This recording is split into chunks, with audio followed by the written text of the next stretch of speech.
This broadcast is presented under the legal ownership authority of Magnitude Sports.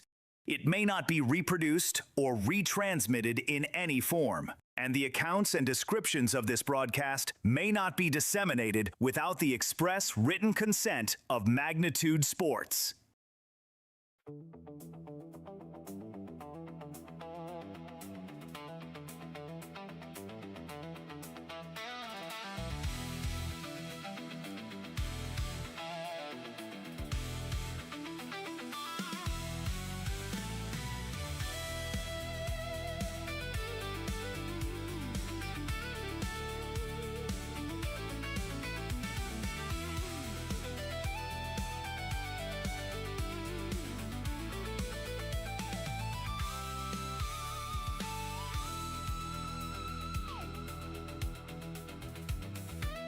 Send it up to the broadcast booth for the pregame show right now on Magnitude Sports.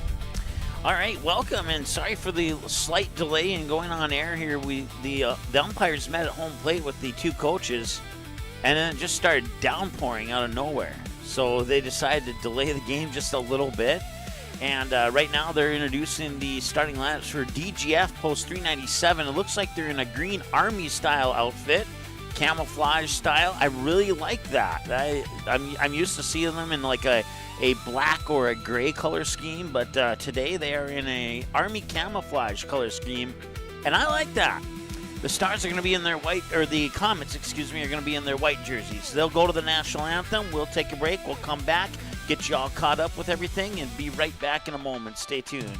Your truck is down, your business is down. That's why drivers across North Dakota and Minnesota trust Hogue Diesel Service in West Fargo. DOT certified in both states. From oil changes to full overhauls, Hogue Diesel Service handles complete truck and trailer repair on all makes and models, heavy and medium duty. Need on-site repair, computer diagnostics, pickup and delivery, 24-hour service? They do that too. Call Hogue Diesel Service today at 701-532-0203. That's 701-532-0203. Hogue Diesel Service LLC, 907 2nd Avenue West in West Fargo. American Legion Baseball. A winning tradition since 1925. Thousands of young athletes have participated, and countless lives have been changed. And that was the fun part of summer ball and Legion was we just played. At that stage, I think everything's so pure. You're just wanting to play ball. I would 100% recommend it. Legion Baseball is one of many programs of the American Legion, supporting our children, our military, and their families. Find out more about how we continue to serve America. The Midwest elements are relentless. Is your home ready? At J. Deeds Construction, we've been serving the FM community since 2003. As a proud member of the Building Industry Association, formerly known as Home Builders Association, we specialize in roofing, siding, custom decks, and seamless gutters built for maximum durability. Plus, we offer free seamless gutters with every roof or siding project. Call 701-367-1175 or visit buildwithjdec.com. J. Deeds Construction. If you can dream it, we can build it.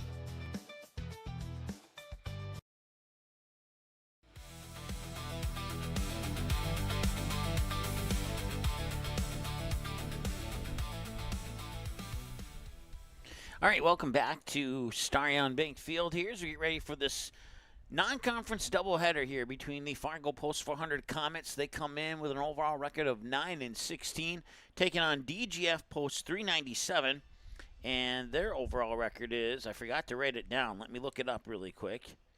They are...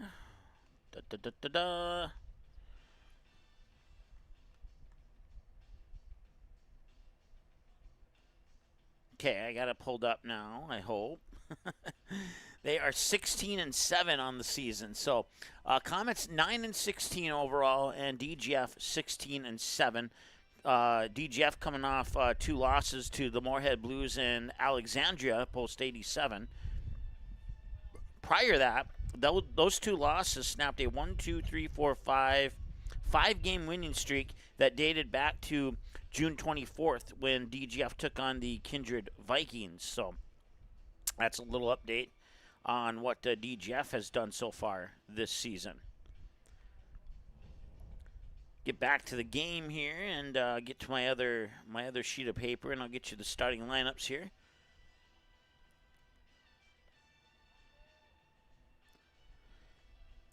All right, so pitching is Madden Dorr, and behind the plate is Jackson Molden for the Comets. Around the base is Ronan Bjornum, Gordon Barch, and Ty Thingville at short, Jack Bjornson at third. In the outfield, Grant Goddard in left, Thomas Cordoba in center, and Ben Peterson in right field. Our PA announcer today is Brad Anderson, and that is going to bring up Alex Anderson, no relation, at least not that I'm aware of. And we'll get our first pitch here underway. Well, like I said, it's partly cloudy. Maybe I'd lean a little bit towards more mostly cloudy as I look up into the sky, but high fly ball to left field to lead it off, and Grant Goddard's underneath it and makes the catch, and 1 pitch, 1 out here in the ball game. We'll get to our scoreboard here.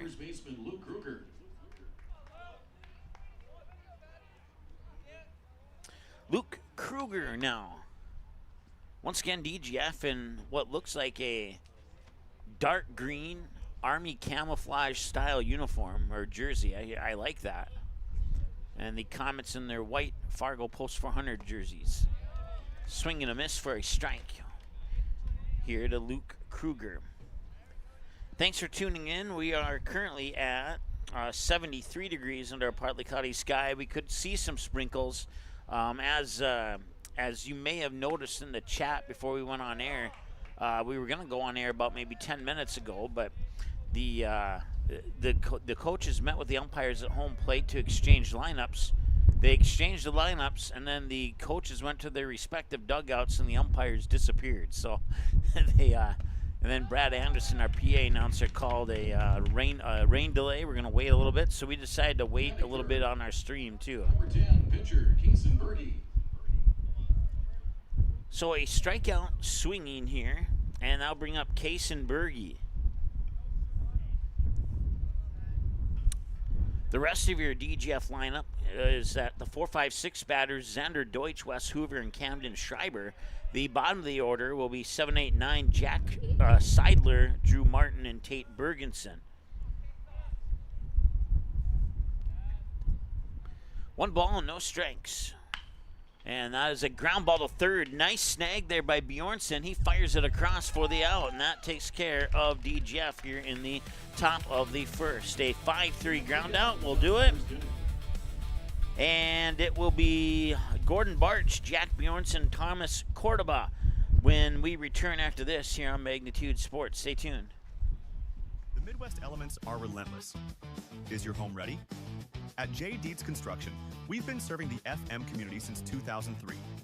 As a proud member of the Building Industry Association, formerly known as Home Builders Association, we specialize in roofing, siding, custom decks, and seamless gutters built for maximum durability. Plus, we offer free seamless gutters with every roof or siding project. Call 701-367-1175 or visit buildwithjdc.com. J. Deeds Construction. If you can dream it, we can build it. Looking for something handmade, unique, and full of personality? Mandy's of FargoND.com features creative gifts, home decor, accessories, and more. All inspired by family, creativity, and made with heart. Browse dozens of handmade creations, request custom colors or designs, and sign up for the newsletter. Visit mandysoffargoND.com and discover something new today. mandysoffargoND.com. Handmade, a little weird, totally wonderful. Gather up the sports and fitness gear you aren't using anymore and sell it to Play It Again Sports.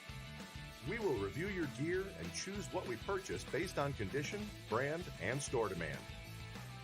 We will then pay you on the spot, or you can receive additional incentive if you trade towards used or new products in the store.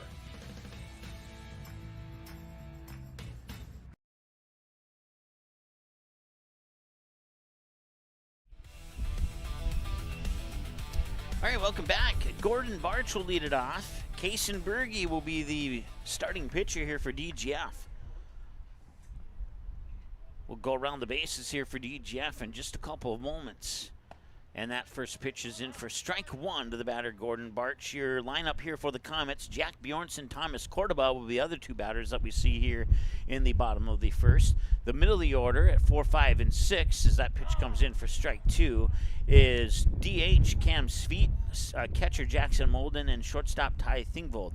The bottom of the order at 7, 8, 9 is Grant Goddard, Ben Peterson, and Ronan Bjorum. Swing and a miss, strikeout, and that's out number one, and that'll bring up the aforementioned Jack Bjornson. Batting second, number 1, third baseman Jack Bjornson. So Kaysenbergy takes care of his first batter on 3 pitches. We'll see how he does here against Jack Bjornson. Mike filling in for Tommy, who had another commitment, so he's coming in for game 2 of the doubleheader, and I'll take care of game 1. And he'll arrive in time to get ready and to rock and roll for game number 2. No balls and a strike. Here's the pitch. And a ground ball out towards short. Camden Schreiber has it. And it's a 6-3 ground out into the glove of Luke Kruger for out number 2. Batting third, number 16, center fielder Thomas Cotterba. Now bringing up Thomas Cotterba to face pitch number 5 from Kaysenbergy. So retired 2 batters in 5 pitches. Swing and a miss, strike 1 here. And, you know, that's a good number through 2 batters. We'll see if that trend continues here. And that one's going to sneak by Berge. And into right field as it also sneaks by Bergensen for a base hit. So it will not be a 1-2-3 inning. Instead, it'll be a base hit and a runner on.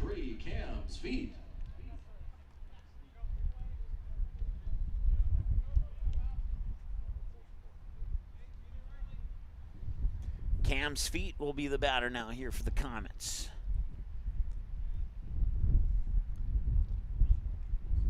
Berge delivers outside for a ball, 1-0. Broadcast coverage brought to you by Vixen Moorhead, Sweet Shots, J. Dietz Construction, Frank's Lounge, Valley Service, Legacy Plumbing, Doolittle's Wood Fire Grill, Bell Bank, Buffalo Wild Wings, and Hogue Diesel Service and Truck Repair. Pickoff attempt at first is not in time, and Thomas Cordoba is safe on first. I was actually at B-Dubs last night, and I have my leftovers sitting right to the left of me so that I don't go hungry during the commercial breaks. Force out at second, so that'll be a fielder's choice, and that'll put an end to the first inning of play.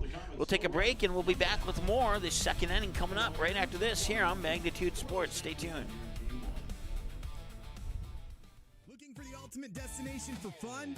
Welcome to Kingpins. From interactive hyperbowling on our 14 lanes to adrenaline-pumping laser tag and immersive escape rooms, the adventure never stops. Smash high scores in our massive arcade, then refuel at Barron's with our made-from-scratch menu. Whether it's a birthday, a company gathering, or just a night out, make your next event unforgettable. Book your lanes online. Call 701-532-BOWL.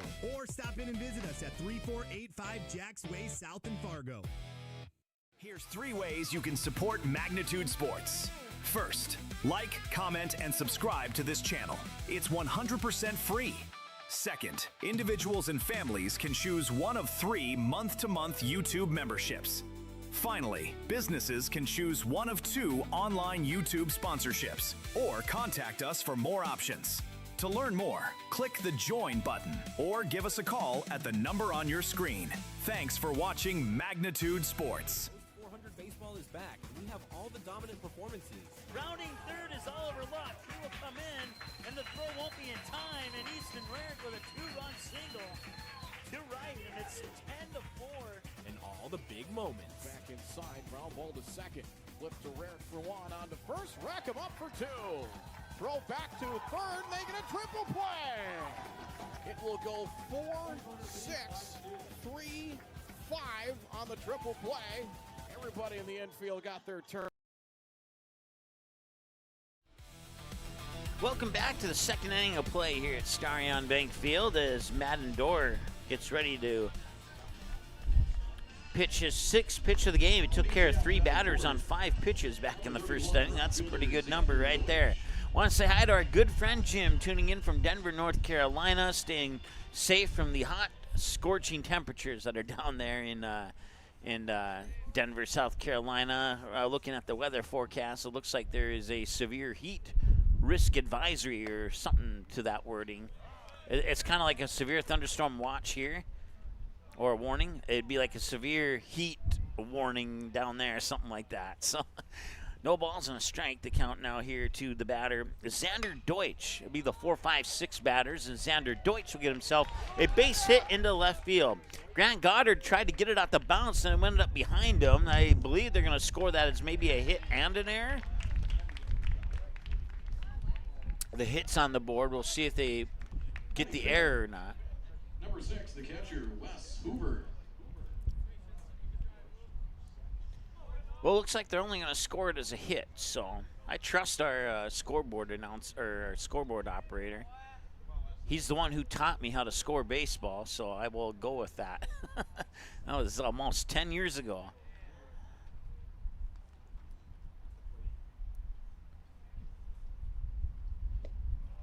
And that one's a little bit low for a ball.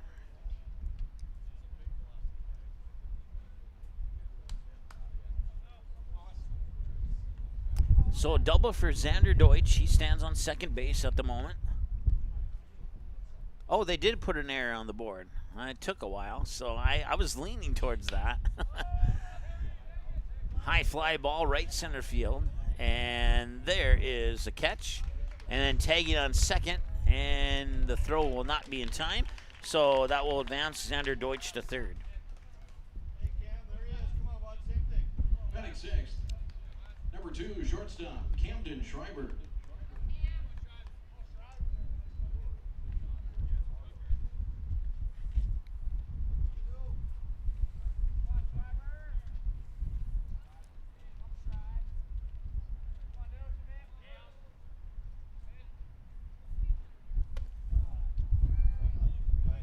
So one away, and the pitch misses for a ball. So after I got that rescored, we got the error in there as well.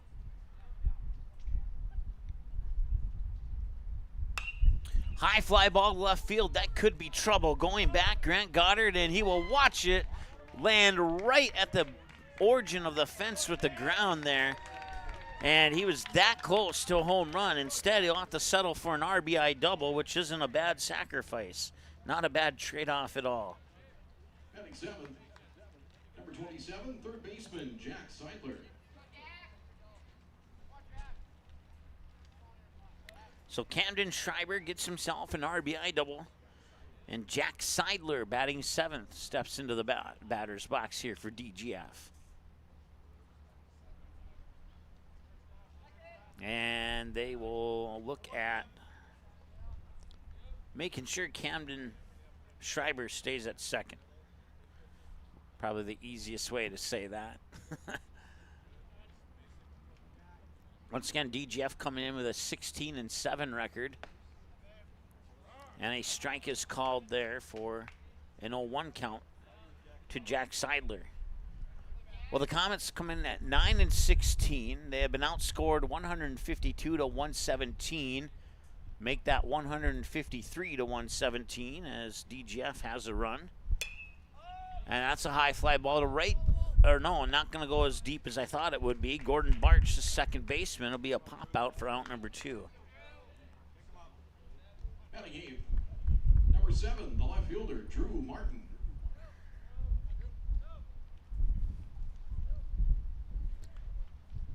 So 2 away and a runner on second. Drew Martin, the batter now. He bats 8th in the lineup.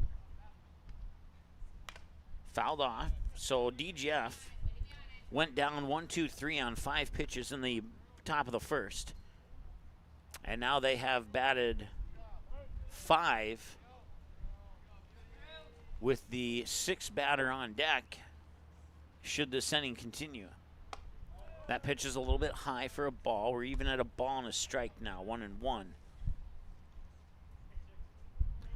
Comets are 2-3 in their last 5 games.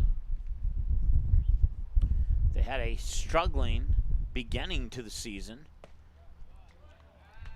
They lost the first game of a doubleheader against Wahpeton to open up the season. The second game of that doubleheader was rained out and played just a couple days ago, and the Comets won that game 1-0, and that snapped a long losing streak of 9 games in a row. They look to continue the success over the last 3 or 4 games that they've had here. Right now they find themselves down 1-0. Fly ball in the foul territory into the glove of Ronan Bjorum, and that will take care of business here in the top of the second. They strand one on base, but they get one across on a couple of hits and an error. And we take a break now and be back with more in a moment here. Stay tuned.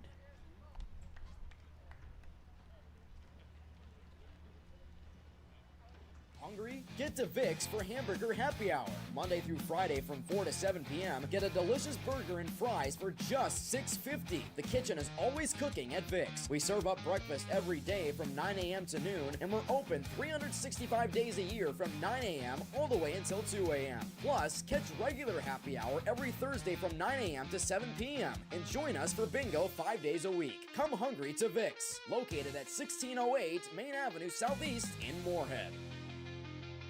Time for an oil change. You want service that's fast and trustworthy. Grease Monkey's certified technicians get you in and out in about 15 minutes, plus a complimentary 16-point safety check. No pressure, no surprises, just honest manufacturer-recommended service. While we work, step out of the heat and relax in our air-conditioned lobby with a cold refreshment. Visit your local Grease Monkey for a quick professional oil change you can feel good about.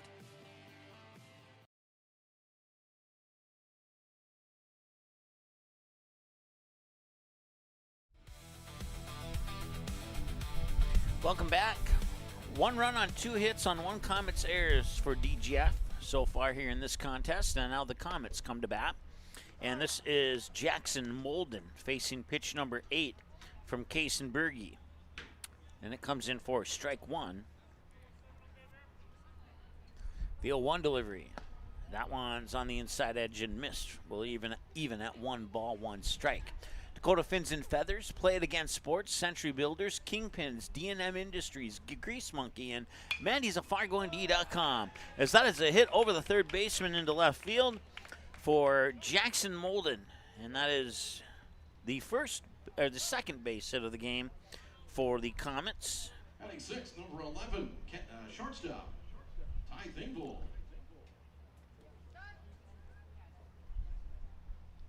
Courtesy runner at first base running for Bolton is number 15, Tucker Kozin. So Tucker Kozin getting some courtesy running time both on the Comets and the Stars.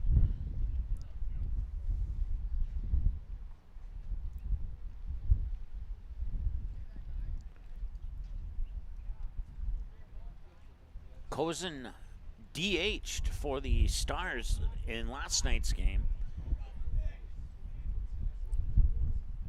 as he's getting some rest from fielding positions for health purposes. No balls in 1 strike.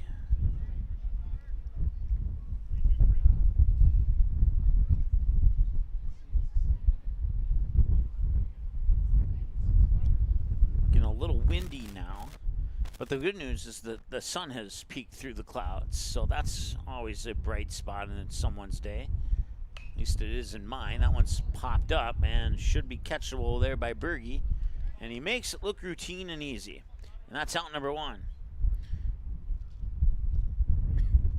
Batting 7th, number 14, left fielder Grant Goddard.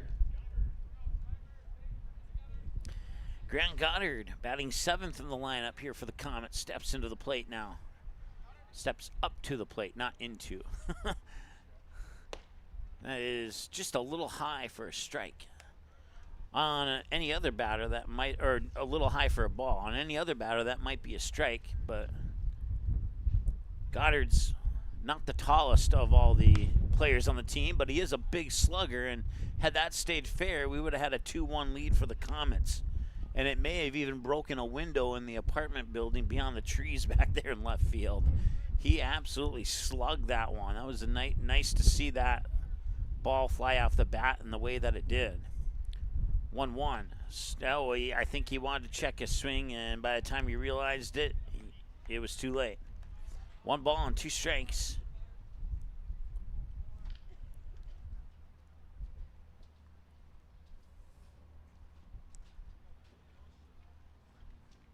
1-2. Strike 3. Got him looking. That's out number 2. That'll bring us to Ben Peterson, batting 8th. Right fielder Ben Peterson. Once again, after today's doubleheader with the Comets, our broadcast schedule is off until the 4th of July. Tell you more about that in a little bit. And that is in for strike 1. 4th of July, we'll have 2 baseball games on the air for you here on Magnitude Sports. Starting at 2 p.m., the Mandan A's will take on the Bismarck Senators. And that is a base hit into right field. That will put 2 runners on for the Comets. Batting 9th, number 21, first baseman Ronan Bjorn. And now Ronan Bjorn will come up. So 2 p.m., it's the Mandan A's versus the Bismarck Senators. And following that at approximately 4 p.m. will be the Mandan Chiefs taking on the Bismarck Governors. And we'll have both of those games for you. You can find the cool 4th of July thumbnails for the watch links on our YouTube channel right now. They look like our normal thumbnail, or they look like our normal YouTube watch link thumbnails, but they have a little bit of a 4th of July taste to them. I like them.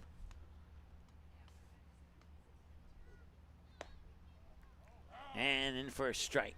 And it's 0-2. And then after the 4th of July, we're off until July 6th. Comets versus the Moorhead Golds at 1 p.m. And the Stars versus the Moorhead Blues at 5:30. And then the Stars travel to Dickinson the next day for a 6 p.m. Central Time, 5 p.m. Mountain Time start on that game.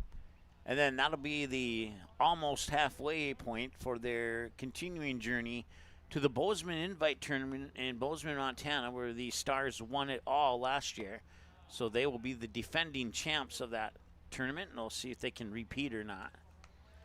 1 ball and 2 strikes, the count now here to Ronan Bjorn.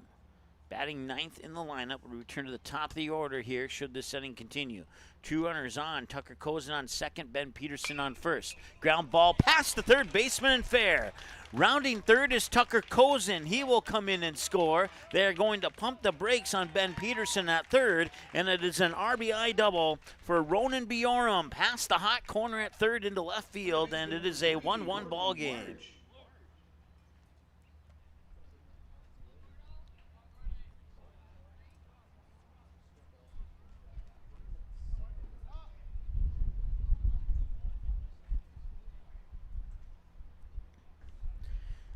So runners on second and third, the Comets have tied it up on their 4th hit of the ball game.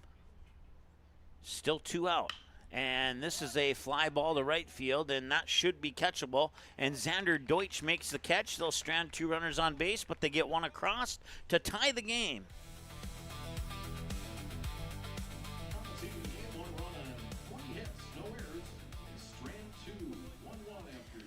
Coming up, Tate Bergenson, Alex Anderson, and Luke Kruger for DGF. When we return after this, stay tuned. Hungry? Get to Vic's for Hamburger Happy Hour. Monday through Friday from 4 to 7 p.m. Get a delicious burger and fries for just $6.50. The kitchen is always cooking at Vic's. We serve up breakfast every day from 9 a.m. to noon, and we're open 365 days a year from 9 a.m. all the way until 2 a.m. Plus, catch regular happy hour every Thursday from 9 a.m. to 7 p.m. And join us for bingo 5 days a week. Come hungry to Vic's, located at 1608 Main Avenue Southeast in Moorhead. Century Builders' integrity isn't just a word, it's how we do business. Built on a foundation of hard work, accountability, and small-town values, we've earned our reputation by delivering quality construction projects across the Northern Plains. From commercial steel and post-frame buildings to innovative data center facilities, our experienced team combines craftsmanship, innovation, and attention to detail in every project. At Century Builders, we're committed to making your building experience seamless from start to finish. Century Builders, building with integrity, delivering excellence.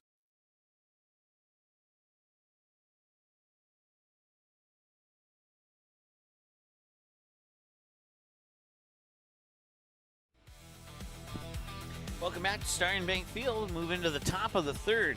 It'll be the 9-1, or check that. Yeah, it'll be the 9-1 and 2 batters for DGF. Post 397 in those cool army green camouflage jerseys. Like those a lot. I'm a little jealous that I don't play for DGF right now. I am my two favorite colors are blue and army green. And that's part of the reason why I'm attached to those jerseys a little bit. Which is probably why I got hired here, because my favorite color is blue and my eyes are blue. So that probably played a little bit of a role in them selecting me to do these games 6 years ago. Who knows? 1 ball, no strike here to the batter. Tate Bergenson batting 9th in the lineup here for DGF. Madden Dorr just threw his 16th pitch. This will be pitch 17 coming up. And that's in for a strike. And 1 ball, 1 strike to count.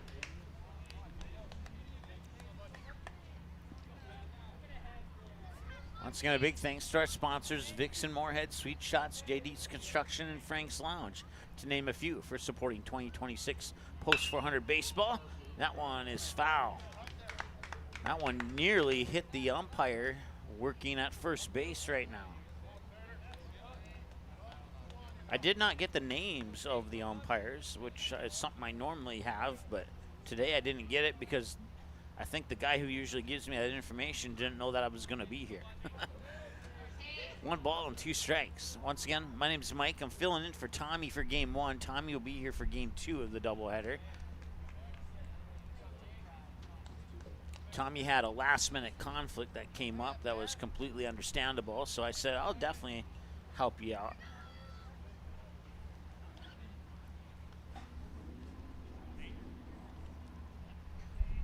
Two balls and 2 strikes now here to Tate Bergenson. And the pitch. Ooh. That one came very close to hitting him. And luckily it didn't. 3-2. Luckily it didn't, not because I didn't want him to take base. I just didn't want him to get hurt. Full count. And now he can take base via a walk. Center fielder number 5, Alex Anderson. So back to the top of the order now. Alex Anderson 0 for 1. He'll fly out to the left fielder last time he was at the plate.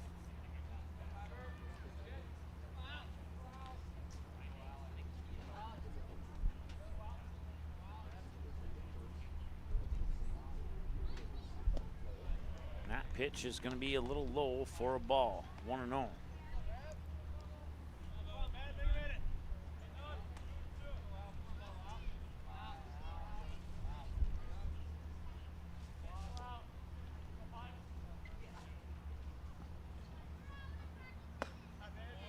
And a strike.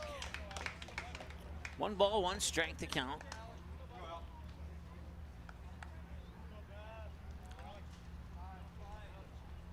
Jim, if I would have known you're 20 minutes or 20 miles from South Carolina, I would have come to visit you instead of driving to Shelby when I left my friend's place in Myrtle Beach, South Carolina, back in 2021. I don't know if we knew each other back then or not. We might have. I'm not 100% sure. 1 ball, 1 strike to count. Once again, the runner on first is Tate. I forget his last name, Bergenson. 1 ball and 2 strikes to count.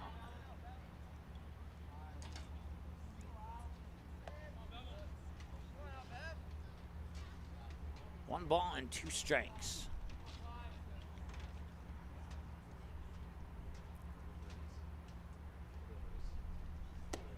And that one's up high for a ball. So a little backstory on that. I went to see a friend who used to live in North Dakota who moved to South Carolina near the Myrtle Beach area the year that the Stars made it to the American Legion World Series. And I slept at her place, and I did not wake up in time to make the trip to Shelby before the game started. So I realized that I could get some audio, some like lackluster radio call from Game Changer. So I fed that through my car radio and listened to a automated voice mispronounce nearly every player's name on the team. 3 balls and 2 strikes to count now. And then I got there, I think, in the 5th inning of their game versus Hawaii. And that'll be a walk, and I'll put 2 runners on base. And then I found out that number 8, Luke Kruger. to my, what I thought was true, but I wasn't 100% sure, that I can't broadcast any of the games even if I wanted to, because ESPN would file a big lawsuit against us if I tried. So I don't know. They would definitely tell me no. I don't know if they'd stretch it to a lawsuit or not. But so that's a little backstory on that. Showing bunt, pulls it back, pitch outside for a ball, 1-0. Broadcast coverage also brought to you by Valley Service, Legacy Plumbing, Doolittle's Wood Fire Grill, and Bell Bank, member FDIC, supporting Fargo Post 400 Stars, Comets, Astros, and Rockets baseball in 2026. Certainly appreciate your support. Here's the 1-0 pitch to Luke Kruger, and it's going to be a nice bunt laid down, picked up there by Molden, fired up to Bjornum for the 2-3 ground out. And that moves the runners to 2nd and 3rd. Pitcher number 10, Kaysen Berge.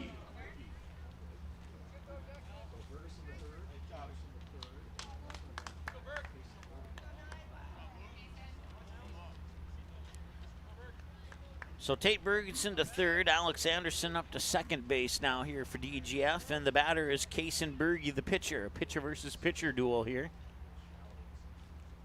Last time, Madden Dorr won that pitcher versus pitcher battle. And a wild pitch will score a run, and it's 2-1 DGF.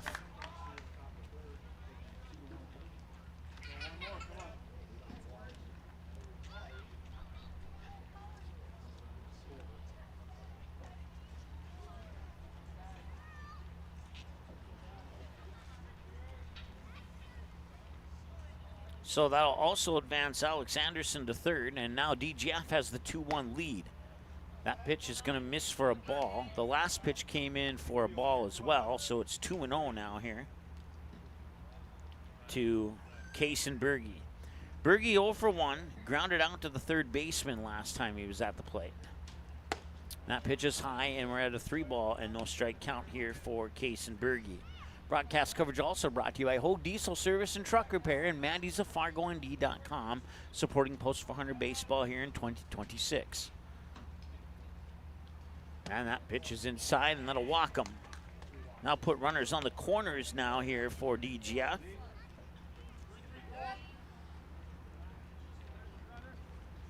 That'll bring up Xander Deutsch, but first we're going to have a visit to the mound. We'll take a break and be right back. Fargo Post 400 would like to thank these additional sponsors for supporting our Legion baseball program.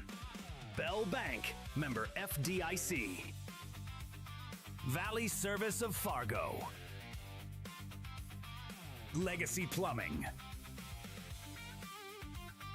D&M Industries. And Buffalo Wild Wings.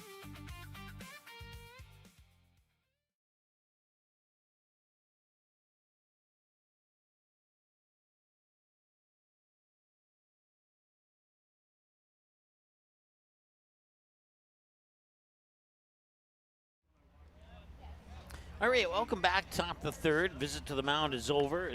Assistant coach Ben Dawson came out and chatted with Madden Dorr and Jackson Molden. The rest of the team stayed put, so just a 3-way conversation there. 1 away, runners on the corners, and now the runner's going to go, and now the runner's going to come back home, and the ball is dropped. He's safe at 2nd, run scores, and it makes it 3-1 DGF.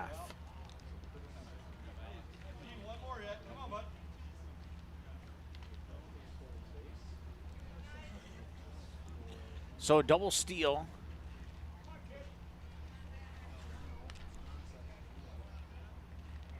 No error charge on the plays. He may have been safe anyway when that ball was dropped. So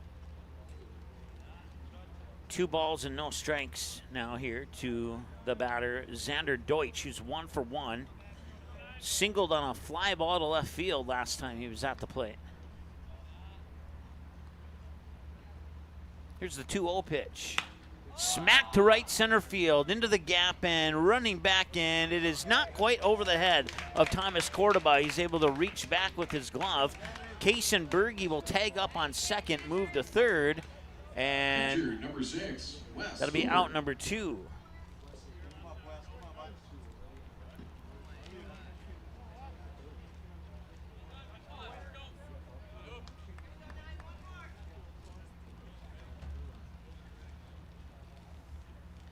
So Kaysen Berge tagging up on that deep fly out to right center.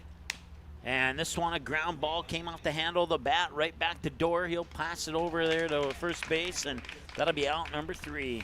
A 1-3 ground out. They leave Kaysen Berge stranded on third, and that will take care of business here in the top of the third.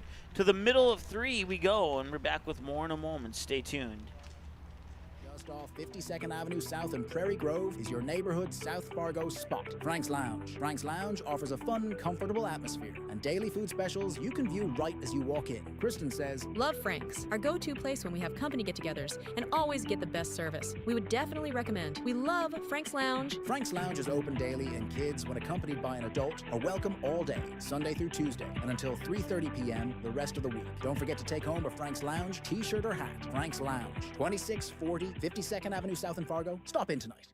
Hi, this is Mike from Magnitude Sports. I'd like you to do me a favor if you would. Subscribe to this channel right here, Dakota Fins and Feathers Outdoors. The channel is owned by a family I've known for over 2 decades and features some sports stars from previous Magnitude Sports broadcasts. So if you're the type of guy that likes fishing, hunting, dogs, you can get all that and more right here on the Dakota Fins and Feathers YouTube channel.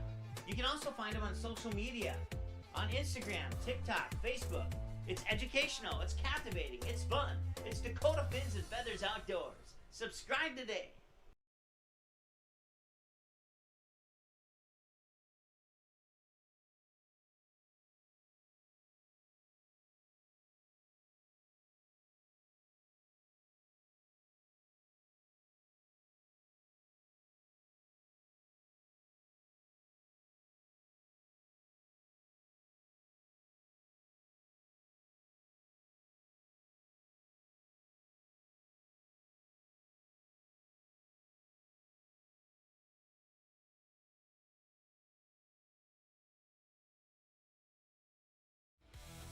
All right, welcome back. First pitch here to Jack Bjornson's going to miss low for a ball, and it's 1-0. It'll be the 2-3-4 batters for the Comets. Jack Bjornson, Thomas Cordoba, and Cam Sweet, the designated hitter, will be the batters we see for sure. Ground ball out to Schreiber. He picks it up, fires it across, boom. 6-3 ground out number 1.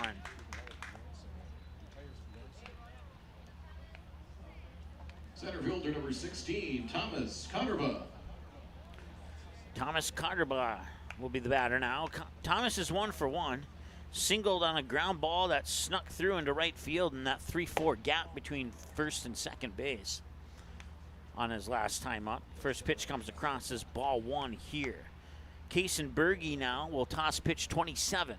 And that's a swing and a miss, and they evens up the count at a ball and a strike. Broadcast coverage also brought to you by Hogue Diesel Service and Truck Repair, Buffalo Wild Wings, Dakota Fins and Feathers, Mandy's of FargoND.com, and Play It Again Sports, to name a few of our fantastic sponsors here, supporting Post 400 baseball in 2026. 1 ball and 2 strikes the count now here to the batter, Thomas Cordoba. Here's the windup and the 1-2 delivery. Outside, ball 2. He was trying to catch the outside edge and or get him to chase. Neither of those happened, and we're even at 2-2. Wind up in the 2-2 pitch, and he's going to go for that same spot. This time it was a little bit lower than the last one, and it'll result in a full count at 3 balls and 2 strikes. Jim says, let's go Comets, with a little comet emoji. Now that emoji I did know exists, unlike my story about the black dog emoji 2 or 3 games ago. And that's going to be a base hit into the gap in left center field. And he's going to try for 2. And he's going to get 2. He'll get 2 standing. A stand-up double Out into left field, it's Drew Martin. Was able to snag it, but it went deep. Wasn't able to turn around and throw it in.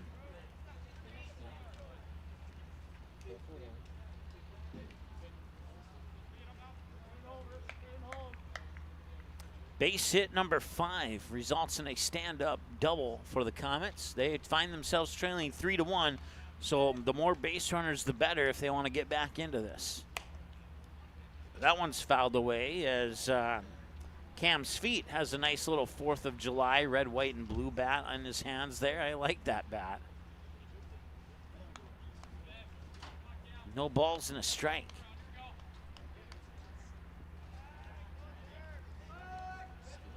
Berge will step off. Cordoba will, I think it's still Cordoba. Did they have a courtesy runner come in for him? No, they didn't. Thought they did last time, but maybe not. Maybe it was somebody else that came in for him. No balls and 2 strikes. 1 away. Cam's feet. Takes the pitch for a ball. 1-2. Sweet's 0 for 1. He would ground out into a fielder's choice. Or not ground out, but ground into a fielder's choice. Not possible to ground out into a fielder's choice. 1-2. Swing and a miss. It is possible to strike out, though, and that's exactly what happened there for out number 2. That'll bring up Jackson Molden. Molden 1 for 1. Singled on a line drive shot to left field last time he was at the plate. And the Comets did some damage with 2 outs in the bottom of the 2nd inning, and now we'll see if they can repeat that here in the bottom of the 3rd with 2 outs. Berge with pitch 34, and it's in for strike 1 on the batter Jackson Molden. Called strike 0-1 the count. Grease Monkey, D&M Industries, Century Builders, and Kingpins. Some of our other 2026 sponsors of Fargo Post 400 Baseball. Here's the 0-1.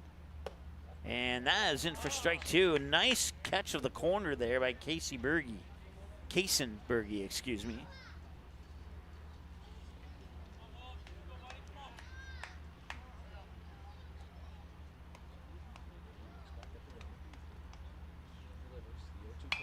And that is going to be missed.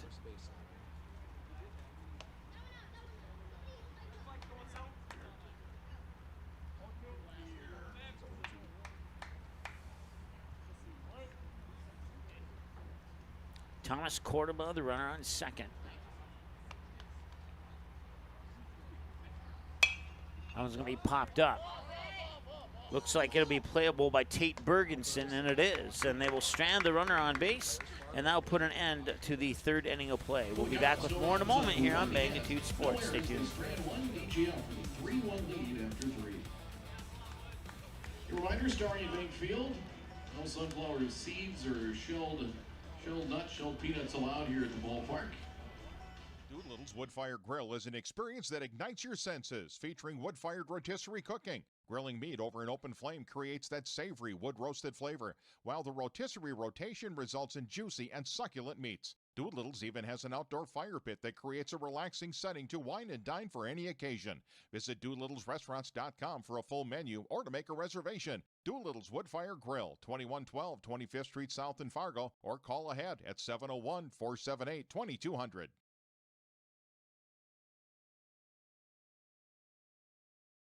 Sweet Shots is Fargo's premier golf entertainment destination.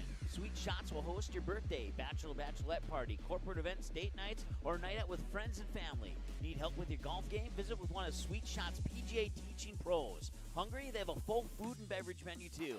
Try your shot in one of 60 climate control hitting suites or one of 5 indoor full swing simulators that include golf, hockey, hunting, football, soccer, and zombie dodgeball. Make the trip to 3400 James Way South in Fargo or visit sweetshots.com for much more.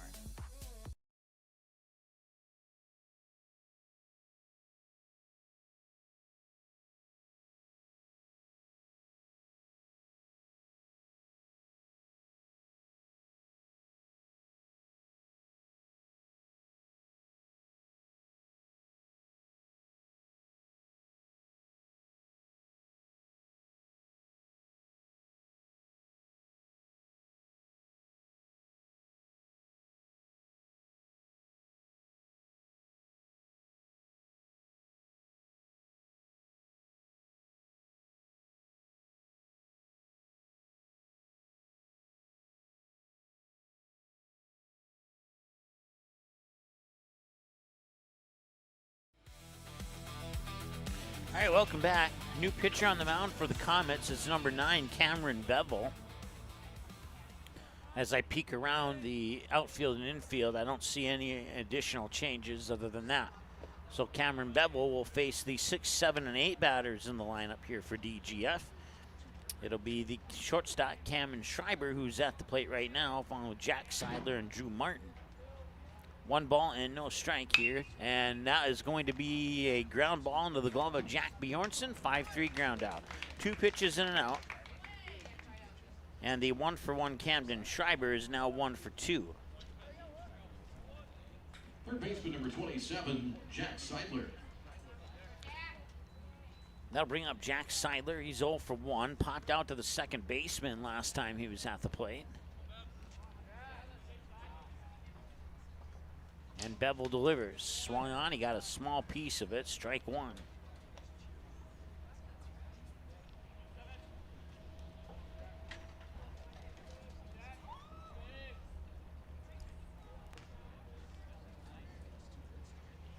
The 0-1 is high for ball 1. 1 ball, 1 strike.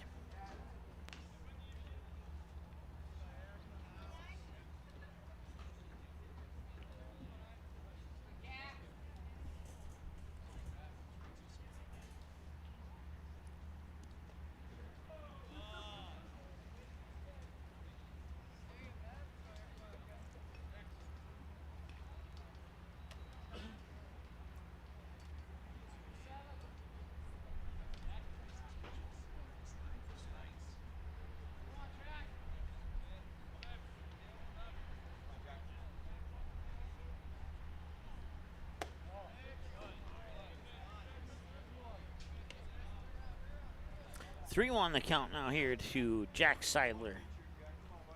Once again, Seidler's 0-for-1, pop out to the second baseman. 3-1 pitch is in for a strike, and it is 3-2 in a full count. Payoff pitch on the way here for Cameron Bevel.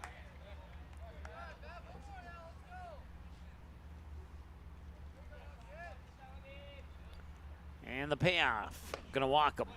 I knew that about 1.1 second after it left his hand. Maybe a little less than that. I don't think it takes more than 1.1 second for it to travel from pitcher to catcher. Maybe it does, but if it does, it's not much longer. So ball 4 walks Jack Seidler. Drew Martin now 0-for-1. Popped out to the first baseman in foul territory last time he was at the plate. That one's high and into the backstop. Jack Seidler's going to take off for second on the wild pitch.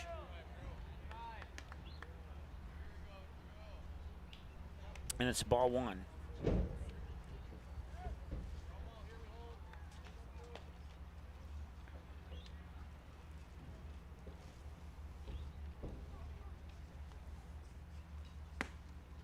That's in for a strike. Even at a ball and a strike now.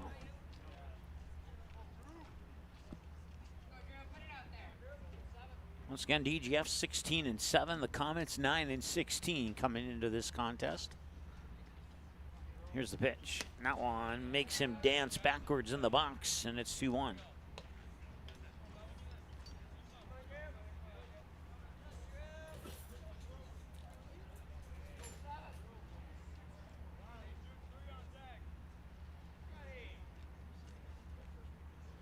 And right now, Jackson Molden's going to go up and have some words with Cameron Bevel.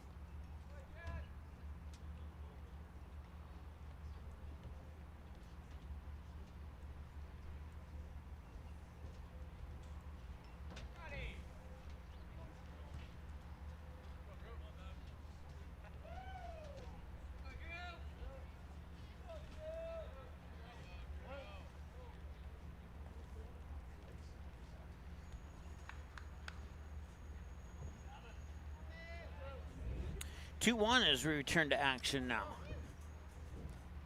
Once again, Jack Seidler on second base. Pitch is high, ball 3.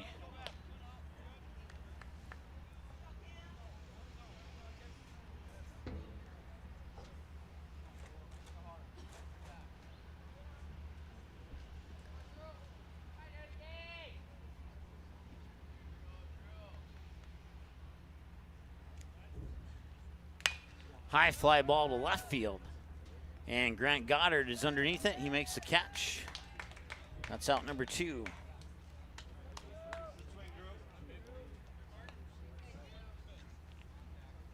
It was a nice swing, but just couldn't push it out of the park.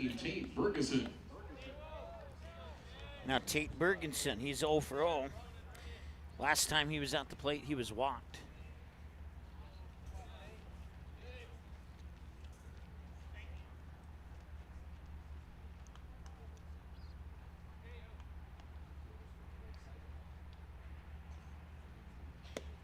And a little low for a ball. 1-0 the count now here to Tate Bergenson. Cameron Bevel about to toss pitch 15 through 2/3 innings of work.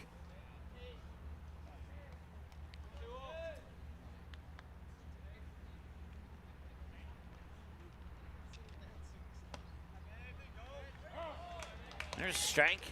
1-1.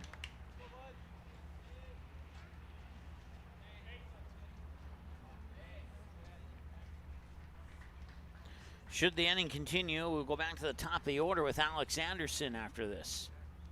Swung on, popped up. Jack Bjornsson behind his back into shallow left field beyond the foul line, makes the catch, and now will strand the runner on base.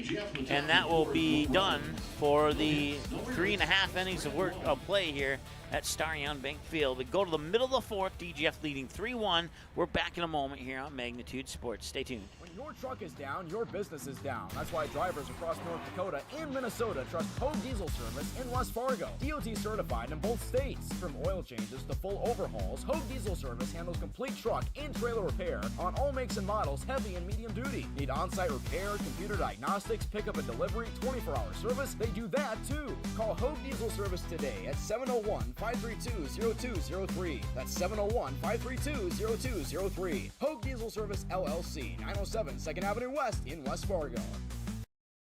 American Legion Baseball. A winning tradition since 1925. Thousands of young athletes have participated, and countless lives have been changed. And that was the fun part of summer ball and Legion was we just played. At that stage, I think everything's so pure. You're just wanting to play ball. I would 100% recommend it. Legion Baseball is one of many programs of the American Legion, supporting our children, our military, and their families. Find out more about how we continue to serve America.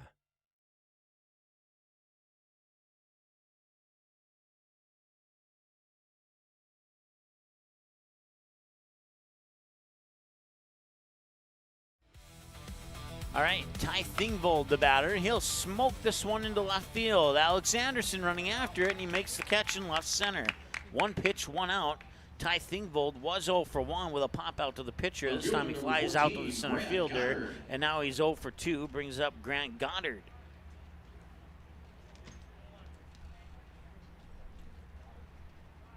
Grant Goddard batting 7th. He's 0 for 1. He struck out looking last time he was at the plate.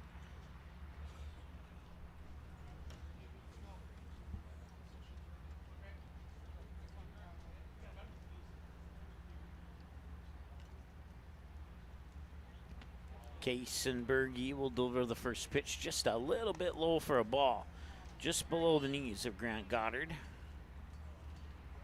Ben Peterson is on deck. We'll see him for sure this inning. Swing and a miss, strike 1. Broadcast coverage brought to you by our friends at Fuchs and Moorhead with the Hamburger Happy Hour, Monday through Friday, 4 to 7 p.m. Swing and a miss, strike 2. Get a burger and a fry, or probably more than one fry. You'll get burger and fries for $6.50. You can add your favorite beverage to that and stay under $10. I don't know if that's how they wanted me to promote it, but that's how I'm promoting it based on what I had to pay for last time I took advantage of that special. So, Right fielder number 18, Ben Peterson. Ben Peterson's 1 for 1. Last time he was up, he'd single on a line drive to right field, over the head of the second baseman. This pitch will come in for a strike. 0-1.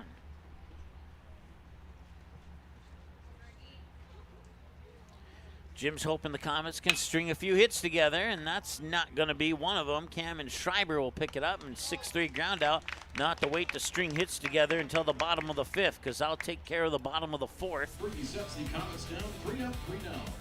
1-2-3 inning, and no runs, no hits, no errors, nobody left on base. Through 4, we have a 3-1 lead in favor of DGF, and we're back with more in a moment here on Magnitude Sports. The Midwest elements are relentless. Is your home ready? At J. Deeds Construction, we've been serving the FM community since 2003. As a proud member of the Building Industry Association, formerly known as Home Builders Association, we specialize in roofing, siding, custom decks, and seamless gutters built for maximum durability. Plus, we offer free seamless gutters with every roof or siding project. Call 701-367-1175 or visit buildwithjdc.com. J. Deeds Construction. If you can dream it, we can build it. Looking for something handmade, unique, and full of personality? Mandy's of FargoND.com features creative gifts, home decor, accessories, and more, all inspired by family, creativity, and made with heart. Browse dozens of handmade creations, request custom colors or designs, and sign up for the newsletter. Visit mandysoffargoND.com and discover something new today. mandysoffargoND.com. Handmade, a little weird, totally wonderful.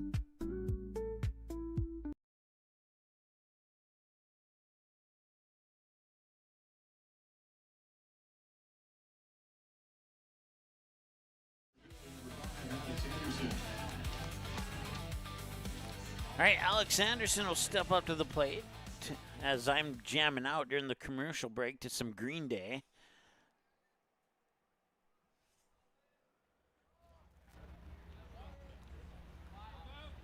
It's not my favorite band, but it just seems to hit right. The song was Holiday that was playing, so if you're familiar with that, that's just over the glove of Jack Bjornsson into left field.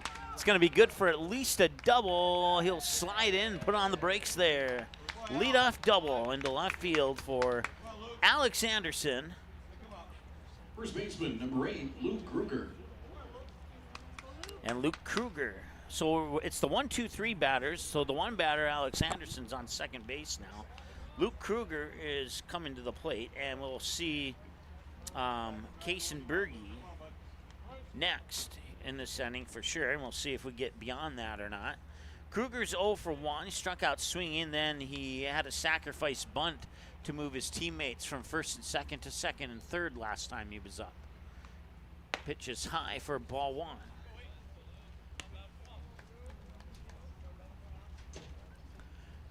Comets, coached by head coach Jack Junker and his 2 tall assistants, Ben Dawson and the not quite as tall but shortest coach on the team, Jack Gould. And I'm not saying that he's short. I'm just saying that he's the shortest of the 3. 1 ball and 1 strike on that fouled away pitch there. And I don't have the exact height in inches of the coach, like how tall they stand, like how tall they stand, like I do, say, if I was broadcasting a basketball game where I'd have the height in inches of each player. But I've been around them long enough to know who's the tallest.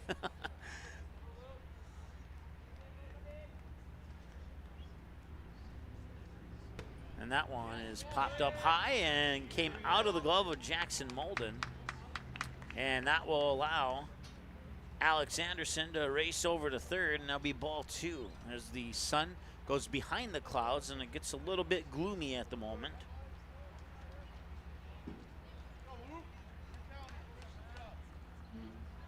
That is going to be a passed ball. Usually when you record a passed ball, it's a pitch that goes into the dirt and maybe between the catcher's legs, but that's one of the rare pass balls that go up high over the catcher's head. He had it in his glove, and then it popped out of his glove.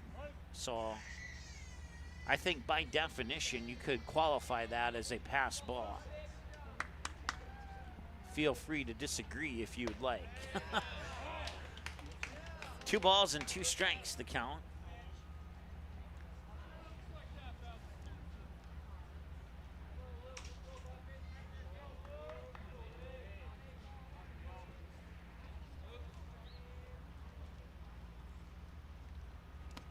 That one's inside.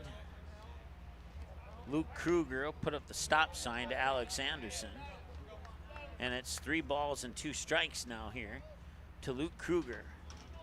Once again, 0 for 1, struck out in a sacrifice bunt to move his teammates.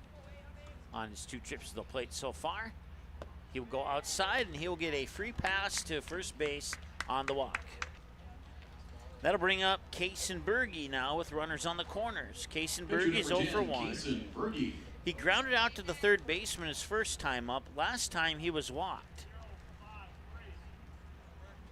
0-5-3 is the play called out by the DGF coaches as Jackson Molden steps in front of home plate to give some hand signal messages to his teammates. 3 runs on 3 hits for DGF, 1 run on 5 hits for the Comets. The Comets 1 error, DGF no errors so far in this contest. That pitch is going to be high into the backstop, and Alex Anderson will stay put at third, but Luke Kruger will take advantage and take a trip to second. So he gets a free pass to first, and then he gets a free pass to second on a wild pitch. Wild pitch because the catcher did not have a chance to stop that one. That's the difference between a pass ball and a wild pitch, is if the catcher has the chance to, has the initial opportunity to stop it or not. 1 ball, no strike.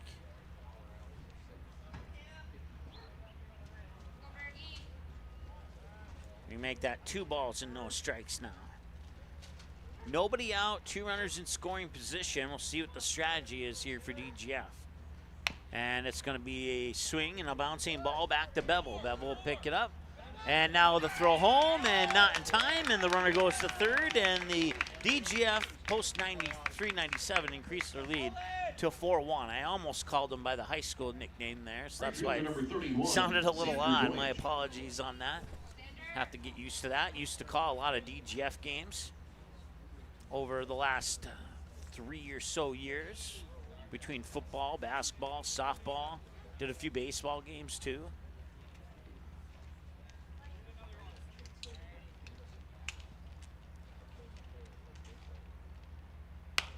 And a high fly ball to right field. And Ben Peterson's underneath it. He makes the catch. Tagging on third is Luke Kruger. He scores. It's a sacrifice fly for out number 2.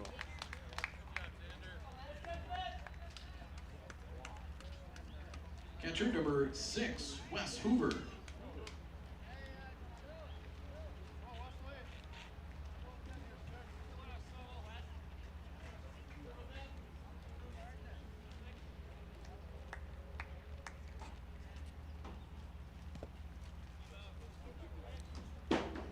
Five 5-1 now, and Wes Hoover is the batter.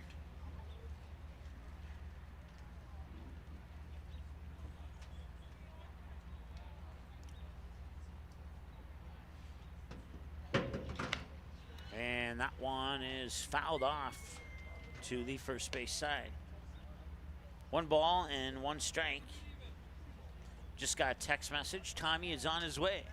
So he'll be here for game 2 like I promised. I kept my word. I kept my promise. Even though it was one I had no control over, to be honest. 2 balls and a strike now here to the batter, Wes Hoover. He's 0 for 2. Fly out to center field and a ground out to the pitcher on a 1-3 last time he was at the plate. 2-1. Swung on and a bouncing ball through the 5-6 gap into left field, and that'll be a base hit.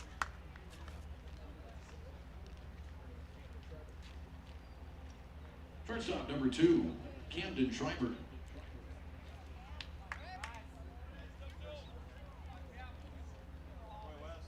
Courtesy runner at first for DGF, number 12, Isaac Laren.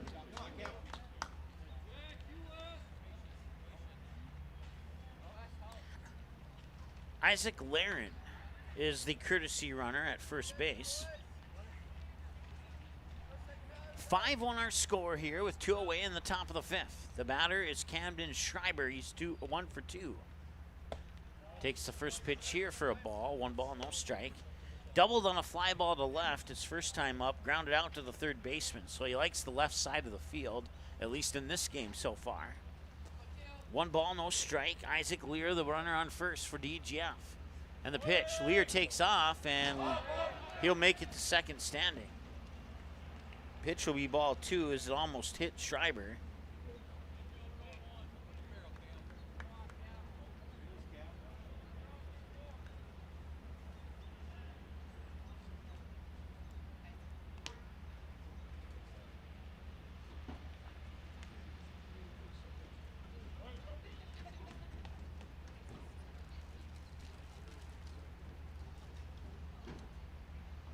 Matter of fact, I was sharing the story earlier, 2-0, fouled away. I was sharing the story earlier about how I used to do a lot of DGF games. We have a playlist on our YouTube channel called Magnitude Sports Epic Showdowns, and that featured a fantastic football game between DGF, and I'm drawing a blank on the opponent. I want to say it's the Patriots, but I forget the town name. I might be wrong on the Patriots too, but I think it's that. But back and forth in scoring, and it came down to the final possession in the final minute to get the winner in that game. I won't give you any spoilers, but check it out. Magnitude Epic Showdowns. There's a handful of games. There might even be a few games on Magnitude Sports that I haven't put into that playlist that I should have. When you have 3,000 broadcasts, you... For DGF batting for Jack Seidler, number 16, Marshall Heave. When you have 3,000 broadcasts, it's possible that I've missed a really great game that should be in that category, but visit to the mound here.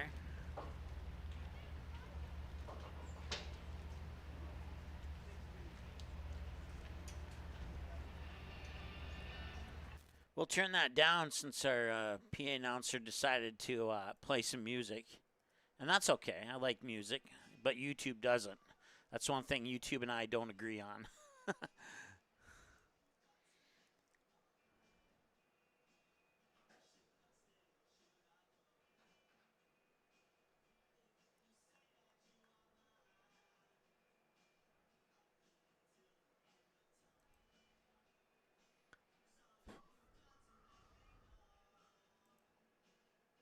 I'm not sure if you heard that over the air there, but it came through my headset, so I hit mute, and hopefully it didn't go over the air.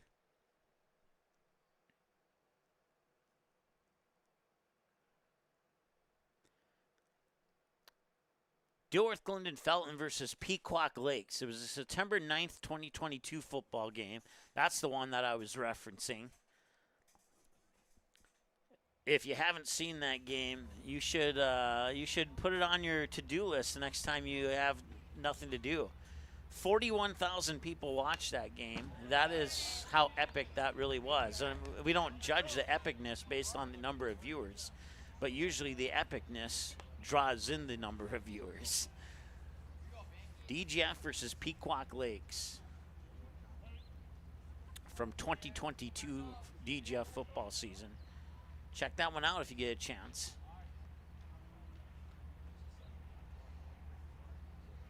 One ball, one strike, and now 2 balls and 1 strike.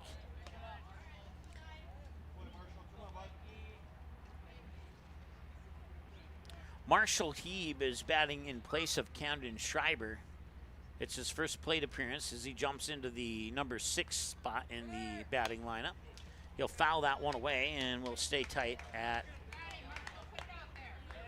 Or we'll come to a 2-2 count. There we go. That's what I was trying to say.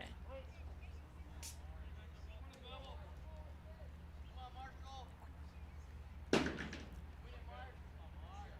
balls, 2 strikes, 2 outs, 2 runners on base. 2s across the board here for DGF. That one's going into center field. He's going to try for third, and now they could be in a little bit of trouble. He'll throw back to first. Tag is applied. I think he's safe, or is he? Yeah, he's safe. I don't think center fielder Thomas Cordoba realized where the first base runner was at.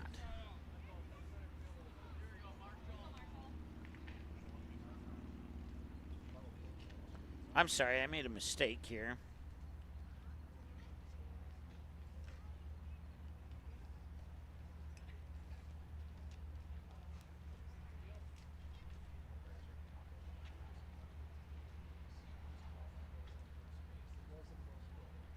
Camden Schreiber's the runner on first. It's actually Marshall Heeb batting for Jack Seidler in the number 7 spot. So my apologies on that one position off error there. I guess you can charge an error to the broadcaster now. That means the only one who hasn't committed an error yet is DGF. 2-2. 2 outs, 2 runners on. Bases, or 2s across the board.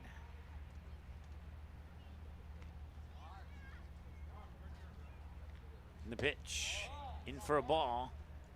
And a little miscommunication there as Jackson Molden thought about throwing it up to second.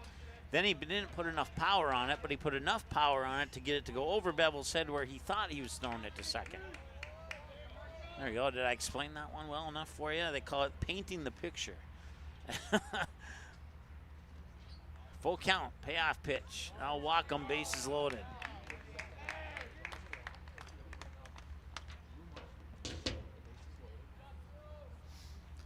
Five-1 lead with 2 away and the bases loaded, and Ben Dawson coming out to the plate. That's the second trip in the inning, so I think we're going to have a new pitcher because I think he's forced to make that decision. We'll be back in a moment.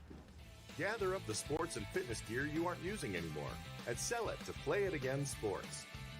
We will review your gear and choose what we purchase based on condition, brand, and store demand. We will then pay you on the spot, or you can receive additional incentive if you trade towards used or new products in the store.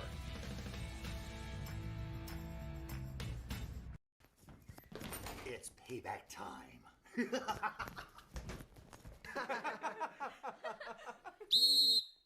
that bother you? Does that bother you? Does that bother you? Does that bother you? Does that bother you? You wouldn't want officials ruining your game day at home, so don't ruin it for them on the field or court. Respect officials. That's one way you can serve, stand, and score. This message brought to you by Magnitude Sports. Looking for the ultimate destination for fun?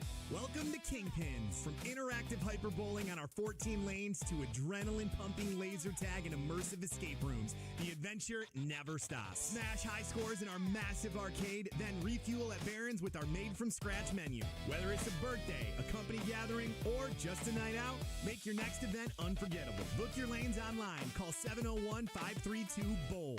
Or stop in and visit us at 3485 Jacks Way South in Fargo. Here's 3 ways you can support Magnitude Sports. First, like, comment, and subscribe to this channel. It's 100% free. Second, individuals and families can choose one of 3 month-to-month YouTube memberships. Finally, businesses can choose one of 2 online YouTube sponsorships or contact us for more options. To learn more, click the Join button or give us a call at the number on your screen. Thanks for watching Magnitude Sports.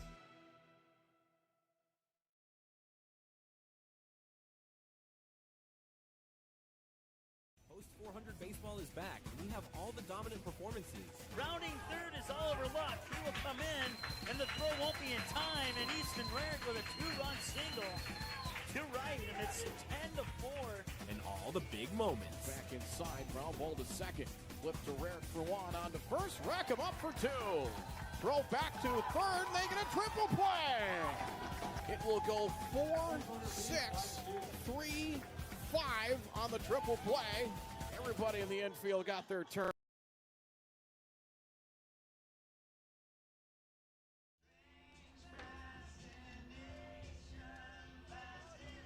All right, welcome back. Reese Evenson is going to be the new pitcher here for the Fargo Post 400 Comets.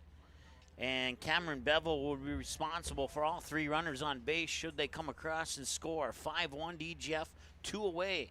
And the pitch is high for ball 1. Drew Martin, the batter, 0 for 2. He popped out into foul territory to the first baseman his first time up. Fly out to the left fielder last time up. Here's the 1-0 pitch. That one's high for ball number 2. Once again, broadcast coverage brought to you by DMN Industries, Kingpin, Century Builders, Grease Monkey, Mandy's of FargoND.com, and Play It Again Sports. 2-0 pitch, in for strike 1 on the inside edge. Nice pitch there by Reese Evanson as he starts to settle in now after taking over on the mound. And Martin will swing and push it foul, left field side and out of play, and we'll be at 2-2 after that. Should the inning continue, Tate Bergensen, the 9 batter, will be next in the batter's box here for DGF. 2-2. That's going to miss, and we have a full count. 3-2, full count. 5 runs on 4 hits for DGF. They scored 1 in the second, 2 in the third, none in the fourth, 2 in the fifth, and we're still in the fifth, so they're looking to maybe put on a few more if they can find themselves a base hit. The runners take off, and it is a ground ball to second, and it is going to be a 4-3 ground out, and they will strand all 3 runners on base. So that will get those base runners off the hook for the other pitcher, Cameron Bevel, and Maurice Evanson will come in and save the inning. And we'll see if the Comets can get their bats going next when we return after this here on Magnitude Sports. Stay tuned.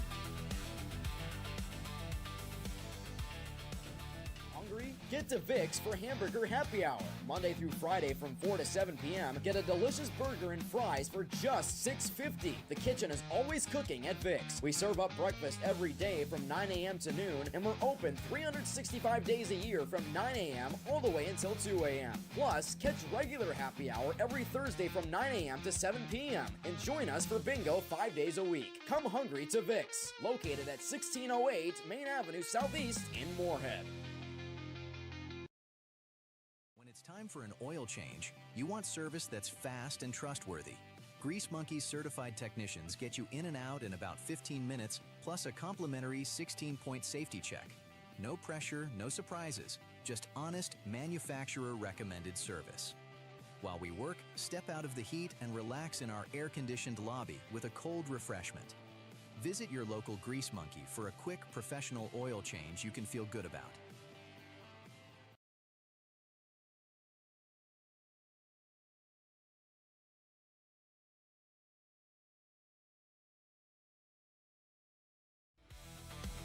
All right, welcome back. Ronan Bjorum is the leadoff batter here for the Comets. It is the 9-1-2 batters here as he takes a 1-0 pitch. And coming up this inning here for the Comets, Ronan Bjorum up now. Gordon Barch and Jack Bjornson pending potential changes. Swing and a miss for a strike, and it's 1-1. Kaysen Berge on his 5th inning of work through 4 and a couple pitches. He's tossed 44 pitches so far. And this is a line drive that just drifts foul in front of the third base bag for strike 2.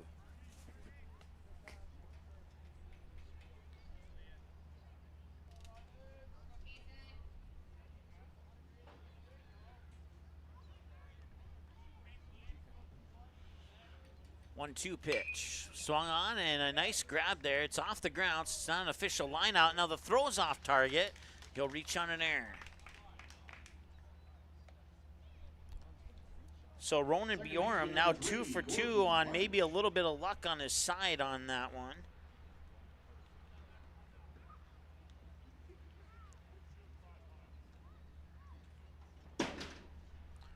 And now everybody, including the broadcaster, has committed 1 error in this game.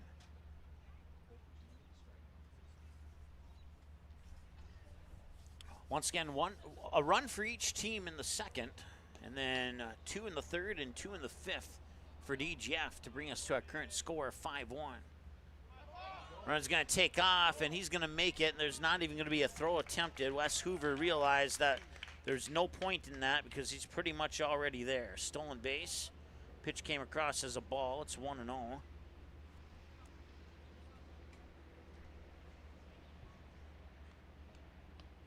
Gordon Barch is the batter. Not sure if I mentioned that yet. Struck out swinging. Fly out to the right fielder on his 2 trips to the plate so far. As we return to the top of the lineup here for the Comets. Berge will come set, take a peek at second base, wind and deliver the pitch, and it's just a little bit high, and it's 2 balls and no strikes. Or check that, 3 balls and no strikes here to Gordon Barch. Once again, on deck is Jack Bjornson. Ronan Bjorum, the runner on second.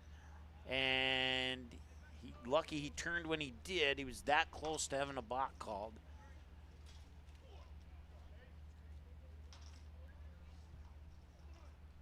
3-0. High, you'll walk him on 4 pitches. So that'll put runners on first and second for Jack Bjornsson, who's 0 for 2. Pair of groundouts, both of them to the shortstop, 6-3 and a 6-3. On his 2 trips to the plate so far today. Game 2 of this doubleheader coming up approximately 20 or 25 minutes after the conclusion of Game 1. And then we'll be off for a day, and we come back on July 4th. Broadcasting live from Mandan, home of the Central Plains Regional Tournament for the 4th of July games between the Mandan A's and the Bismarck Senators, and the Mandan Chiefs and the Bismarck Governors. And then we come back to Starion Bank Field on July 6th as the Comets, right? Yeah, Comets take on the Golds, and then the Stars take on the Moorhead Blues. And then we go on the road after that. Stars at Dickinson for a non-conference single 9-inning game. And more on that. Oh, nice little play there by Kaysen Bergies. He ran up and caught that one for out number 1.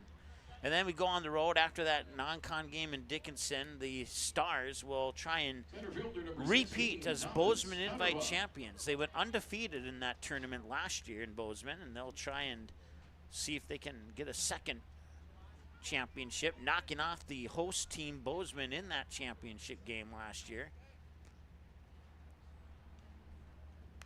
A tournament that I personally was not able to make it to due to the 100th anniversary baseball tournament in Millbank, South Dakota last year. So from the stories I've heard, that was the one tournament that the Stars wanted to return to. So I'm interested to see why they want to go back so badly. We'll find out in a little bit under a week from now. Or a little bit over a week from now, probably is more accurate. No balls and 2 strikes. The count now. Runners on are Ronan Bjorm on second and Gordon Barch on first. Jack Bjornsson 0 for 2 with a pair of groundouts to the shortstop. And the pitch. And that'll be low for a ball. And it's 1 ball and 2 strikes now here to Jack Bjornsson. Kaysen Bergie, 53 pitches so far. This will be pitch 54 unofficially. Bergie gets the signal from Hoover. He looks back at Bjorm on second, winds and delivers the 1-2 low and out. It bounces away. Bjorm's going to take off for third, and runners on the corners, and it's going to be ball 2. So 2 balls and 2 strikes, the count now. And Bjorm will advance on a wild pitch.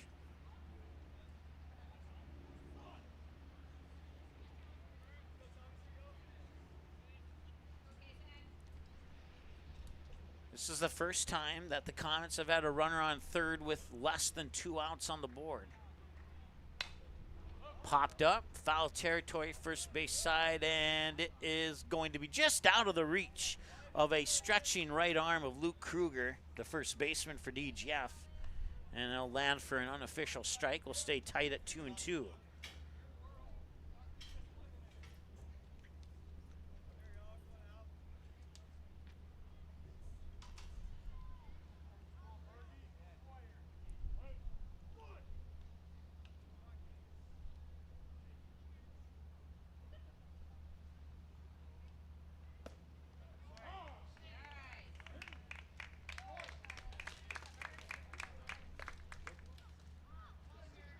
Designated hitter number 23, Cam's Feet. So that'll be a strikeout for out number 2.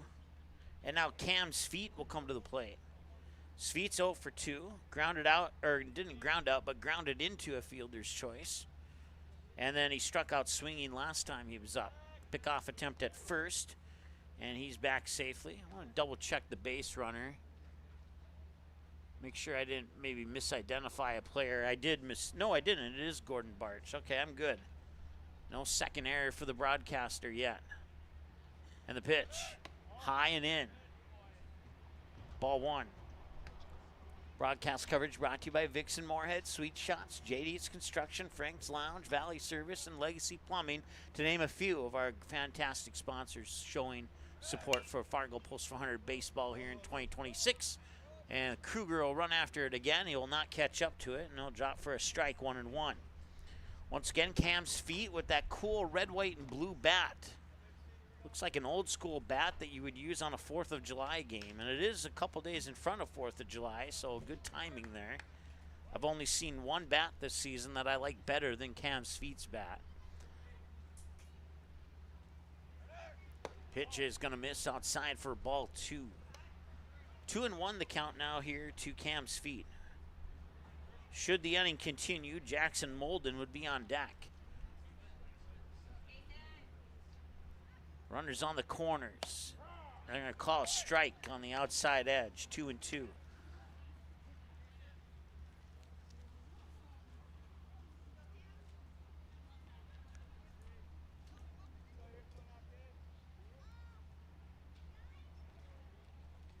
Runner goes, and that'll be a fly ball to center field, and backpedaling and just over the head of Tate Bergeson, it drops.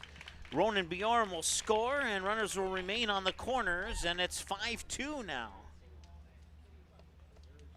Catcher number 17, Jackson Molden.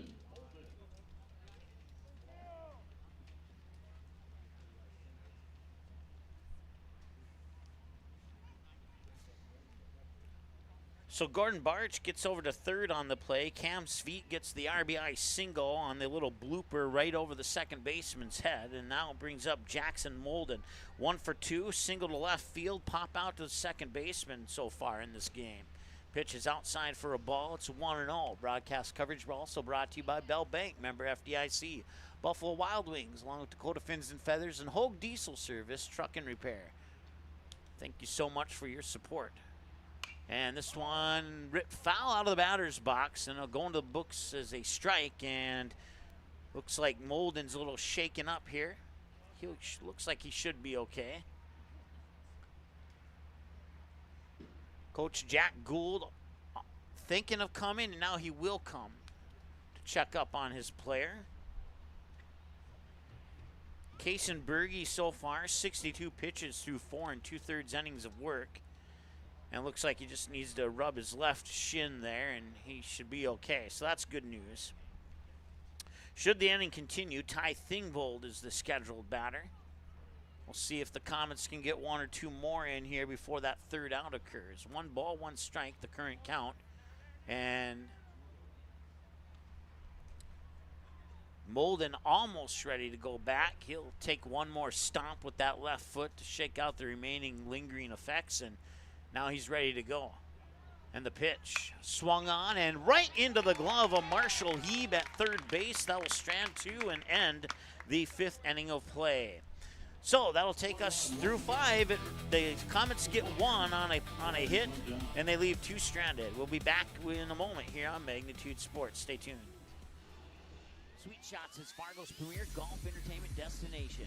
Sweet Shots will host your birthday, bachelorette party, corporate events, date nights, or a night out with friends and family. Need help with your golf game? Visit with one of Sweet Shots' PGA teaching pros. Hungry? They have a full food and beverage menu too. Try your shot in one of 60 climate control hitting suites or one of 5 indoor full swing simulators that include golf, hockey, hunting, football, soccer, and zombie dodgeball. Make the trip to 3400 James Way South in Fargo or visit sweetshots.com for much more.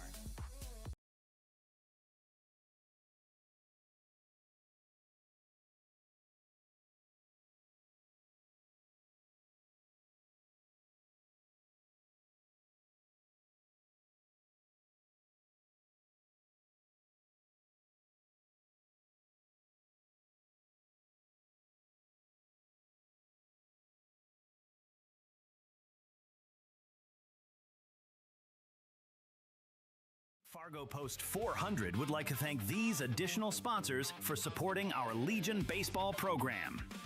Bell Bank, member FDIC.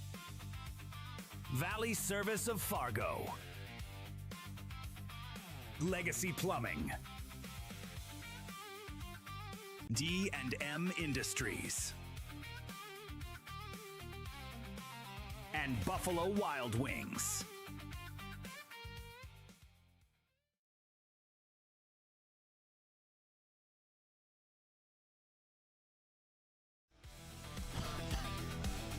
All right, welcome back. 5-2 is our score heading into the top of the 6th.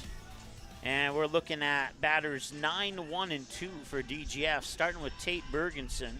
And then we'll go back to the top of the order with Alex Anderson and Luke Kruger, the first baseman, to follow. Those will be the 3 batters that we will see for sure, pending possible changes here in the top of the 6.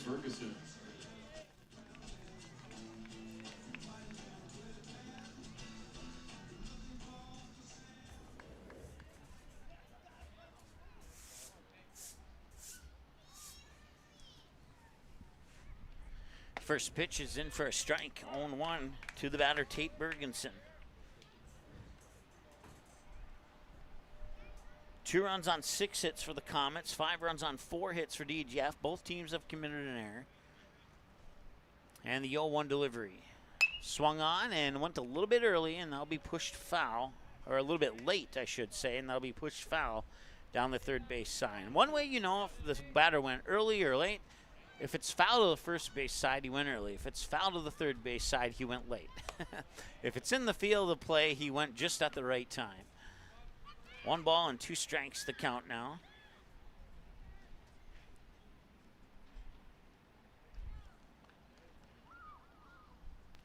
And that one's fouled off. Third base side and out of play. We'll stay at 1-2 as a result. Once again, broadcast coverage brought to you by Mandy's of FargoND.com. Play it again sports. Grease Monkey, Century Builders, DNM Industries, and Kingpins. Supporting Fargo Post 400 baseball here in 2026. 1 ball and 2 strikes in the pitch, and that's off the handle of the bat, right into the glove of Gordon Barch at second base for out number 1. So a little looping line drive to second for the first out, and that'll bring us to Alex Anderson. Top the order for DGF. Alex Anderson's 1 for 2. Fly out to the left fielder, a walk and a double to left field as he hit a ground ball right between Bjornsson and Thingvold, the third baseman and shortstop. That's a fly ball that's going to right center field. Who's going to get there first? Nobody. It's going to go over the head of Ben Peterson. It's going to be possibly a triple. He's going to try for a triple. He's going to get the triple, and he might be sent back to oh, wait, no, never mind. The throw did come out back to the shortstop, Thingvold. So it'll be a triple. I thought for a moment, with the way the outfielders were standing, that maybe the ball had gone over the fence and maybe I missed the signal for a ground rule double, but by the time I looked at that portion of it, the ball had already been thrown into the shortstop. So error number 2 on the broadcaster. Not bad. I think that might be one of my lowest error numbers in any broadcast I've had. No balls and a strike.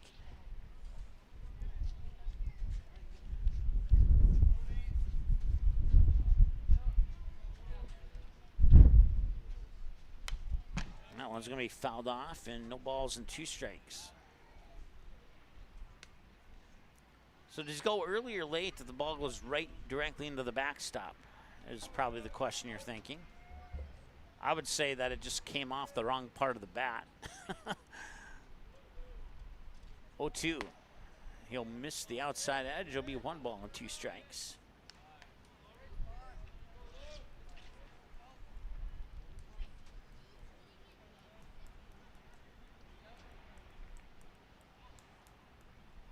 Swing and a miss on a pitch that went to the outside. That'll be strike 2.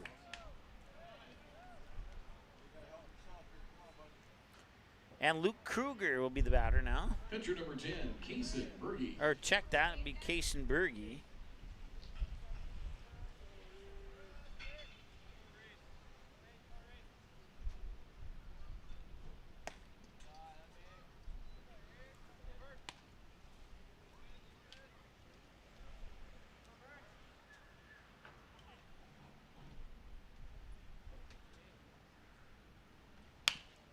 Berge 0 for 2. He's about to be 0 for 3. The pick is made, and he got it. I was almost thinking that maybe I was going to commit my 3rd error of the broadcast, but thankfully Ty Thingvold bailed me out. One hit, no errors, 1 stranded. We go to the bottom of the 6th, and the Comets down 3 look to trim away a little bit more at that deficit. We'll see if they can do that when we return after the break. Stay tuned. Gather up the sports and fitness gear you aren't using anymore and sell it to Play It Again Sports. We will review your gear and choose what we purchase based on condition, brand, and store demand. We will then pay you on the spot, or you can receive additional incentive if you trade towards used or new products in the store.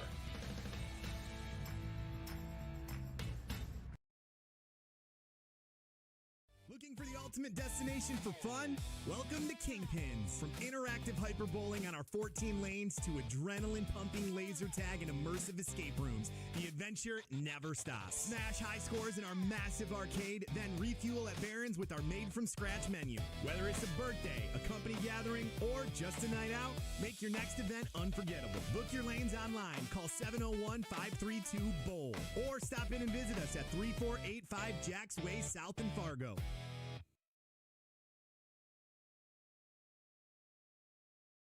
Here's 3 ways you can support Magnitude Sports.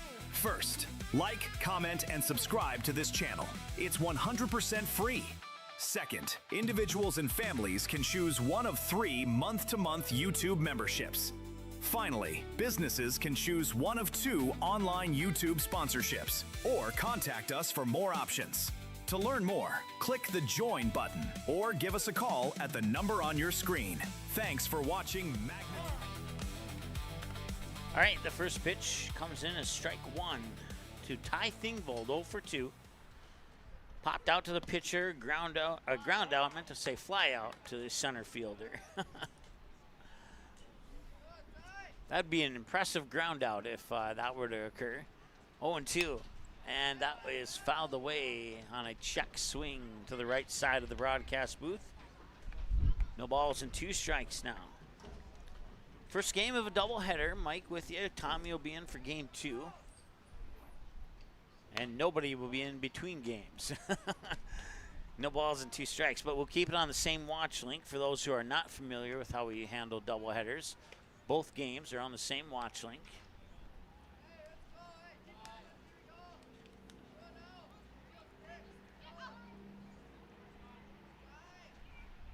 And that is right into the glove of Marshall Heave. That's the second or third direct line drive out to the third baseman in this game. Grant Goddard.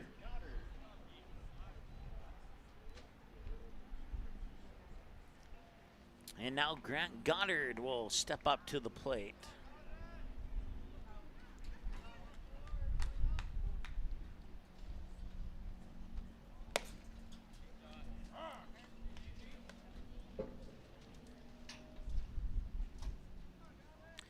Called strike 1. Grant Goddard's 0 for 2. Struck out looking on both trips to the plate. And now he's down 0-2. We'll see if he can avoid that this time or not. Certainly appreciate tuning in, whether you're cheering on the Comets or whether you're cheering on DGF. And he will strike out swinging. So he went down looking the first 2 times. He goes down swinging this time for out number 2. And that brings up Ben Peterson.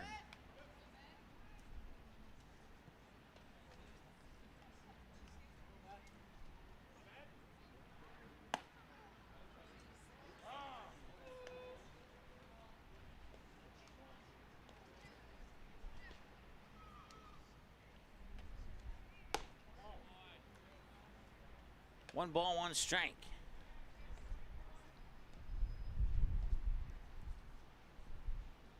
Here's the 1-1.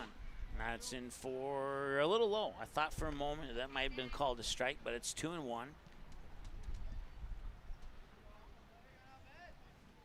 And nice swing and a miss. We're even at 2 balls and 2 strikes.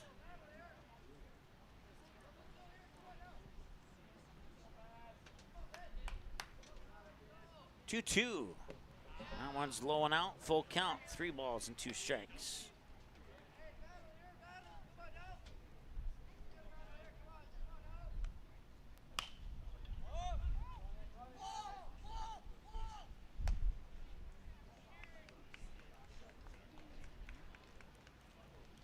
Rookie sets the Comets down in order. 3 up, 3 down. So we head to the 7th. Xander Deutsch, Wes Hoover, and Camden Schreiber are the scheduled batters for DGF when we return in the top of the 7th. Stay tuned. We're coming right back.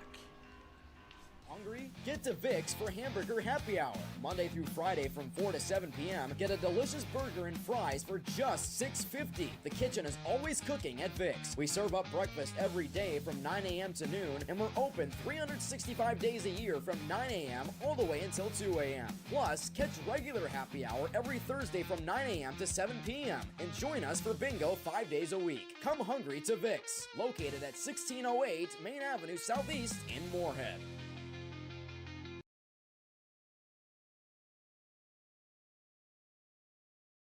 It's time for an oil change. You want service that's fast and trustworthy. Grease Monkey's certified technicians get you in and out in about 15 minutes, plus a complimentary 16-point safety check. No pressure, no surprises, just honest, manufacturer-recommended service. While we work, step out of the heat and relax in our air-conditioned lobby with a cold refreshment.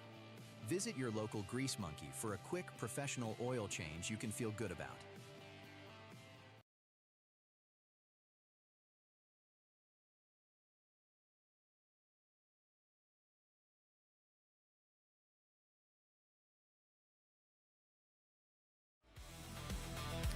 All right, welcome back. Top of the 7th. Xander Deutsch leads it off here for DGF. He's 1 for 3. Single to left field, a fly out to center field, and a fly out to right field. And this, and this one is fouled away for strike 1.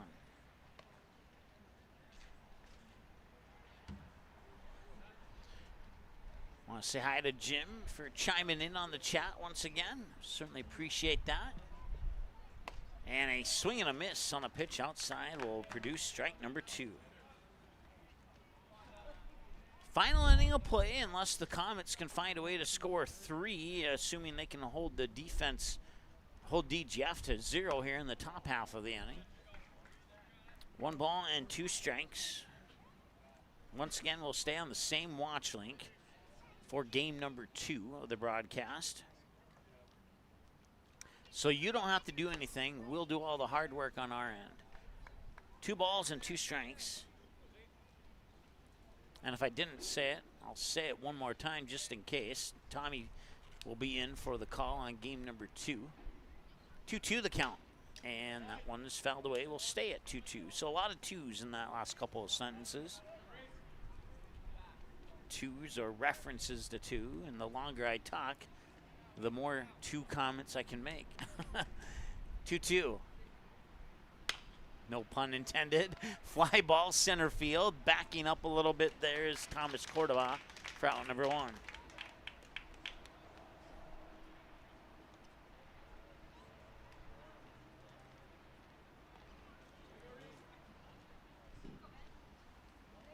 That will bring us to... For DGF batting for Wes Hoover, number 1, Ben Hewlett.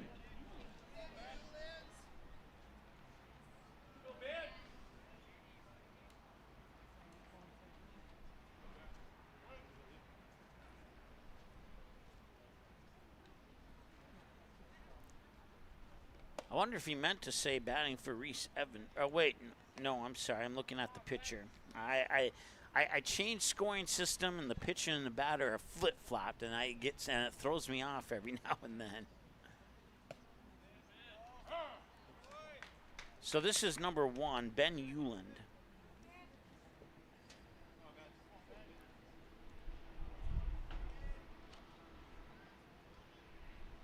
One ball, 1 strike. Make that 2 balls and a strike.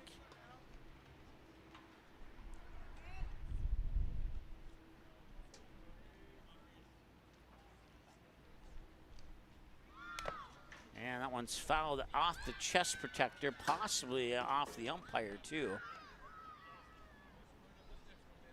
Head coach Jack Junker steps out of the dugout just to be sure that the umpire is okay.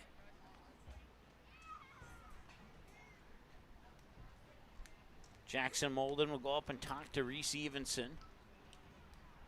And the umpire will stretch out a little bit.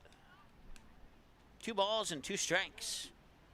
After that fouled away pitch out of the batter's box. Once again, broadcast coverage brought to you by Vixen Moorhead. They have the Hamburger Happy Hour from 4 to 7 Monday through Friday, Burger and fries for $6.50. You can most likely get your favorite drink and still keep it under $10. So that's a win and a win. That's a double win. Something that DGF would like to see if they can do in this doubleheader is get a double win. Or the Comets had a come-from-behind win the other night against Minot, so they could still have a potential come-from-behind win here. But the way the game has been going, it doesn't seem like that could maybe happen. That one's going to drop for a fouled-away pitch, and it'll result in a full count at 3-2.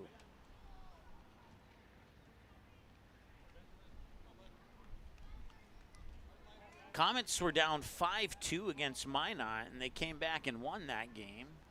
That was just a couple days ago. No, I'm sorry. That was not the Comets. That was the Rockets who were down 5-2 and came back. So there's my third error of the game, and now I'm catching up to my normal error average. 4 teams in one program. You're bound to get a couple of them mixed up every now and then. Just like when you use a scoring system for 8 years and then you switch to a different scoring system and the pitcher and batter are flip-flop. Fly ball, right field, and he could not quite make the catch. He'll bounce in and out of the glove of Ronan Bjorm and drop for an unofficial strike. So we'll stay at 3-2, and we'll have payoff pitch number 2 coming up.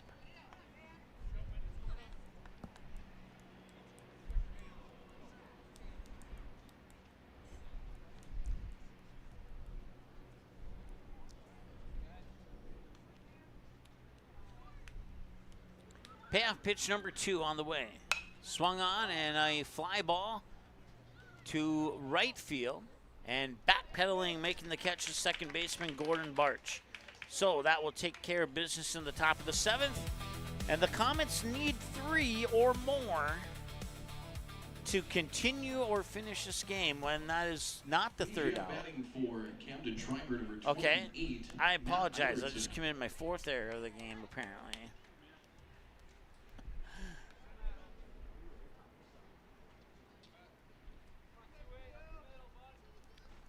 I don't know. I had 2 outs on my scorebook. I had 2 outs on this scorebook, and that one is up in outer space, and I'm not even sure where it went, but he really smoked that one.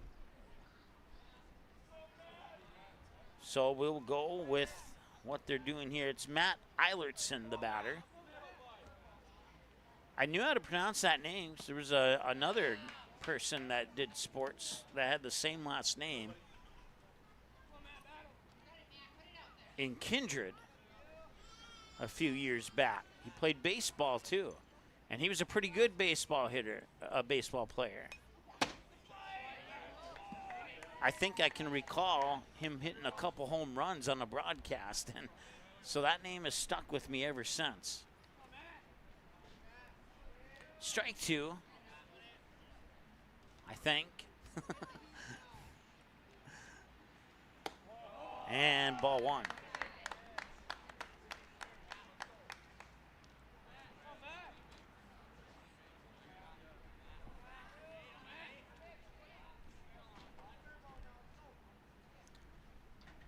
Swing and a miss, and there's the 3rd out. Now we can go to the commercial break. We'll take a break. We'll be back in a moment here on Magnitude Sports. Good sportsmanship. It will carry you further in life than sports.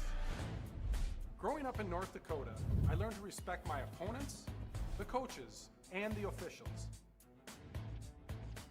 The values of fairness and teamwork carried me to the highest level in my sport and allowed me to live my dream of playing football in the NFL. It doesn't matter if you're on the stage, the playing field, or in the stands.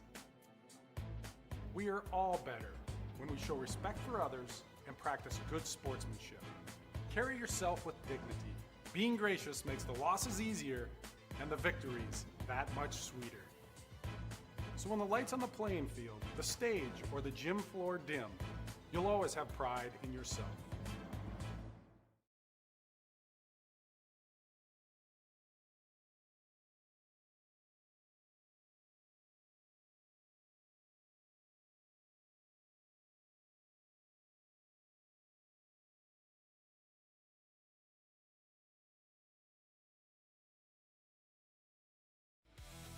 right, bottom of the 7th, one change. Ian Halverson coming into right field. Kaysen Bergen going to try and go the distance here and pitch all 7 innings. And so far, so good. His team has a three-run lead. Swing and a miss, strike 2. There were a couple other changes too. I didn't quite hear them all, and they don't have numbers on the front of their jerseys, so I'm not going to try and figure it out anymore. And that is a hard hit ball. That one just over the head of Marshall Heeb. So Marshall Heeb 3 for 4 on catching line drives to third. And that will result in a double for Ronan Bjorm, and Bjorm's now 2 for 3 in the game.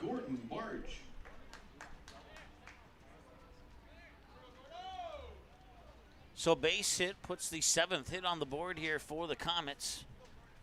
They find themselves down 3. Do they have a comeback in them? We'll find out. Running in scoring position with nobody out. And a hard hit ball to second. That could be a double play. They will fire over to first. No, they will not. Matter of fact, there's going to be a rundown now between.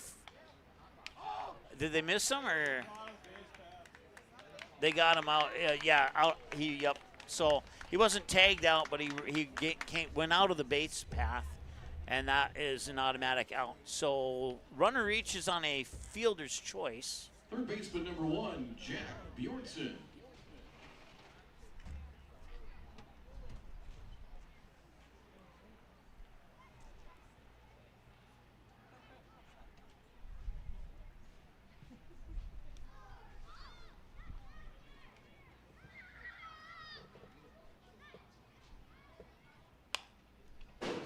Bjornson will foul that one off for a strike.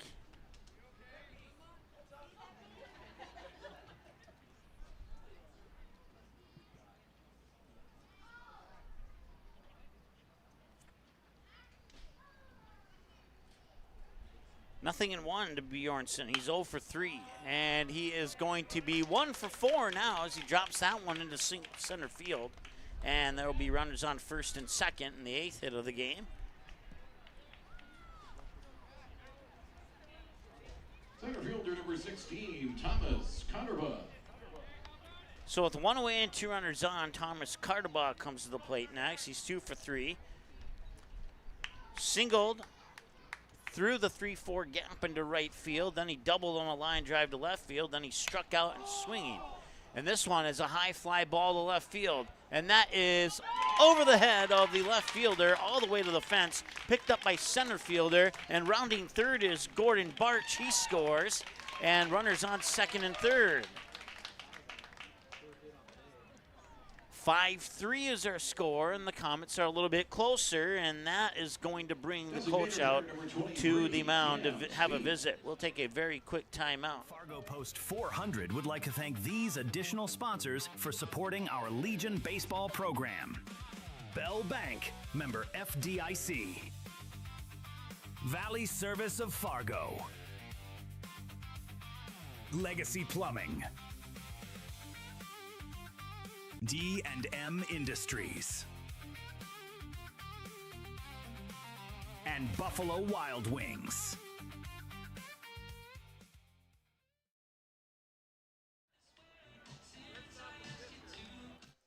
All right, welcome back. This is on the mound. Looks like we will have a pitching change. For a moment, I thought we were not going to have a pitching change. Kaysen Bergen. I had him down unofficially at 80 pitches through 6 1/3. And we will indeed have a new pitcher on the mound. We'll take another break, and we'll come back and tell you more in a moment. Stay tuned. Hi, this is Mike from Magnitude Sports. I'd like you to do me a favor if you would. Subscribe to this channel right here, Dakota Fins and Feathers Outdoors. The channel is owned by a family I've known for over 2 decades and features some sports stars from previous Magnitude Sports broadcasts. So if you're the type of guy that likes fishing, hunting, dogs, you can get all that and more right here on the Dakota Fins and Feathers YouTube channel. You can also find them on social media, on Instagram, TikTok, Facebook.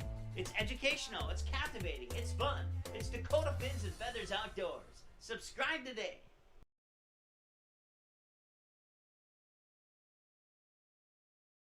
Doolittle's Wood Fire Grill is an experience that ignites your senses, featuring wood-fired rotisserie cooking. Grilling meat over an open flame creates that savory wood-roasted flavor, while the rotisserie rotation results in juicy and succulent meats. Doolittle's even has an outdoor fire pit that creates a relaxing setting to wine and dine for any occasion. Visit DoolittlesRestaurants.com for a full menu or to make a reservation. Doolittle's Woodfire Grill, 2112 25th Street South in Fargo, or call ahead at 701-478-2200. All right, welcome back. So Cadman Schreiber will flip-flop spots with Case and Berge. Berge's your new shortstop. Schreiber's your new pitcher. And strike one called here. Thomas Cordoba on second and Jack Bjornsson on third. A base hit ties the game, 1 out. In theory, it ties the game. Cam's feet 1 for 3. Strike two.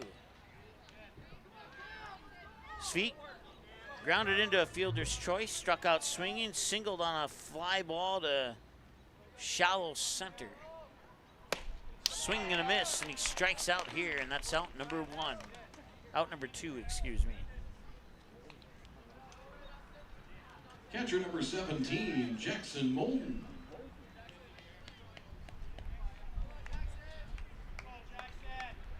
Jackson Molden 1 for 3, singled to left, popped out to the second baseman, and had a line drive shot to the third baseman on his 3 chips to the plate so far today. And that pitch is outside for a ball, 1-0.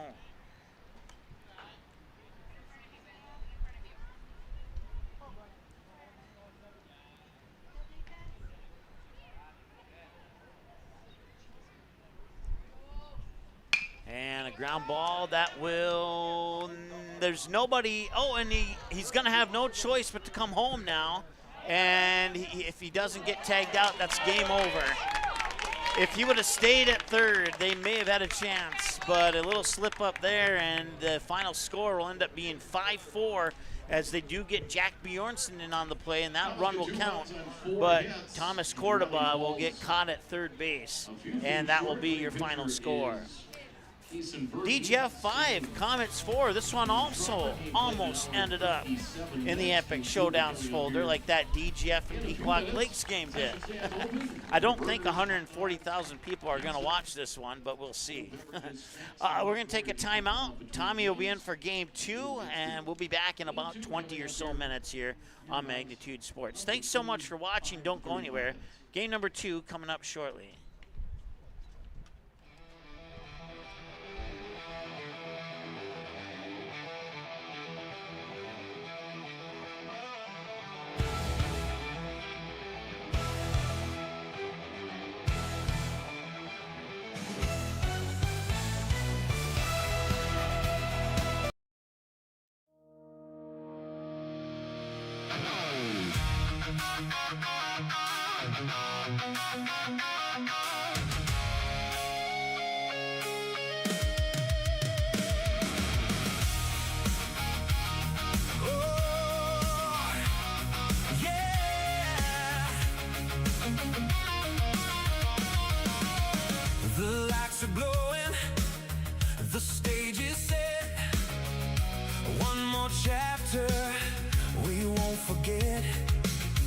The crowd is waiting, the energy grows, everybody knows there's more to come.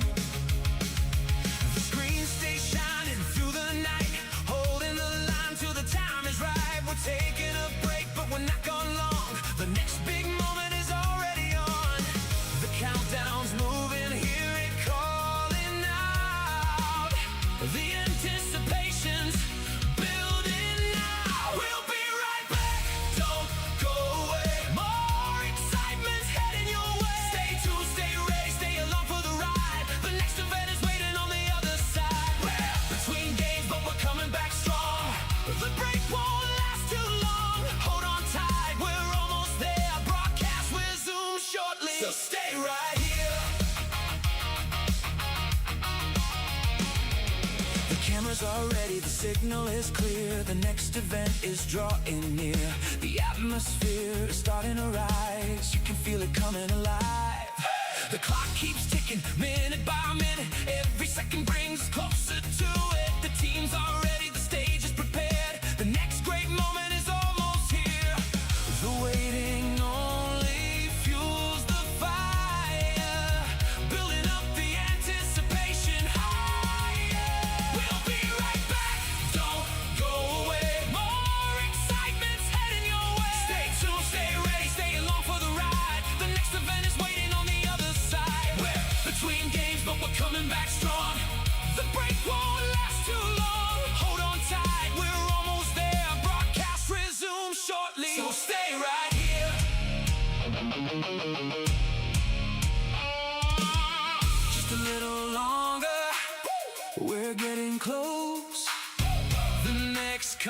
West is ready to go. The crowd will roar, the action will start. Another unforgettable moment is about to spark. The wait is ending, the time is near. Thank you for staying here. We're gearing up, we're standing by. The next event is ready to fly.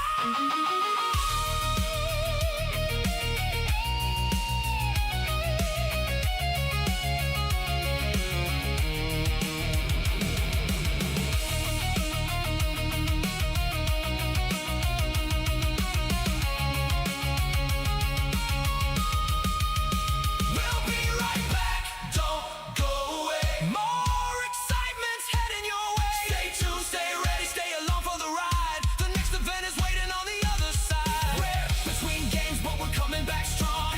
The break won't last too long. Hold on tight, we're almost there. Broadcast resumes shortly, so stay right here. Stay tuned, stay tuned. We'll be right back.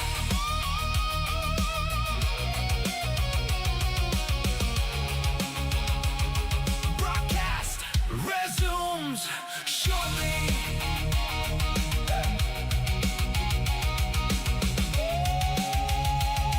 Broadcast resumes shortly. Magnitude Sports Radio. Magnitude Sports Radio.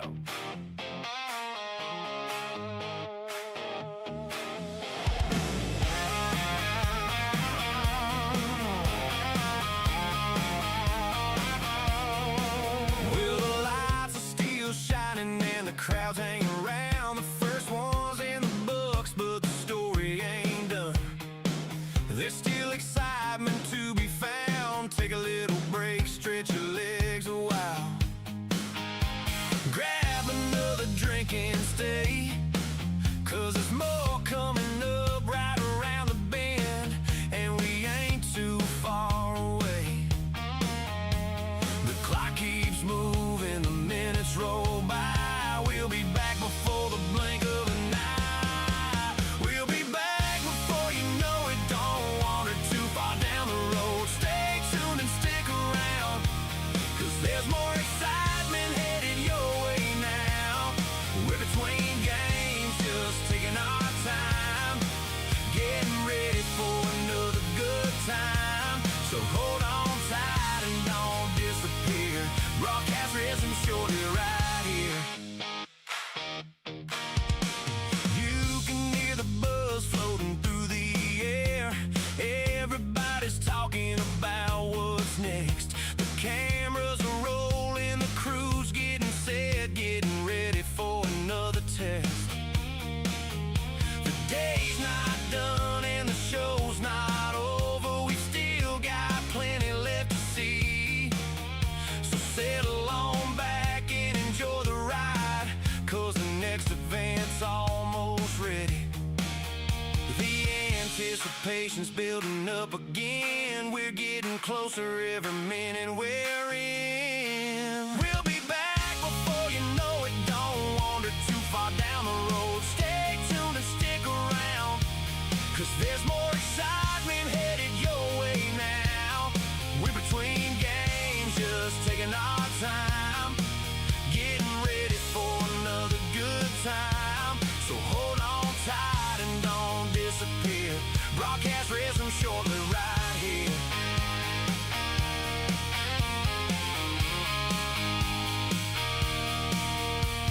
This ain't goodbye, it's just a little pause, a chance to catch your breath.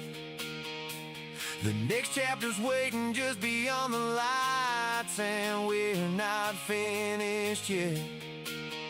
The countdown's ticking, we're standing by. Everything's ready to go. It won't be long till we're back on the air, bringing you another show.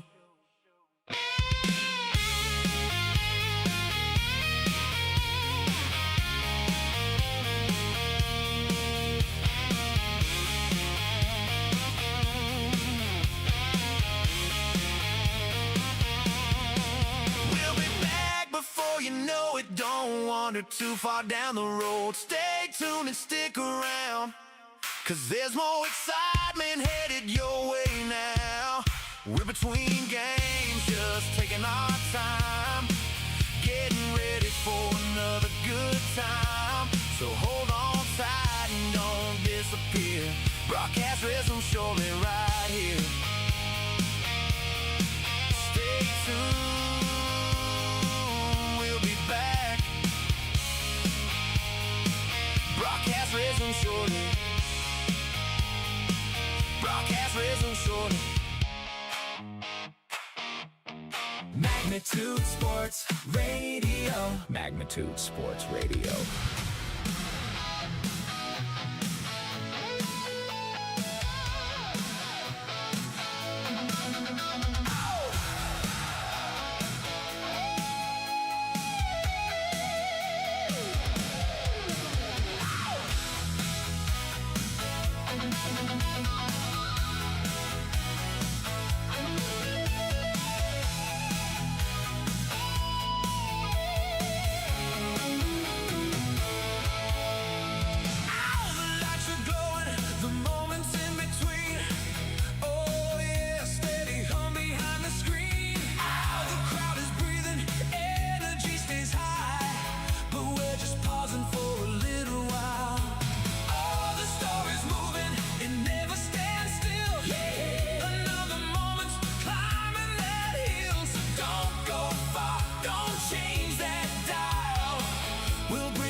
Magnitude Sports Radio. Yeah. You know what it is? We just between the moments right now. Hold tight. We coming right back. Woo, woo, woo. Yeah.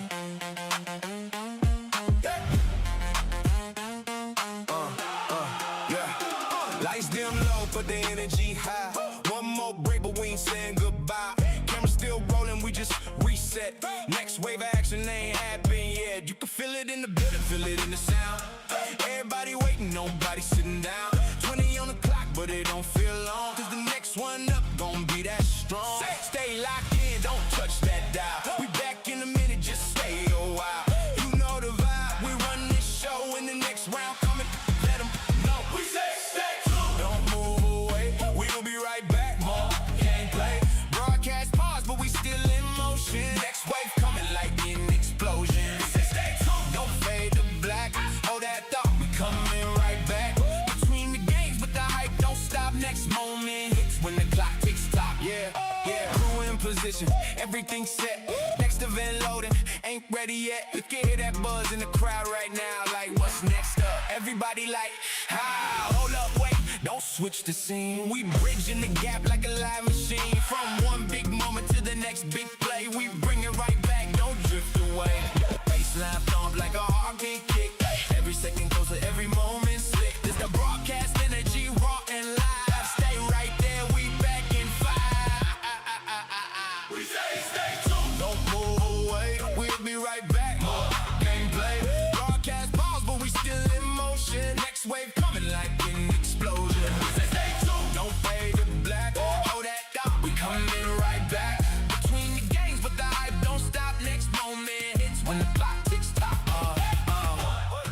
We almost there. 3, 4. Feel that air. 5 seconds left. Don't go far. Next show up. Superstar. Yeah. We don't stop. We reload. New moment on deck. Let it unfold. Keep it live. Keep it real. Keep it loud. We bring it back for the crowd. We stay tuned. Don't move away. More gameplay. Broadcast pause, but we still in motion. Next wave coming like an explosion. Don't fade to black. Hold that thought, we coming right back. Between the games, but the hype don't stop. Next moment hits when the clock ticks tock. Stay tuned. We coming back. We coming back. We coming back. Broadcast resume. Don't go nowhere.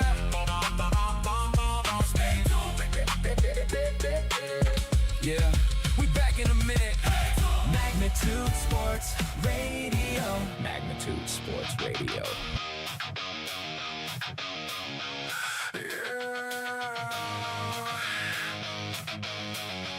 Yeah.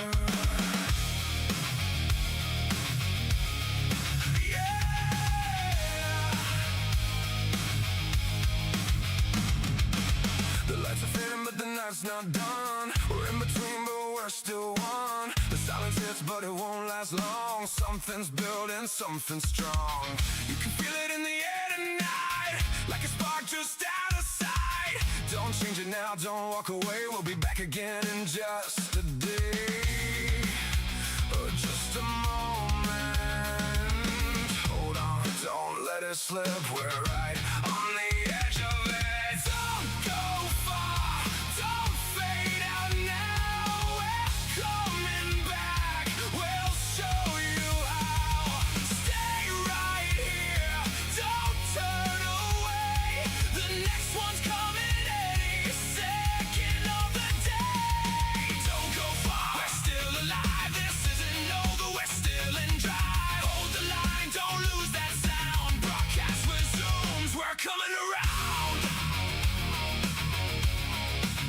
We're coming around. The room still echoes what just went down, but there's more life in this town. The crew's still working, the gear still spin. Another moment's about to begin. You can hear it if you listen close. That feeling everybody knows. It's not the end, just a break in time. Next big moment is right on the line. It's not over, not by a mile. Just stay with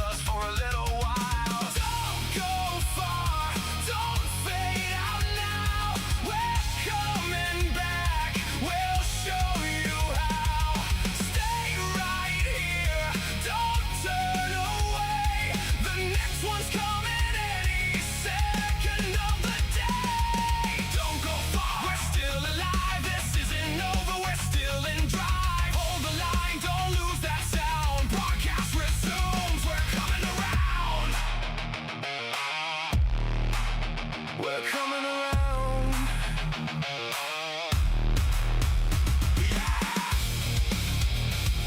Hey, don't let it go. Oh, we're still in the flow. One more breath, one more call. We're not done at all. The countdown's ticking in your head. Everything that needs to be said is coming back. Just wait and see. We're right where we're supposed to be. Hey. Hey. Don't go far, don't fade out now. We're coming back, we'll show you how. Stay right here, don't turn away. The next one's coming any second of the day. Don't go far, we're still alive. This isn't over, we're still in drive. Hold the line, don't lose that sound. Broadcast resumes, we're coming around. We'll be right back. Stay tuned. Broadcast resumes shortly. Don't go far.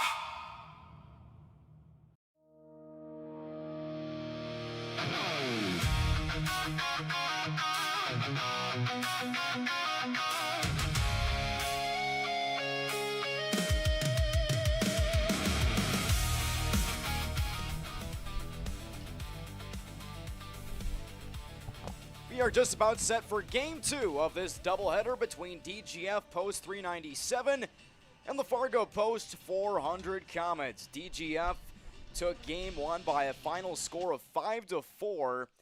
The Fargo Post 400 Comets had 2 runners in scoring position, runners on second and third, and then a double play ended the game. That's right, a 6-2 double play helped DGF win 5-4. Thomas Cutterba of Fargo Post 400 got caught between third and home on a ground out to short, and he'd end up being tagged out in the baseline between third base and home plate, ending the game for the Comets. Tommy Fox with you here on Magnitude Sports. Good to be with you here on this cloudy Thursday afternoon. There was quite a bit of rain to start this doubleheader, but it seems to be that we won't have any more rain, knock on wood, of course.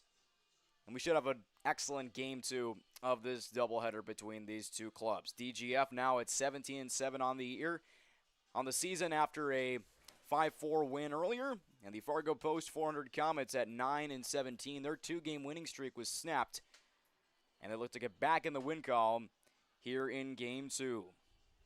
On the mound for the Fargo Post 400 Comets, coached by head coach Jack Junker, Thomas Cutterba will be on the mound for the Fargo Post 400 Comets. He'll face a batting order led by head coach of DGF Post 397, Al Kruger. Leading off will be Alex Anderson, the center fielder. Camden Schreiber, the third baseman, batting second. Kaysen Berge, the shortstop, batting third. Xander Deutsch, the cleanup hitter, batting fourth, playing in right field. Wes Hoover, batting fifth, the first baseman. Luke Kruger, the pitcher, he's batting sixth. Drew Martin, the catcher, batting seventh. Ty Heeb, that's H-I-E-B, he's batting eighth, playing at second base.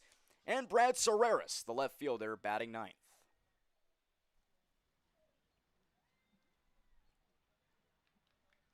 Out of the stretch will be Cutterba to start his game. First pitch skips in the turf, and off and running we go here in Game 2 of this doubleheader. 81 degrees in Fargo, North Dakota. Quite a bit of cloud cover. The wind's kind of been off and on the last hour or so. It's been gusting. It was gusting quite a bit earlier, but right now it's at a gentle breeze. Again, a lot of the clouds here are not looking too friendly, but doesn't seem like we'll have any rain to worry about here at Starion Bank Field. But of course, we will keep you up to date on all the weather that could impact the play of this game, as it's a 2-1 count on Alex Anderson, the center fielder for DGF. He stung a triple into right center field late in game 1, so he can hit for power. 2 balls and 2 strikes. Alex Anderson with that multicolored bat. 2-2 pitch misses outside. The count's full.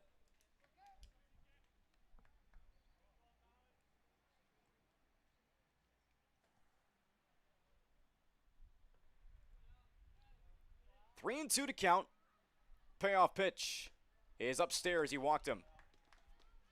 So Anderson with a leadoff walk. For DGF Post 397. Infield and outfield for the Fargo Post 400. Comets looks like this. In the outfield, left to right, Ben Peterson will be in left. Madden Dorer in center field. Then Cameron Bevel in right. Slight lead at first by Alex Anderson. Pickoff attempt is not in time.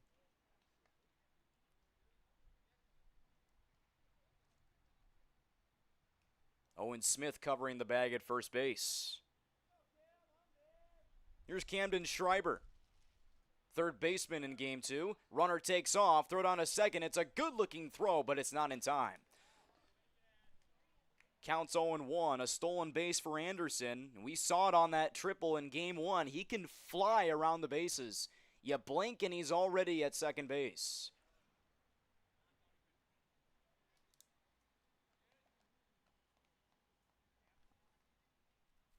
Oh, 1 pitch. Outside and low. Counts even at 1-1.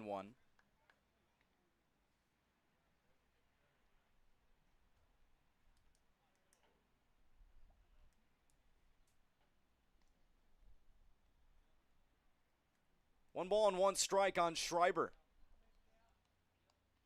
Disengagement from Cutterba. And the pitch. Swing and a miss. Good fastball from Cutterba upstairs. Counts 1-2 on Schreiber.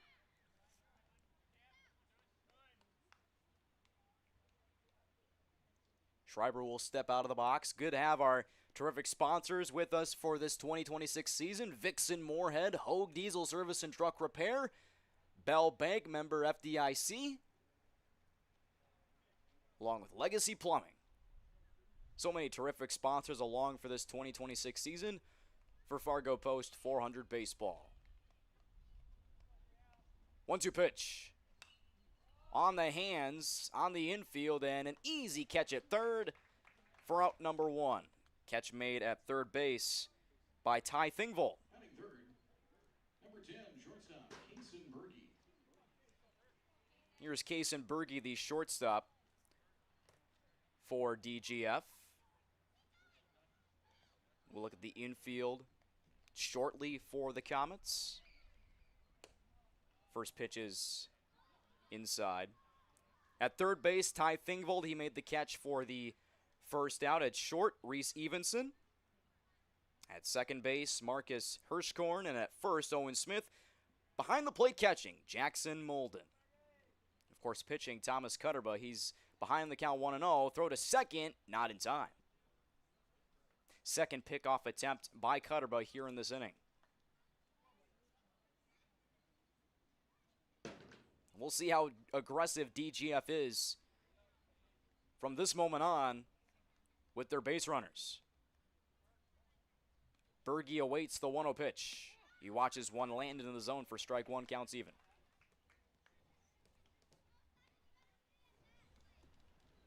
Also good to have Kingpins as one of our sponsors. Century Builders, D&M Industries. Another disengagement from Cutterba. 1-1 pitch, grounded to third. Played by Thingvold. He'll look at second, go to first for the out.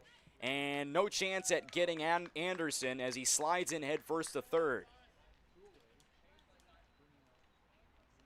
So that's out number 2. That moves the runner to third base. And that's kind of the price you have to pay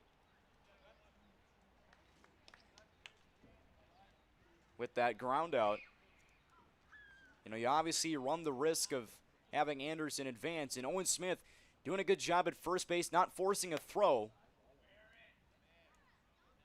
A, it wouldn't have been on time, and B, you don't want to risk a throwing error that could get the game's first run in.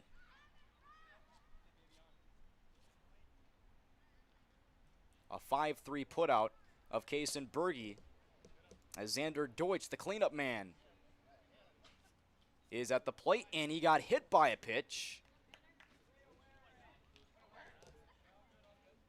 And he takes first base. Umpire conducting the base paths here in Game 2. Notice that he got hit in the lower extremities. And so 2 runners on for DGF here in the first. No hits here in this game as of right now. Runners on the corners. Anderson 90 feet away. Xander Deutsch at first base after he got hit by a pitch. Wes Hoover, the first baseman, steps in with a yellow, orange, and black bat. And he watches one go low for a ball. Again, as I mentioned, the Comets are 9-17 on the season. 1-11 against their own conference. They are 5-8 at home, though. Runner takes off for second, no throw from Molden, as Xander Deutsch easily takes second base. You know, you really want to try to get these runners out on whether it be a pickoff attempt or just a simple throw to the bag, but you run the risk of committing an error, and with how fast they are, you can't really recover against this type of base running.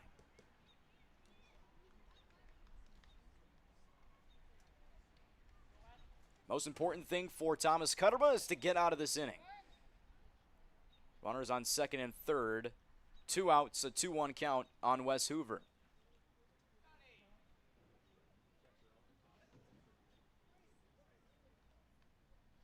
Fargo Post 400 Comets will play the Moorhead Golds Post 21 on Monday, July 6th, after the 4th of July weekend.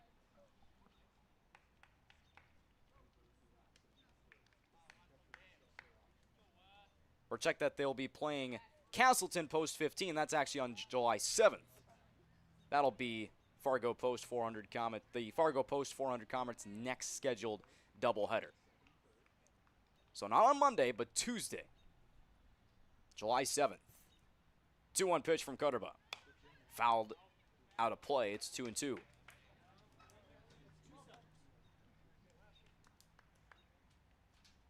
Luke Kruger on deck for Post 397. If Wes Hoover can extend this inning. He's got 2 runners in scoring position. Infield playing neutral for the Comets. Cutterba out of the stretch, the 2-2 pitch. And that lands in there for a called strike 3. Thomas Cutterba doing his job in the top of the first. 2 left on, and the Comets are up to bat in the bottom of the first next on Magnitude Sports. When your truck is down, your business is down. That's why drivers across North Dakota and Minnesota trust Hogue Diesel Service in West Fargo. DOT certified in both states. From oil changes to full overhauls, Hogue Diesel Service handles complete truck and trailer repair on all makes and models, heavy and medium duty. Need on-site repair, computer diagnostics, pickup and delivery, 24-hour service? They do that too. Call Hogue Diesel Service today at 701-532-0203. That's 701-532-0203. Hogue Diesel Service LLC, 907 2nd Avenue West in West Fargo. Sweet Shots is Fargo's premier golf entertainment destination. Sweet Shots will host your birthday, bachelorette party, corporate events, date nights, or night out with friends and family. Need help with your golf game? Visit with one of Sweet Shots' PGA teaching pros. Hungry? They have a full food and beverage menu too. Try your shot in one of 60 climate control hitting suites or one of 5 indoor full swing simulators that include golf, hockey, hunting, football, soccer, and zombie dodgeball. Make the trip to 3400 James Way South in Fargo or visit sweetshots.com for much more.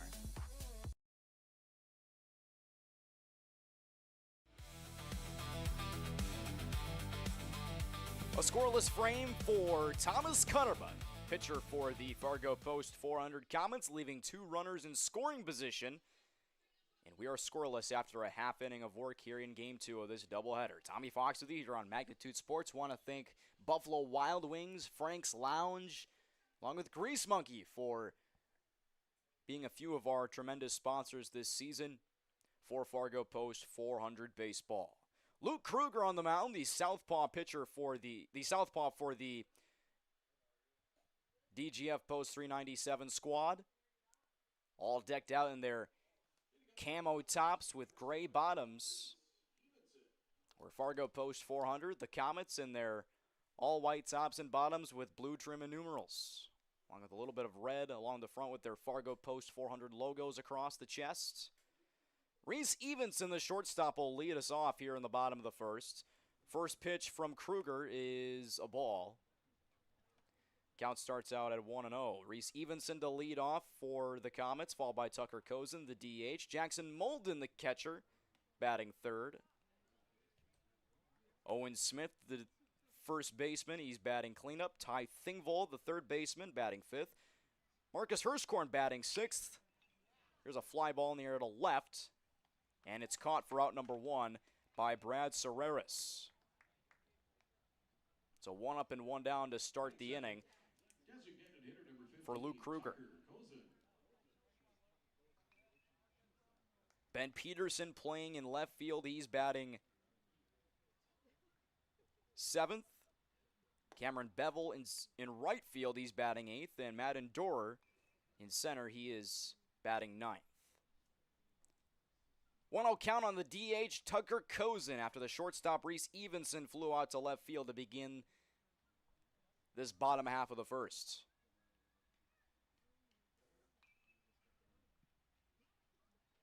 This Comets team, they're full of hitters, and they can hit for power.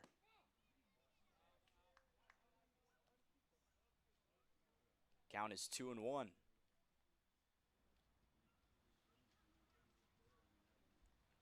Curveball lands in there. Boy, oh boy, that is a deadly pitch. A deadly curveball by Luke Kruger, and he evens the count. Kozin watches one skip up and over the catcher and into the netting for ball three. The wind is just, boy, oh boy, it has just died down here in this afternoon. A sky-high pop-up that's going to land out of play, probably in the parking lot. Hopefully it doesn't hit my car. Doesn't seem to be online, though, so we're good to go. Seventh pitch of the at-bat is going to lead to a walk. So a good at-bat by Tucker Kozin, and the Comets have a 1-out base runner. Number 17, catcher Jackson Molden. And before this doubleheader here today, earlier this week, the Comets with a 1-0 win over Wahpeton Post 20. Ben Peterson only allowing 2 hits in his start on the mound. 7 full innings of 2-hit ball, giving up no runs on 7 strikeouts and 1 walk.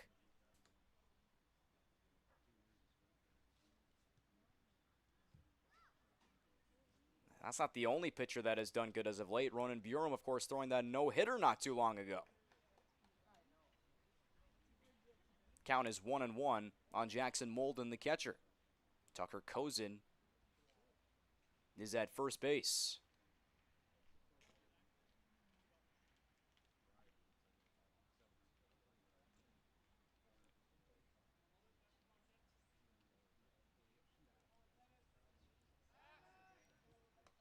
Pickoff attempt at first base.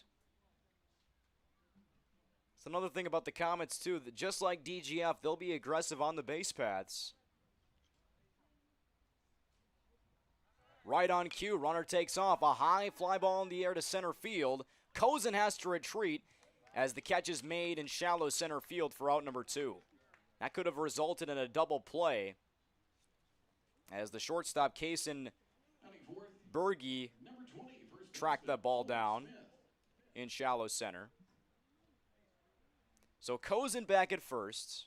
after the pop out to short by Jackson Molden. And now Owen Smith attacks the first pitch, sends it down the line in right field, and it's foul. A high drive down that right field line by the first baseman, Owen Smith, but he just got out in front of it.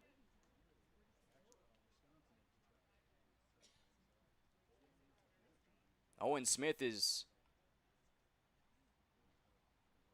a guy that can terrorize opposing pitching. He can go to the opposite way. He can pull it. He's also an exceptional base runner, too. That basically describes this entire Comets team. 0-2 pitch is in the turf. Throw down to second. It's going to be cut off. A wild pitch results in Kozin taking second base, and now he's in scoring position for the Comets. Count is 1-2 on Owen Smith. Batting .267 in 15 games played, and he swings and misses for strike 3.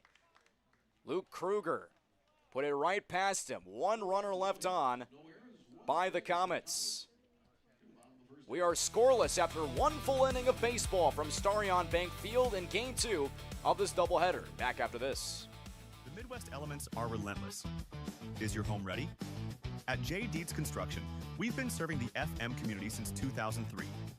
As a proud member of the Building Industry Association, formerly known as Home Builders Association, we specialize in roofing, siding, custom decks, and seamless gutters built for maximum durability.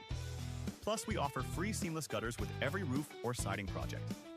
Call 701-367-1175 or visit buildwithjdc.com. J. Deeds Construction. If you can dream it, we can build it. Post 400 baseball is back, and we have all the dominant performances. Rounding third is Oliver Lux. He will come in, and the throw won't be in time, and Easton Rarick with a 2-run single to right, and it's 10-4. And all the big moments. Back inside, ground ball to second. Flip to Rarick for one, on to first, rack him up for 2. Throw back to third, they get a triple play. It will go 4, 6, 3, 5 on the triple play. Everybody in the infield got their turn.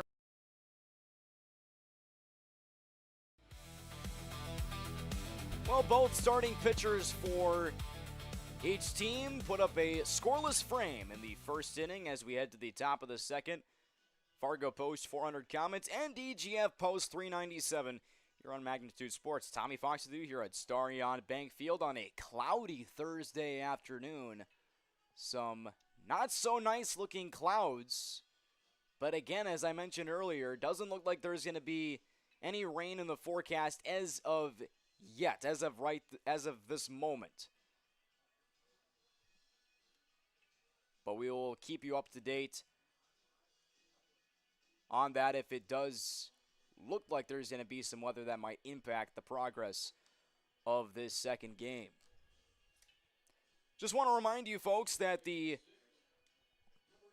Bozeman Invitational Tournament starts on July 8th next week. Yes, that's right. The Fargo Post 400 Stars will be heading to Bozeman, Montana. Stars won the Bozeman tournament last year. They went undefeated, defeating the host team, that being Bozeman, in the title game. And they look to go back-to-back. That'll be, of course, on Magnitude Sports. Mike Goyne with the call. Magic Mike. First pitch of the inning to Luke Kruger is a ball. Counts now 1-1. Pitcher versus pitcher here to begin this top half of the second. That ought to be a good trip. For Mike, he gets to go to Dickinson and then Bozeman. 1-1 pitch is outside for ball 2. Because before that Bozeman Invitational on July 7th, the Fargo Post 400 Stars will be at Dickinson. That'll be 6 o'clock Central Time, 5 o'clock Mountain Time.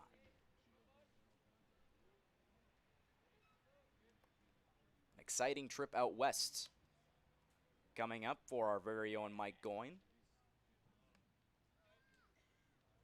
I will admit I've never been any further west than Bismarck or Devil's Lake?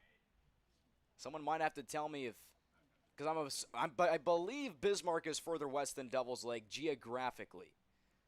As the 5th pitch of the at-bat is upstairs, a walk issued to the first batter of the second inning. Luke Kruger will be aboard for DGF. But no, the western part of North Dakota. Now, I've seen pictures. You know, Medora, as the Theodore Roosevelt Presidential Library opened today. And looking at the kind of the scenery, like the little hills, that's what you really got to appreciate about the western part of North Dakota. So much geographical scenery, because you're getting closer to the Rocky Mountain Range the further west you go.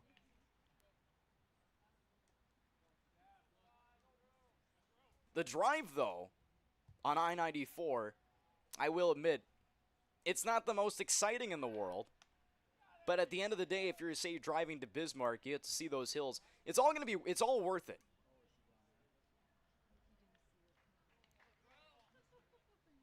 No balls and a strike on Drew Martin, the catcher for DGF. Slight lead at first, showing bunts. He pulls back, counts even. So again, the Fargo Post 400 Stars will be at Dickinson Tuesday, July 7th, 6 p.m. our time, 5 p.m. Mountain Time, and then the Stars will head to Bozeman July 8th for the Bozeman Invitational. That'll go until Friday, July 10th. Runner takes off, ground balls stabbed at third, throw to first is in time for the out. Ty Thingvold going to his left, making the play for the first out of the inning. How about that? That does advance the runner into scoring position, but Thingvold still records an out. 5-3 on the putout. Martin is retired. Kruger advances to second on a ground out.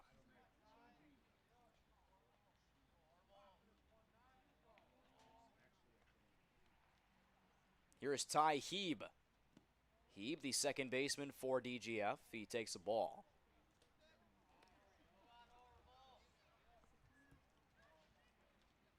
Want to thank Valley Service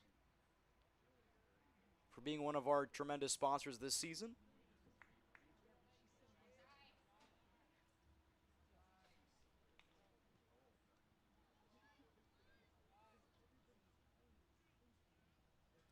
Owen Smith at first base, kind of playing shallow in case a bunt is drawn. 1-0 pitch misses inside.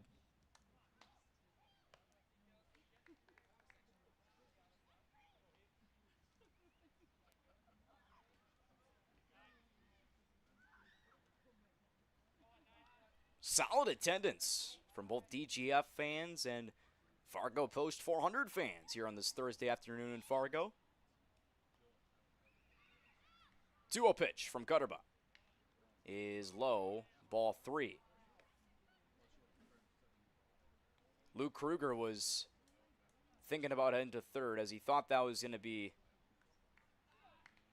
he thought he was going to have enough time to advance on an almost wild pitch. Cutterba looking to get back into the count, and he can't as it's behind the batter and a 4-pitch walk issued to Ty Heeb. And that puts runners on first and second with one away. So 2 walks here in this inning. 3 in the game so far for Cutterba. In the top of the first, he left 2 runners on. Both of them were in scoring position.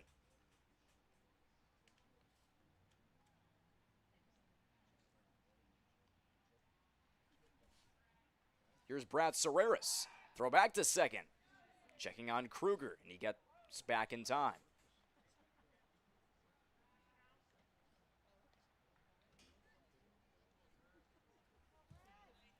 Cutterba has been pretty aggressive on those pickoff attempts in the first inning and a third.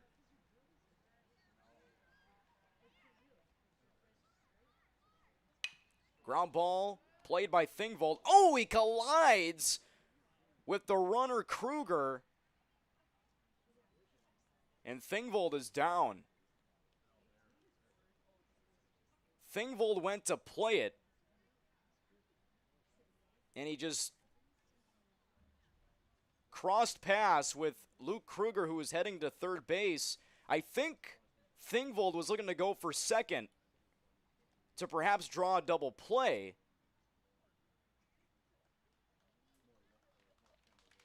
And Thingvold looks to be okay. That's a good sign. Center fielder number 5, Alex Anderson. And due to it being interference, that'll be the second out of the inning.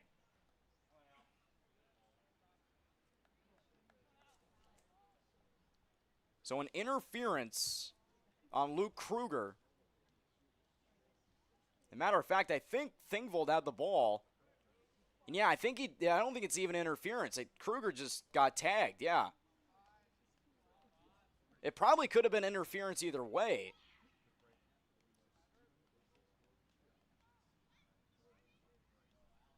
So 2 on and 2 out.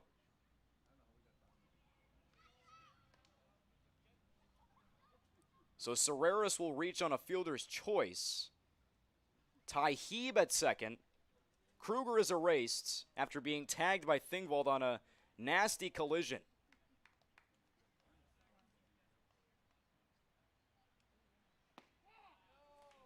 And now Alex Anderson in a 1-1 count.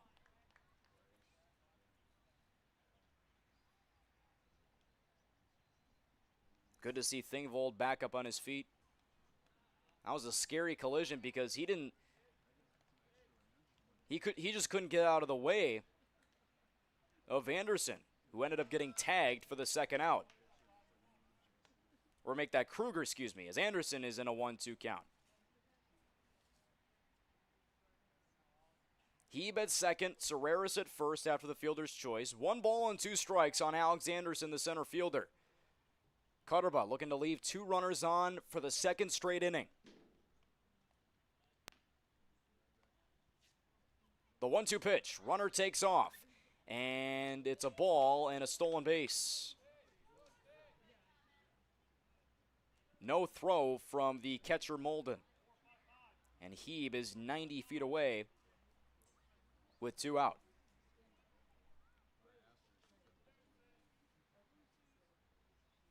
Alex Anderson, he drew a leadoff walk to start the game.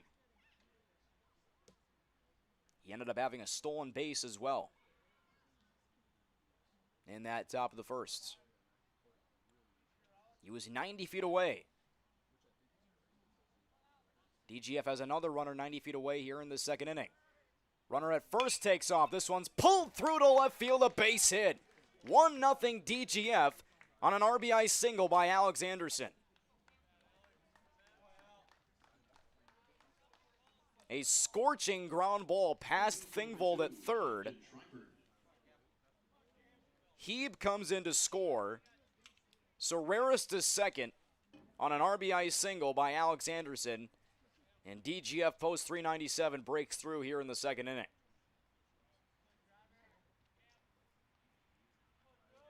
So not deja vu in a good way for the Comets. Here's Camden Schreiber. He gets one off the end of the bat. It's in play. Race to the ball right in front of the Comets dugout. And Owen Smith trying to play it on a bounce for kicks as it landed foul. It's 0-1 on Schreiber. Schreiber popped out his last time up. He's 0 for 1. Third baseman for Post 397 here this afternoon.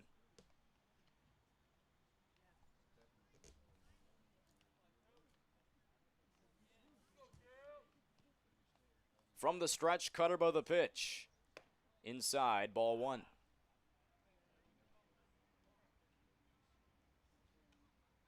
Comets have given up 157 runs officially after Game 1. So the run differential isn't terrible. It's 121 to 157 going into game 2.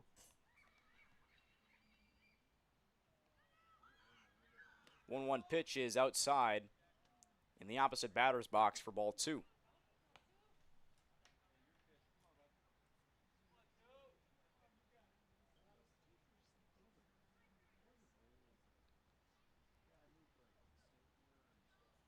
Two balls and one strike. Thomas Cutterba looking to escape this second inning. Couple of disengagements, the pitch. Swing and a miss. It went kind of underneath Molden. He doesn't see the ball. It went past him, and now a run comes in to score. Jackson Molden didn't see the ball, and it's 2-0 DGF. There is some serious confusion on the diamond right now. From this vantage point, it looked like it went underneath Molden's gear. Like it kind of one-hopped the turf and then went underneath him. It's a 2-2 count on Schreiber. The umpires are still kind of discussing it.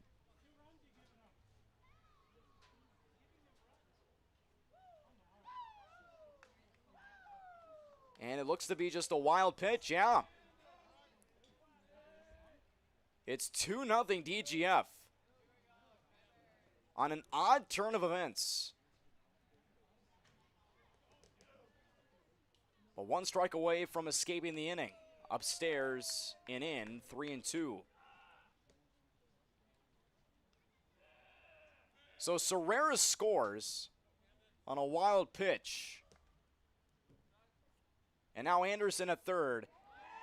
And Schreiber gets hit by a pitch. It wouldn't have mattered anyway, as it was going to be a ball. Shortstop number 10, Kaysen-Berge. Here's Kaysen-Berge. He grounded to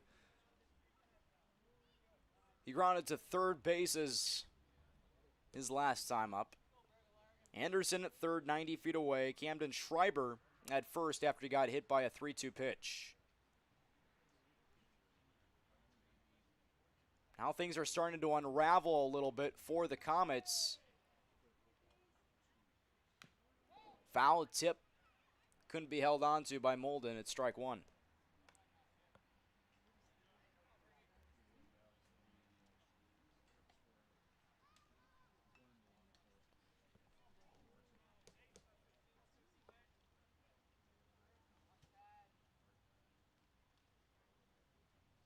Two runs on one hit though so far for DGF. It's 0-2 now on Kaysen-Berge.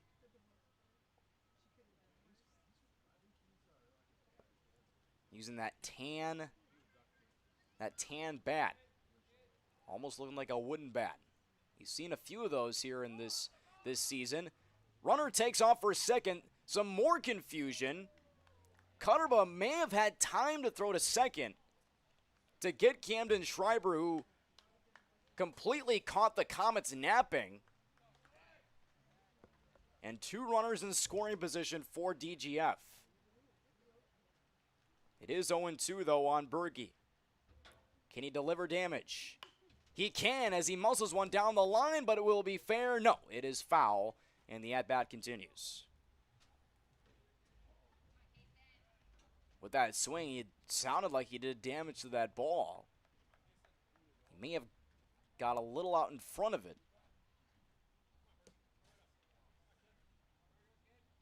These DGF batters, they can deliver some pop. Cutterba gets the sign he wants from Molden. And the 0-2 pitch. On the infield, and the running catch is made by Cutterba for out number 3. So 2 left on for the second straight inning by DGF, but they played 2 on 1 hit. We've played 1.5. It's 2-0 DGF here on Magnitude Sports.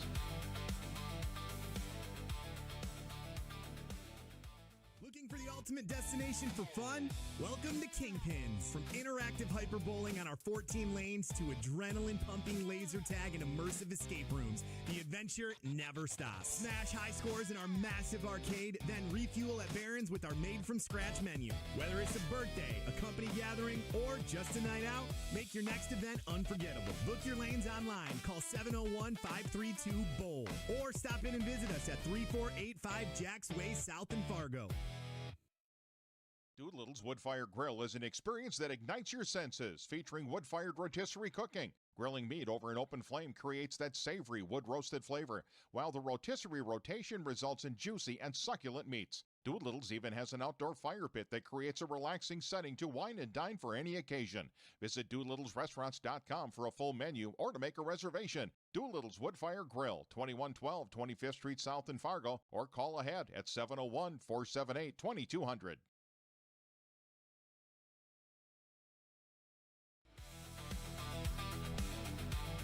Another look at the infield and outfield for DGF Post 397 as we enter the bottom of the second inning here at Starion Bank Field. In left field will be Brad Serreris. In center, Alex Anderson. In right, Xander Deutsch. And in the infield, Camden Schreiber at third base, Kaysen Berge at short. At second base, Ty Heeb. At first, West Hoover. And Drew Martin, the catcher, for Luke Kruger, starting pitcher this afternoon for DGF. He starts the bottom of the second with a swinging strike against Ty Thingvold. It's now 0-2. Kruger in the top of the first, he struck out one. That was of Owen Smith to end the first inning. He gave up a flyout, a walk to Tucker Kozin, a pop out of Jackson Molden, and then that strikeout of Owen Smith. This one lands low in the zone. It's 2-2.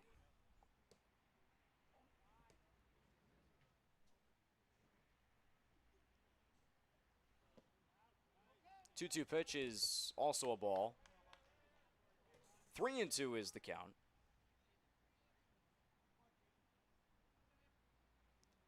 Thingvold, little half swing, pokes it foul to the right side.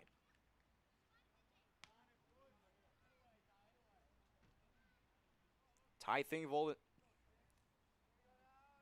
.79 batting average, 16 games played. Swing and a miss, he got him. On a payoff pitch, Kruger puts away his second Comet of his outing. Back-to-back Ks for the DGF lefty. 1 up and 1 down here in the second. Here's Marcus Hirschkorn. He watches a strike to begin the at-bat. Hirschkorn batting .250 on the year, 11 games played. 2 doubles on the year as well for Hirschkorn as he watches the ball. Evens the count. 1-1 pitch may have hit Hirschkorn after the ball hit the turf. It's 2-1.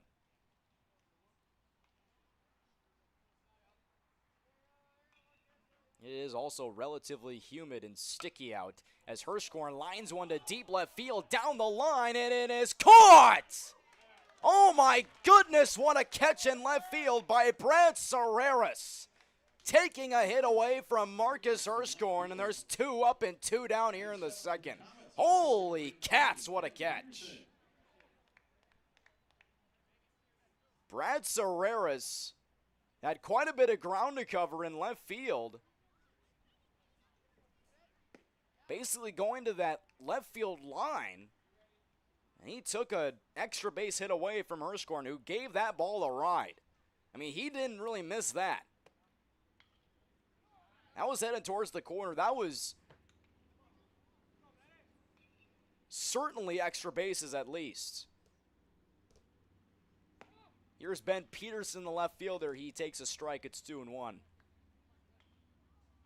And DGF using that speed in the outfield. Here's a line drive into right center field. The first hit of the game for the Comets belongs to Ben Peterson on a line drive single to right center. Batting 8th,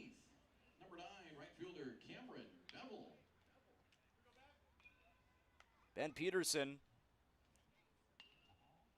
entering the day with the game with 5 singles, or 5 hits rather, getting his 6th hit of the year on that swing.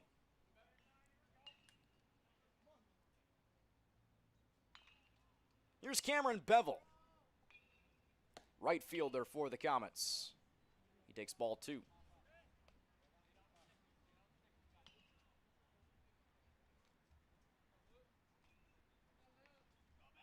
Runner at first, 2 out, 2-0 count on Bevel. The pitch from Kruger. Curveball lands in there for strike 1. Good pitch. Madden Dorer, center fielder on deck. Should the inning continue?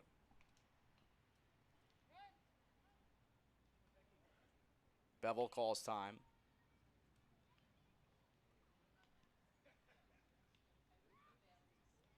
Kaysen Berge, Xander Deutsch, and Wes Hoover due up for DGF in the top of the 3rd. 2-1 pitch misses high and wide. It's 3-1.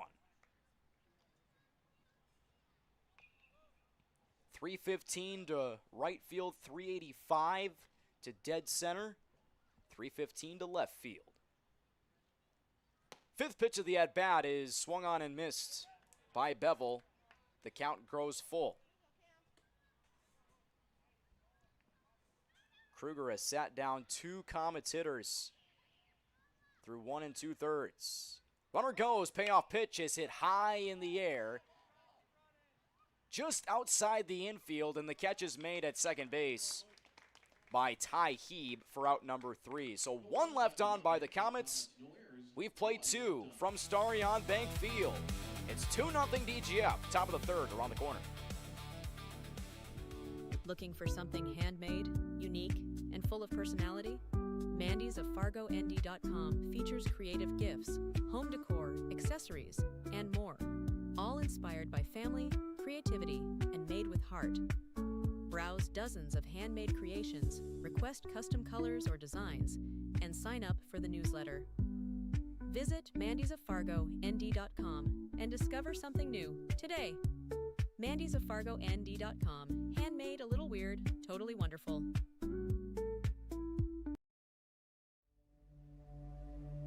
Men grow up hearing, be a man. Never show any fear, kid.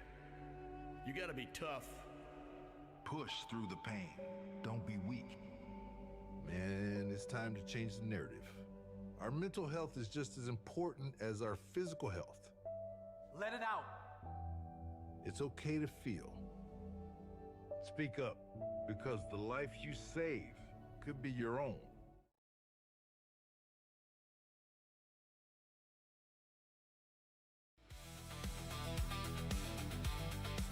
Comets strand one in the bottom of the second, after Ben Peterson gave Fargo Post 400 their first hit of Game 2 with a two-out single to right center field, but DGF pitcher Luke Kruger has done a masterful job through 2 innings. And DGF back to work at the plate here in the top of the third, leading off with Kaysen Berge, or check that, Xander Deutsch. Xander Deutsch, Wes Hoover, and Luke Kruger due up here in this inning.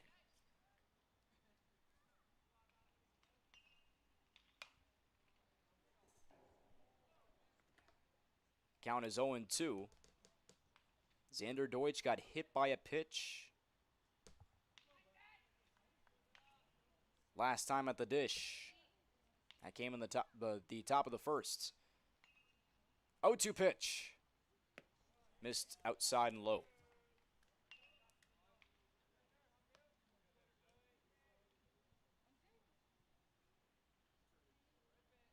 Thomas Cutterba, starting pitcher for the Comets today. 2 innings of work, 2 runs, 1 hit. 1-2 pitch. In the air to center field. Should be a can of corn, and it is. 1 up and 1 down. Catch made in center by Madden Dorer. Xander Deutsch is 0 for 1 here in this game.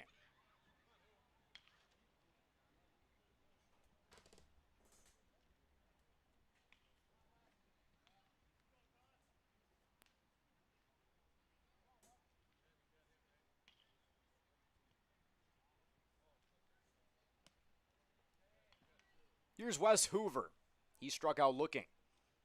He was the only strikeout by Thomas Cutterba here in this game so far.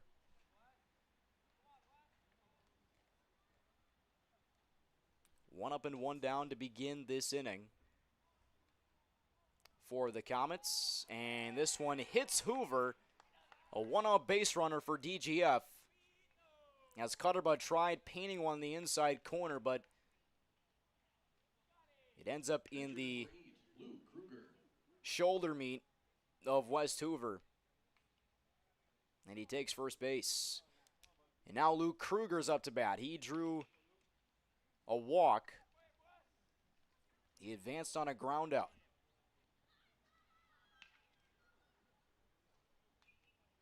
Kruger laces one into right center field. That could split the alley. It lands in shallow right field for a base hit. It's kicked in right by Madden Dorer. He went to help Cameron Bevel in right field. Catcher number 7, Drew Martin.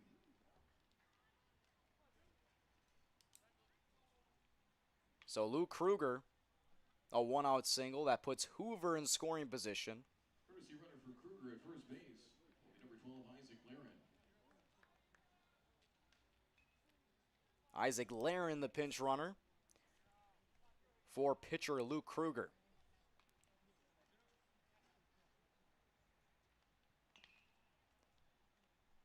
Here's Drew Martin. 2 on, 1 out. He pops one up. Will this be playable? And it won't.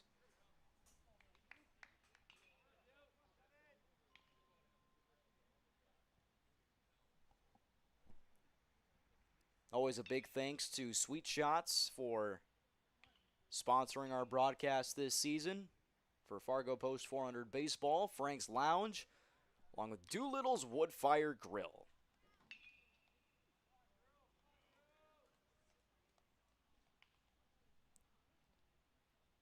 Oh, 1 pitch, 1 out. And this one hits him. So 2 hit batsmen here in this inning. That loads the bases. And now Ty Heeb will have a chance to open the floodgates here in the third. And there will be a mound visit. And since this is a doubleheader, we could see a pitching change. But usually, always in the first meeting, it's just kind of a discussion on the mound with your pitcher. Just to kind of get things sorted out, reset, if you will. And for Thomas Cutterba, hasn't been a bad outing at all. An RBI single and then a wild pitch that scored a run. But they will make a move. Thomas Cutterba is out. And there will be a pitching change. Head coach Jack Junker is going to make a couple of adjustments. So Cutterba is done. He goes 2 1/3. Striking out 1. Giving up 2 runs on 2 hits. And we'll tell you about the new reliever when we come back. Here on Magnitude Sports, DGF Post 397, leading 2-0. Looking for something handmade, unique, and full of personality? Mandy's of FargoND.com features creative gifts, home decor, accessories, and more. All inspired by family, creativity, and made with heart. Browse dozens of handmade creations, request custom colors or designs, and sign up for the newsletter. Visit mandysoffargond.com and discover something new today. mandysoffargond.com. Handmade, a little weird, totally wonderful. Sweet Shots is Fargo's premier golf entertainment destination. Sweet Shots will host your birthday, bachelorette party, corporate events, date nights, or a night out with friends and family. Need help with your golf game? Visit with one of Sweet Shots' PGA teaching pros. Hungry? They have a full food and beverage menu too. Try your shot in one of 60 climate-controlled hitting suites or one of 5 indoor full-swing simulators that include golf, hockey, hunting, football, soccer, and zombie dodgeball. Make the trip to 3400 James Way South in Fargo or visit sweetshots.com for much more.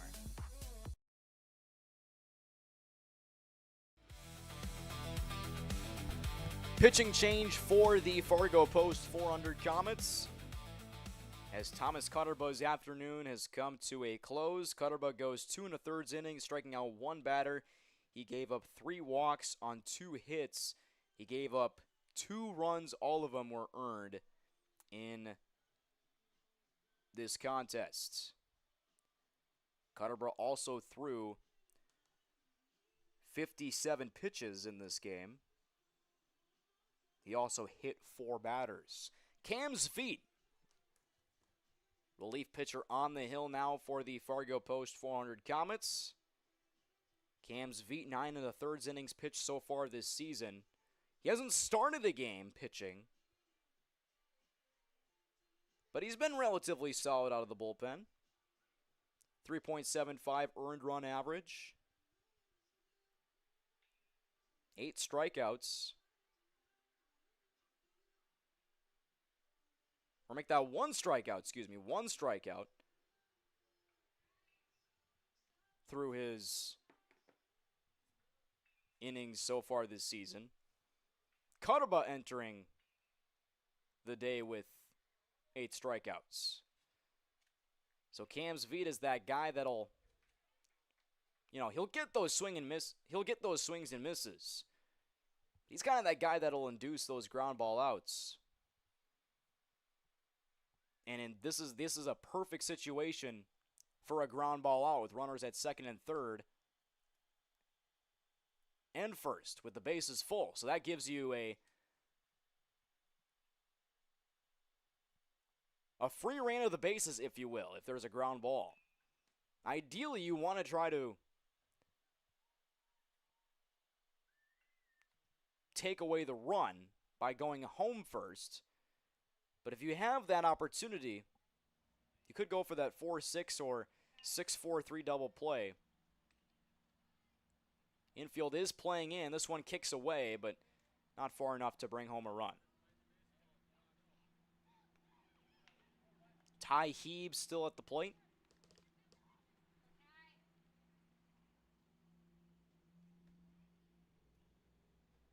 Cam's Veet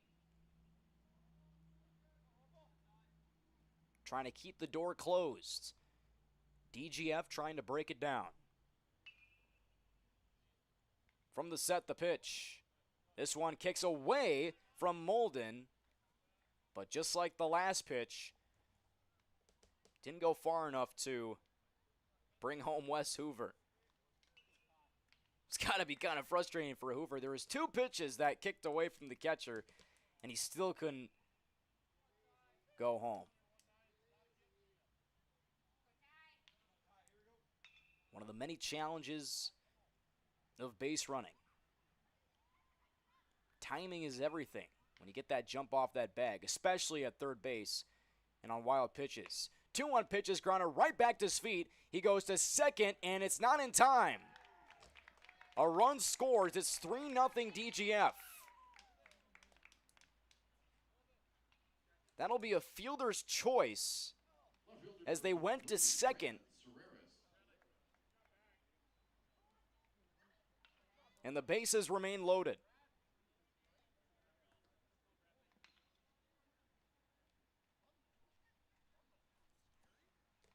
So Hoover scores. Isaac Laren will move 90 feet away. Martin to second.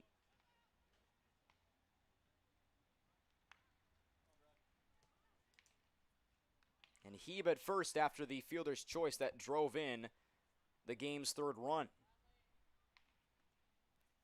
Here's Brad Serreris. Corner still playing in. He shows bunt. Throw back to third is not in time.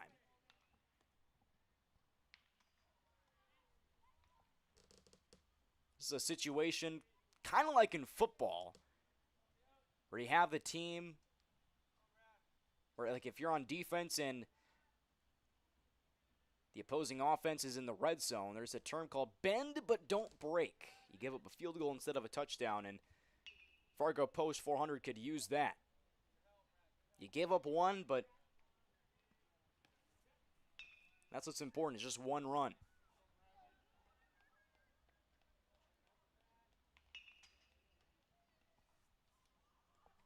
3-0 to count. Bases are loaded full for DGF. 3-0 pitch in there for a strike. Good pitch by his feet.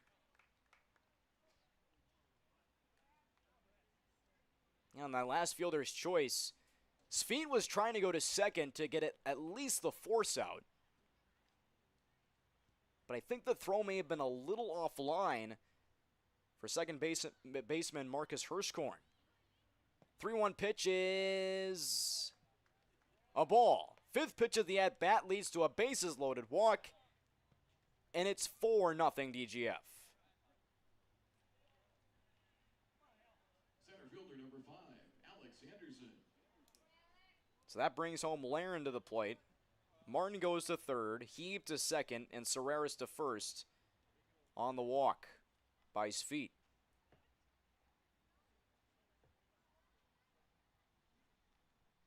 Here's Alex Anderson. He is 1 for 1 with a leadoff walk. He lines one high in the air to left center. This should get a run in. Tagging from third is Martin. The throw in is cut off, and it's 5-0 DGF. Sac fly by Anderson.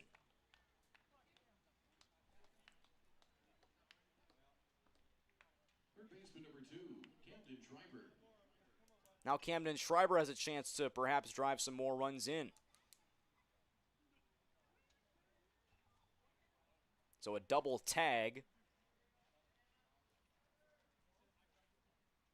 Heeb advancing to third. Martin coming home to score.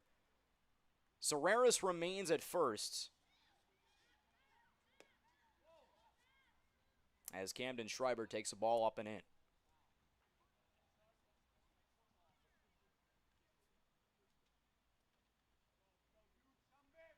I brought this up earlier. There is hardly any wind right now.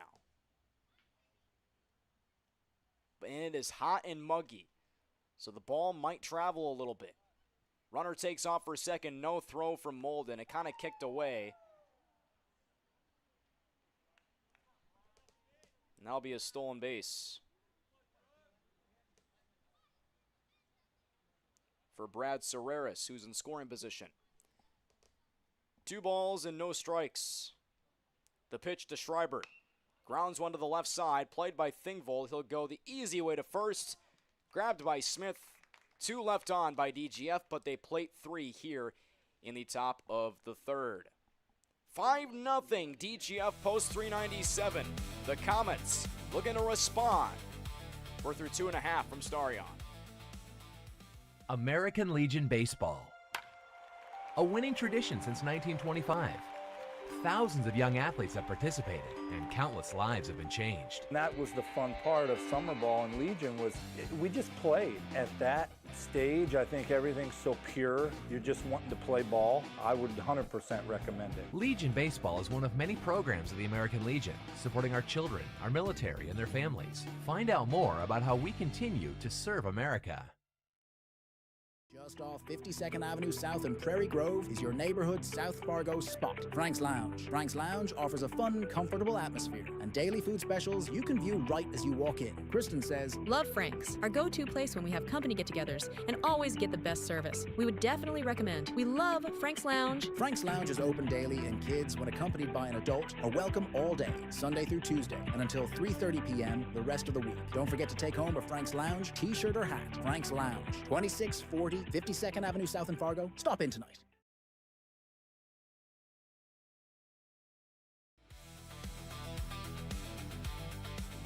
It is a 5-0 lead for the DGF Post 397 squad, as they look to keep it that way with Southpaw Luke Kruger back on the hill facing Madden Dorr, Reese Evenson, and Tucker Kozin of the Comets. Count is quickly 0-2. RBI single, bases loaded walk, and a sac fly in the top of the third as a swing and a miss from Dorr. Good morning, good afternoon, and good night as Luke Kruger picks up his third K of the afternoon.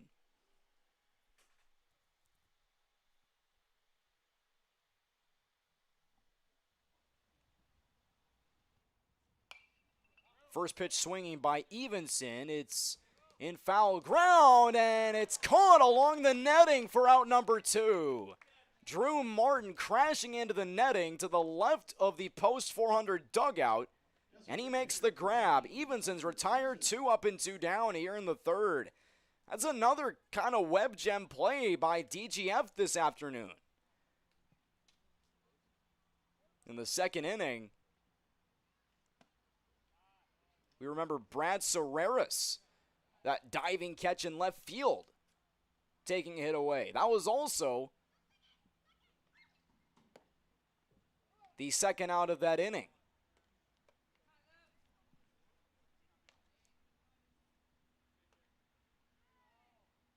DGF making it look easy defensively. Big swing and a miss by Tucker Kozin. He's kind of out in front of a changeup there. Right out of the wind is Kruger, and he misses. 3-1.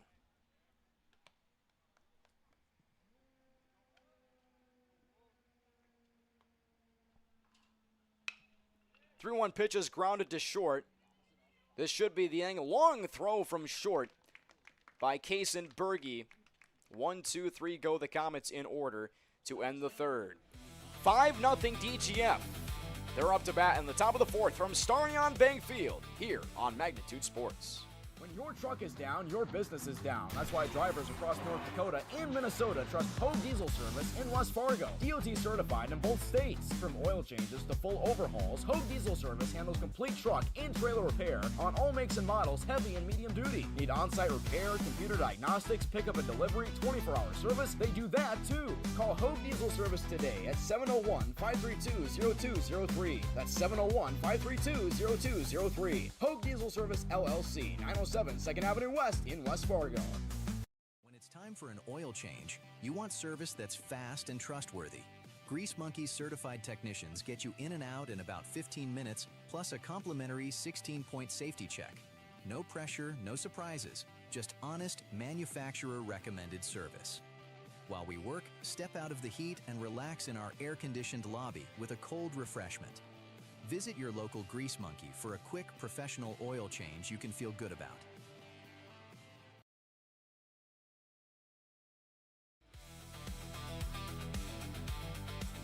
Three scoreless innings put up by DGF's pitcher Luke Kruger. He struck out 3 batters, make that 4 batters in this game. It is 3 batters. 3 batters that Luke Kruger has struck out today. As DGF leads 5-0 entering this top of the fourth. Cam Sveet back on the hill in relief for the Comets after replacing Thomas Cutterba with 1 out in the top of the third inning.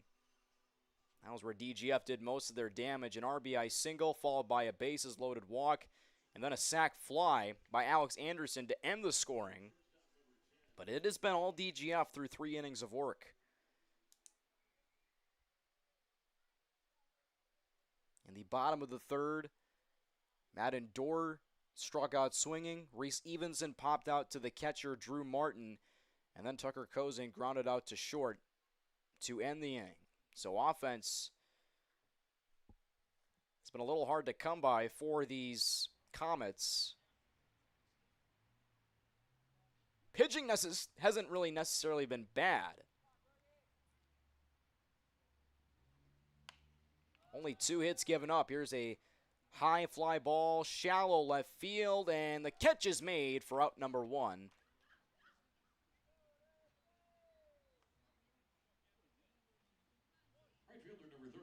As Kaysen Berge is the inning's first out as he flies out to Ben Peterson. Xander Deutsch will be up to bat now.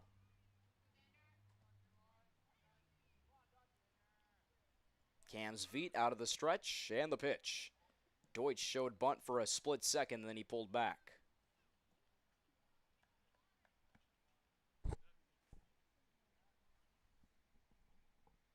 Of course, on July 4th, Mandan will be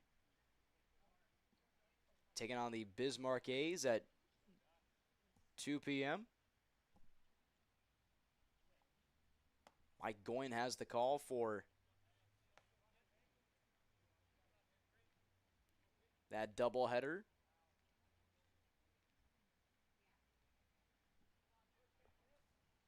For July 4th action here on Magnitude Sports. 2-0 pitch to Deutsch is hit in the air to right field, and a near collision. Catch made by the center fielder, Madden Dorer. Nearly ran into Cameron Bevel in right field. There's 2 up and 2 down. Here is Wes Hoover. 2 up and 2 down here in the top of the 4th. Cam's Veet looks to make it a shutout inning. Wes Hoover is 0 for 1 as he got hit by a pitch his last time up. This one is shallow along the left field line, and it is dropped. Dropped in fair play. And the inning continues. And that'll be a hit. That won't be an error. That was kind of in no man's land. It looked to be off the glove of the third baseman, Ty Thingvold. But it is a hit as it landed just inside the line and in the right pocket as well. There's a quick ground ball right back to the first baseman, Owen Smith, and Luke Kruger is retired. So 1 left on by DGF. A shutout frame from Cam's Feet. It's still 5-0 DGF. Comets up to bat next. Looking for the ultimate destination for fun? Welcome to Kingpins. From interactive hyperbowling on our 14 lanes to adrenaline-pumping laser tag and immersive escape rooms, the adventure never stops. Smash high scores in our massive arcade, then refuel at Barron's with our made-from-scratch menu. Whether it's a birthday, a company gathering, or just a night out, make your next event unforgettable. Book your lanes online. Call 701-532-BOWL. Or stop in and visit us at 3485 Jacks Way South in Fargo.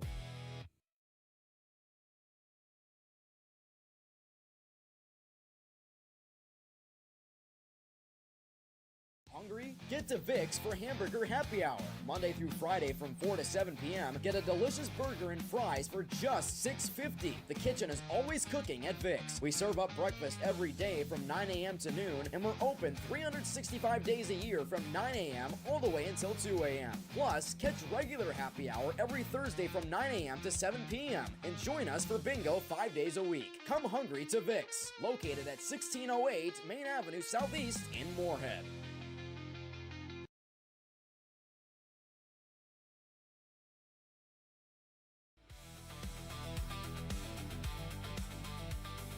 Still a 5-0 lead for DGF Post 397 as they look to sweep this doubleheader against the Fargo Post 400 Comets. Tommy Fox with you here on Magnitude Sports. Game 2 of a doubleheader between Fargo Post 400 and DGF Post 397. No broadcast for this Sunday, day after 4th of July. It will be a busy week for Magnitude Sports as our very own Magic Mike Goyne will be hitting the road out west on I-94. He'll be heading to Dickinson. Fargo Post 400 Stars playing Dickinson on Tuesday. Then they'll be heading to the Bozeman Invitational on Wednesday. In Bozeman, Montana, there's a swinging strikeout to start the bottom of the 4th as Jackson Molden goes down swinging. That is strikeout number 4 on the day for Kruger. Here is Owen Smith. 1 hit in this game for the Comets. Kruger has almost been untouchable in this contest.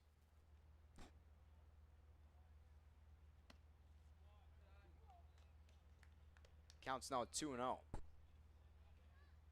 Owen Smith is 0 for 1. He struck out swinging his last time at the plate.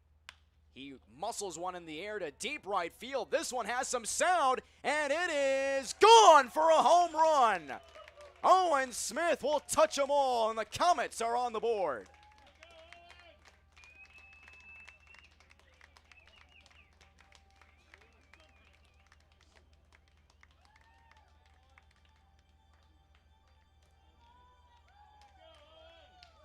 Owen Smith on a 2-0 pitch nearly hit the bottom of the scoreboard. And the Comets needed that. For Owen Smith this season, that is his second. And his team leading 14th RBI. 1-0 pitch is hit foul, nearly caught along the post 400 dugout.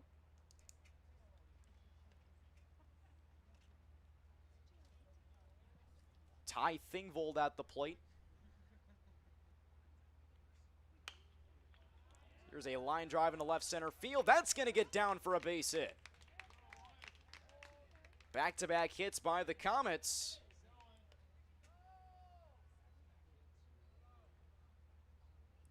Still one away. Second baseman, number 7, Marcus Hirschgorn.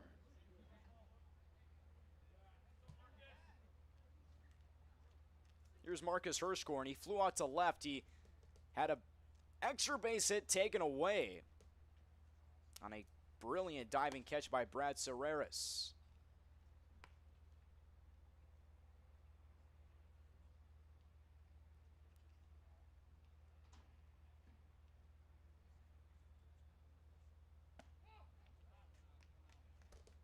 Count is now 1-2.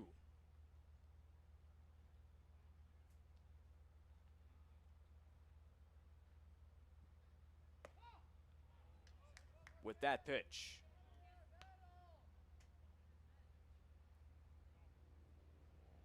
One ball and 2 strikes, runner on first, that being Ben Hewlin, the pinch hitter for Ty Thingvold, and that one is a little high.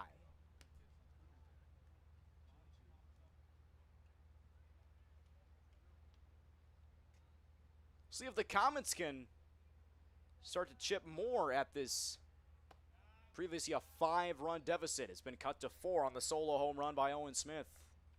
Count is 3-2 on Marcus Hirschgorn.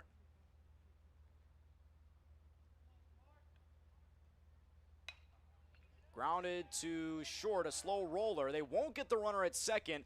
Throw to first is in time for out number 2. But that does advance the runner into scoring position. So Ben Hewland advances on the ground out. Hirschgorn is 0 for 2. Nice charging play by Kaysen Berge.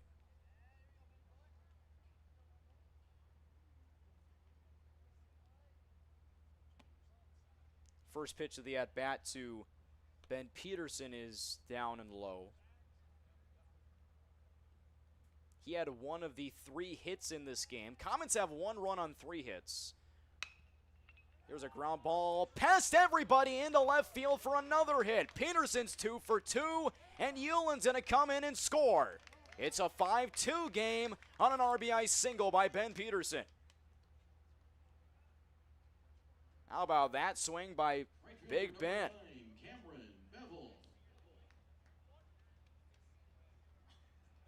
Hewlin scoring from second base.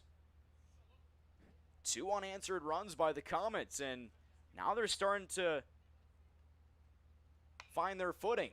On the hands, good pick at first, race to the bag, and in time for out number 3.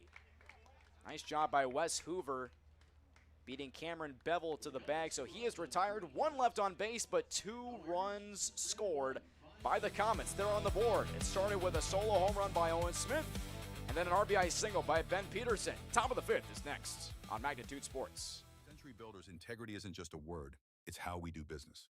Built on a foundation of hard work, accountability, and small-town values, we've earned our reputation by delivering quality construction projects across the Northern Plains. From commercial steel and post-frame buildings to innovative data center facilities, our experienced team combines craftsmanship, innovation, and attention to detail in every project. At Century Builders, we're committed to making your building experience seamless from start to finish. Century Builders, building with integrity, delivering excellence. Here's 3 ways you can support Magnitude Sports. First, like, comment, and subscribe to this channel. It's 100% free. Second, individuals and families can choose one of 3 month-to-month YouTube memberships. Finally, businesses can choose one of 2 online YouTube sponsorships or contact us for more options. To learn more, click the Join button or give us a call at the number on your screen. Thanks for watching Magnitude Sports.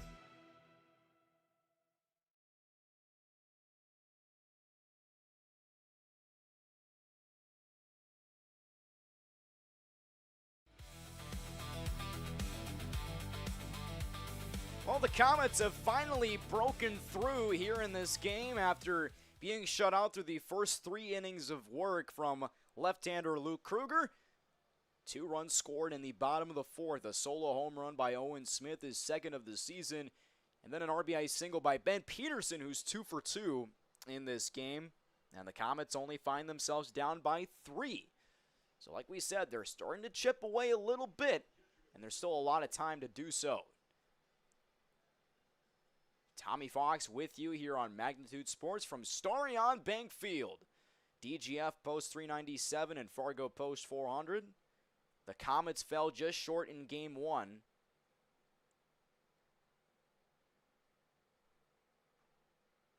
Trailing 5-1 in that game as well, mind you. Scored 3 unanswered runs.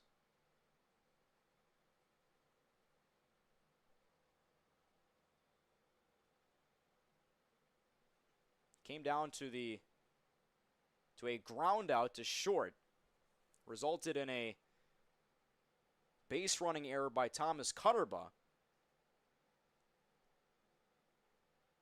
Well, I guess I wouldn't really say an error. He just got caught between a rock and a hard place, between third base and home.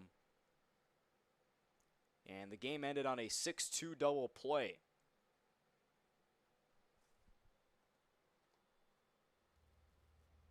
So Fargo Post 400 was on the doorstep of coming back to win that game, but they fell just short. Game 2 is kind of following that same formula. Comets trailing by 4+ runs, kind of slowly chipping away as there is a leadoff walk to Drew Martin. Second baseman number 19, Ty Heave. And a pinch runner will be coming on. For Martin is number 1, Ben Euland.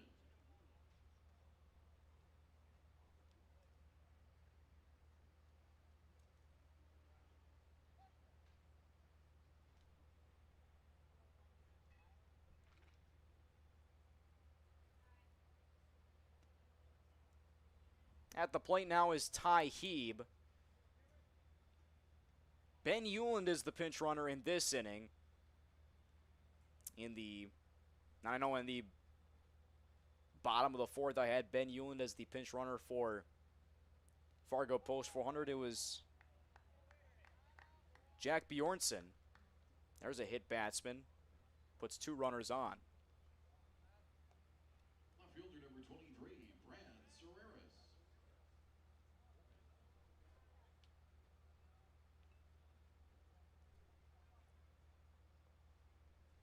Here's Brad Serreras. 2 on, nobody out. Cams Veet looking to hopefully induce a ground ball.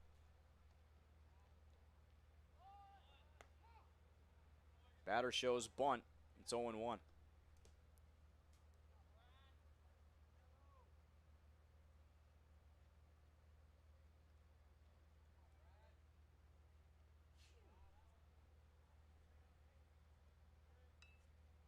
No balls and a strike on Serreras. He shows bunt yet again. This one gets to the backstop, and the runners advance to 2nd and 3rd. A wild pitch not only evens the count, but puts both runners in scoring position. Ben Euland is 90 feet away. Ty Heeb is in scoring position. for Brad Serreras. He grounded into a fielder's choice. His last time at the dish, or his first time at the dish, the last time he was up, he drew a walk. He also had a stolen base. That came in the top of the third inning, where DGF put up 3 runs. 2-1 pitch. It's high. Counts at 3-1. And with the multitude of walks from Fargo Post 400 pitching in Game 2, that has kind of opened the door just a little bit, and DGF has kicked it down every time. Almost every time, that is. Here is a pop-up over the netting into the bleachers. Who's got the ball? A couple of guys are scrambling for it. Yep, someone's got it. Yeah. Little souvenir. Guy in a blue Fargo Post 400 cap.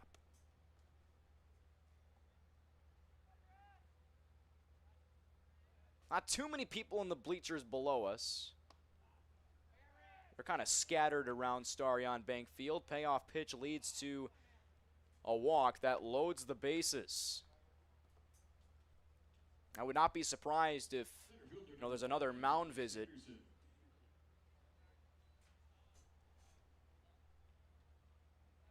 In the near future. Bases are loaded for DGF. Here's Alex Anderson. He has a single and a sac fly in his last 2 at-bats. And he pops one out of play.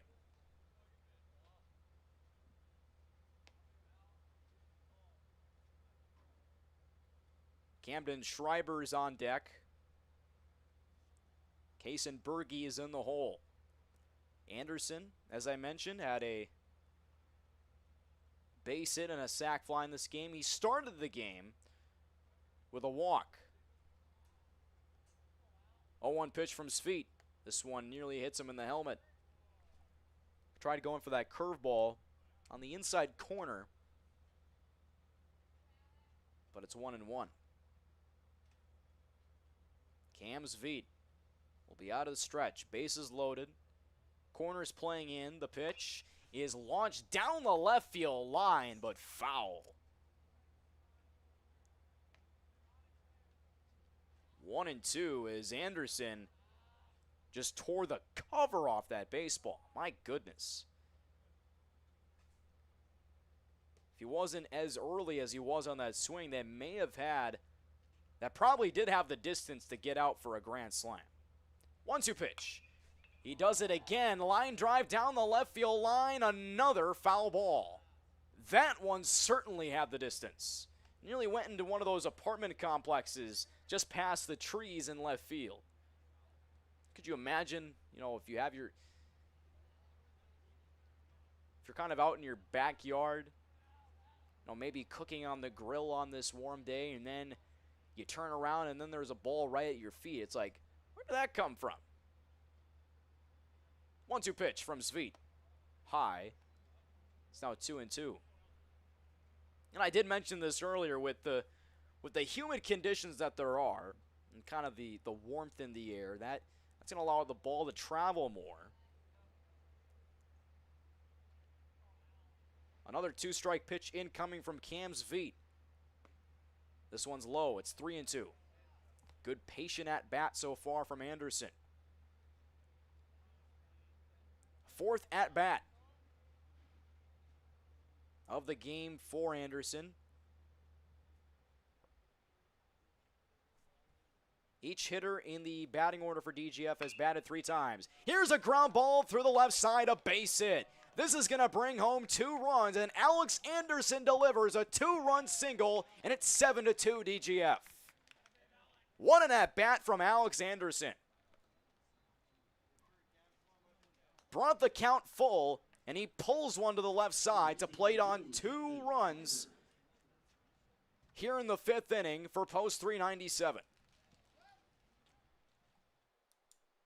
And there's still nobody out, and there will be a meeting on the mound, and I'm thinking this will be a discussion with Cam's feet.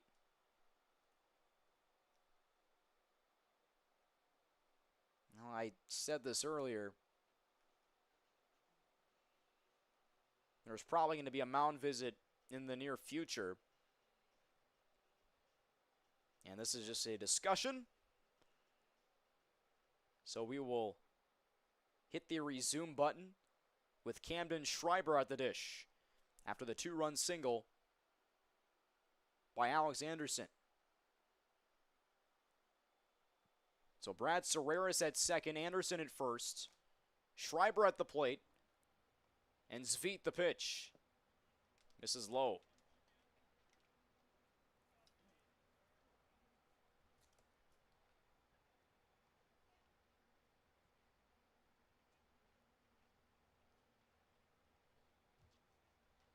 (7-2) DGF. 7 runs on 4 hits. Lined in the left field. That's a base hit. Over the shortstop's head into left field. A run scores. 2 runs will score as the throw comes in late. And it's 9-2 DGF.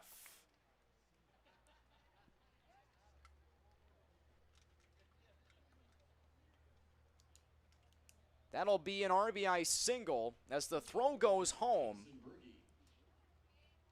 Schreiber ends up at second.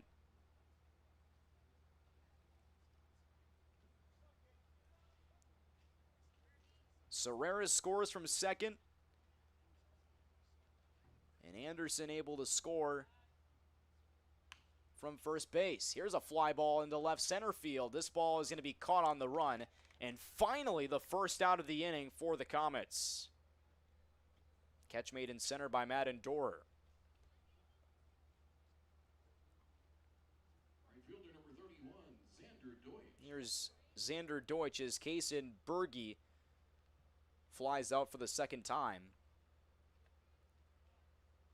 He is 0 for 4. Xander Deutsch is 0 for 2. He got hit by a pitch his first time up at the dish this afternoon. Cam Zveet the pitch upstairs.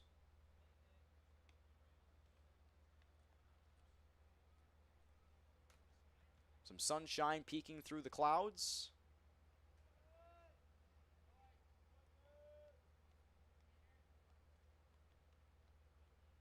Looks like an Easter-themed bat right there by Deutsch. And he grounds it right back to the pitcher's feet. Plays it on a bounce, throws to Owen Smith in time for the out. So that advances the runner into scoring position at least for post 397. A 4-run 5th inning thus far for DGF.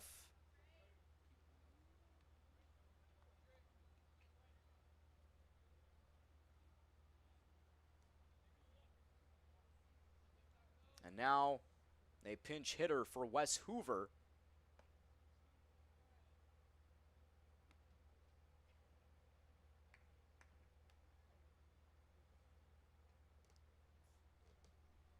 (1-0) is the count.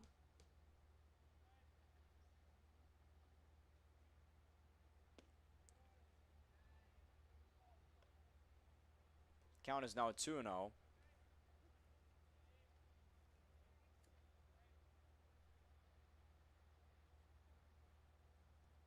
Trey Kanakmus lines one in the air to shallow center field, but it's going to be caught in shallow left center for out number 3. So 1 run left on, but 4 runs scored by DGF. They have tons of breathing room. They're up by a touchdown, leading it 9-2 after 4.5 complete from Starion Bank Field. Fargo Post 400 would like to thank these additional sponsors for supporting our Legion baseball program. Bell Bank, member FDIC. Valley Service of Fargo. Legacy Plumbing. D&M Industries. And Buffalo Wild Wings.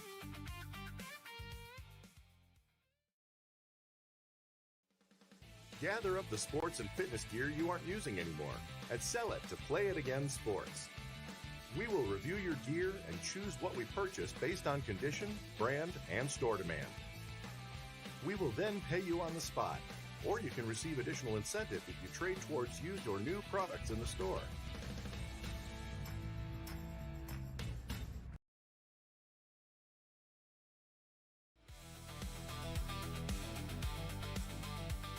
A 4-run spurt by the DGF offense in the top of the fifth puts them up 9-2 going into the bottom half of the fifth inning. Tommy Fuchs with you here on Magnitude Sports from Starion Bank Field in Fargo, North Dakota, one of the many gems of Legion ball around the area.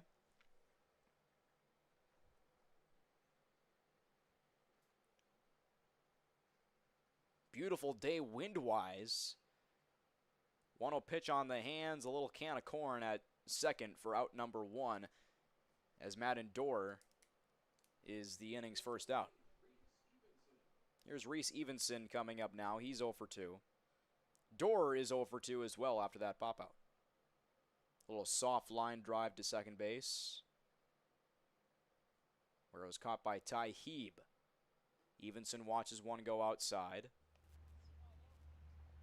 Luke Kruger's still on the hill for post 397. He's been exceptional.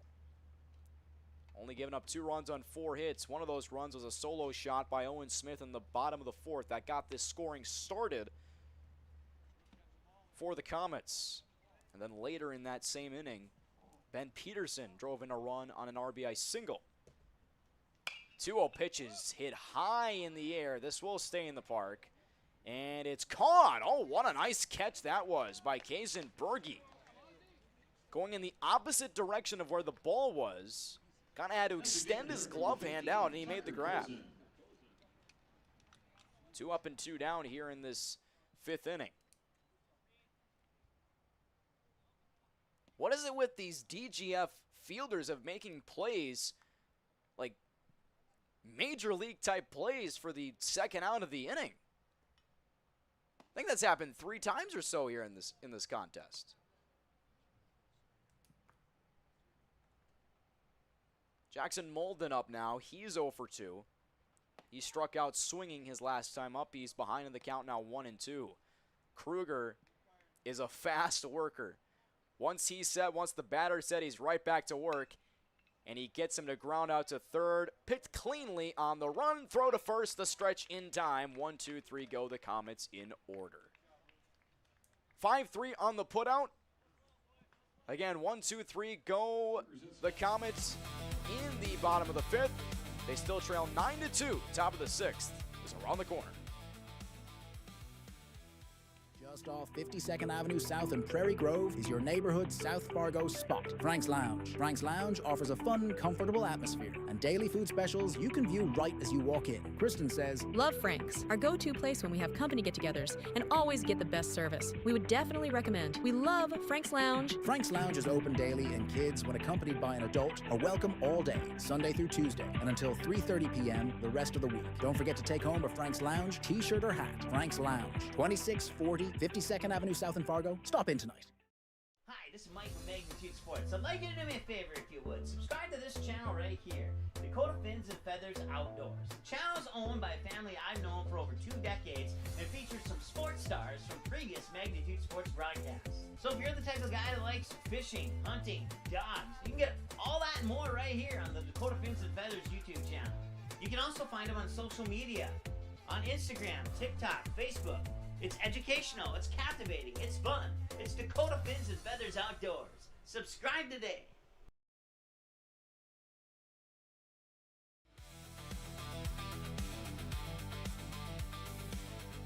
Still a 9-2 lead for DGF Post 397. Luke Kruger putting up a 0 again in the bottom of the 5th, going 1-2-3 through the Comets order.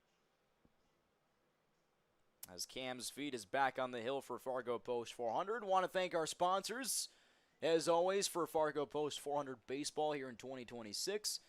Want to thank Buffalo Wild Wings, along with Legacy Plumbing, Vicks in Moorhead, Valley Service, Bell Bank, member FDIC, along with Grease Monkey. Good to have those with us for this 2026 campaign.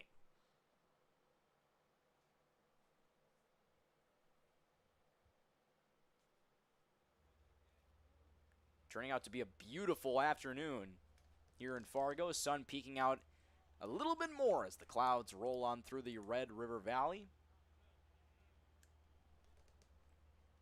Ball one issued to Luke Kruger.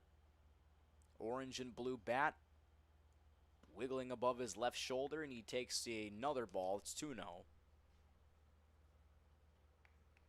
really do like the camo jerseys, the camo tops that DGF Post 397 is wearing here today. Lined into right field, just foul. And I mean just.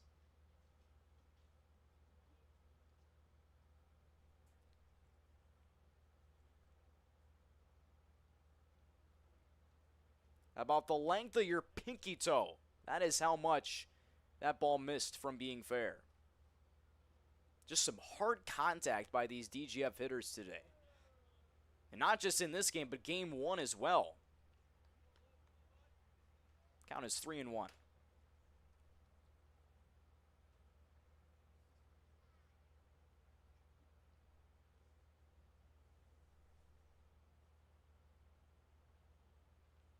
Fifth pitch of the at-bat is inside. Another walk issued as Luke Kruger will advance to first. And there will be a pitching change as head coach Jack Junker is going to make a switch.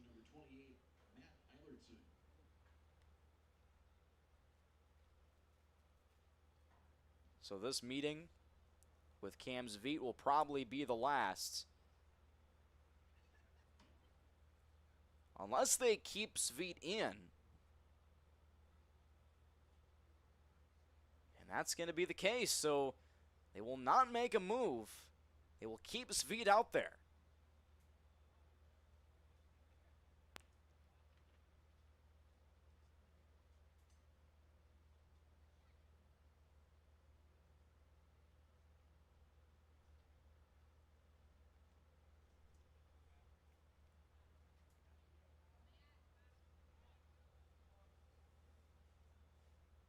Pinch hitter in for Drew Martin.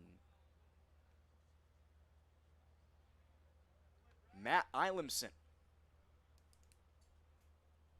He fouls one off. First pitch of the at-bat.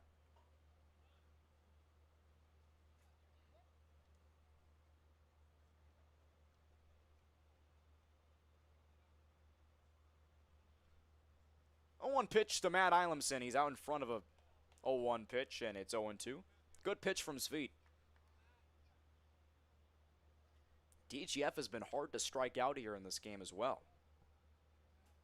Only 1 strikeout as a team. That was Wes Hoover striking out looking in his first at-bat of the game. Here's a pop-up. That is... Wow, that landed right on the roof of our press box. Surprised that didn't come crashing in right in my lap.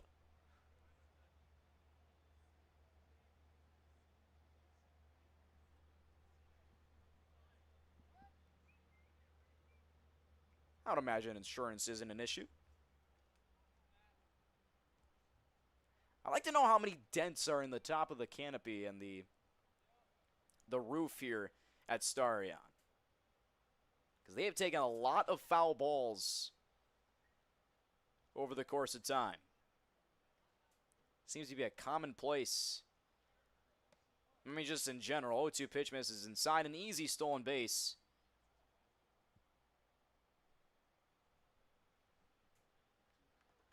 Runners in scoring position now.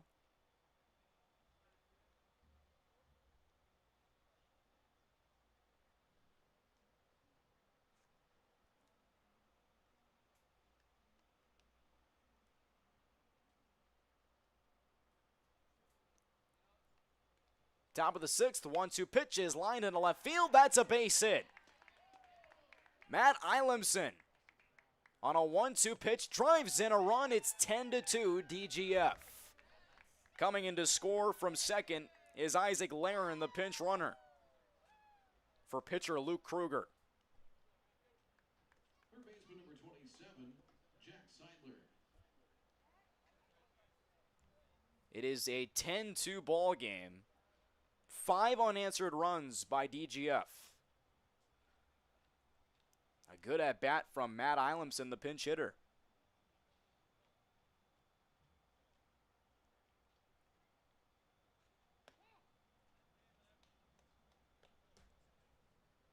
Another pinch hitter.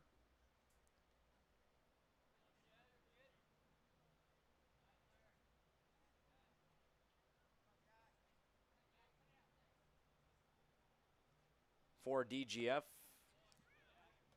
that being Matt Eilemson, he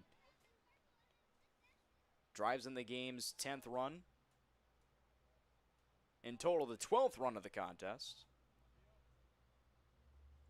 Jack Seidler at the plate now. He grounds one to short on an 0-2 pitch. Thrown to first, and that's in time. Throw back to second. It gets into left center field. And now a runner's 90 feet away.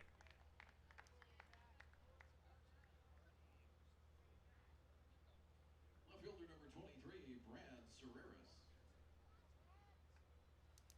So the pinch hitter for Ty Heeb, that being Jack Seidler,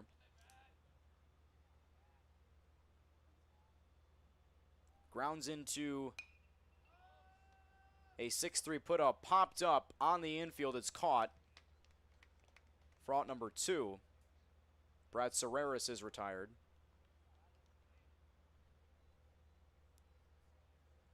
Four cycles through the DGF batting order in Game 2. 12, Isaac Laren.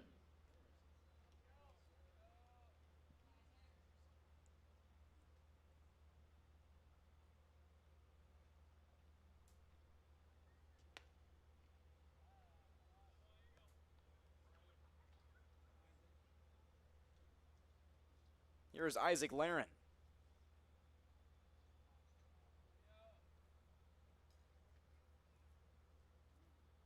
Another pinch hitter for DGF. This one misses inside. And so that's the thing with doubleheaders, second games of doubleheaders. You know, you just kind of want to empty out your dugout, get as many guys into the lineup as possible. And for DGF, and for both teams, it's a good opportunity for more guys who, don't see the field as much to get that playing time.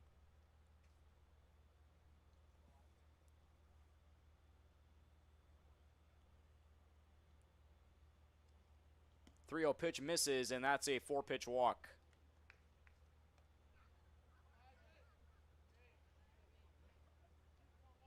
So Isaac Laren is aboard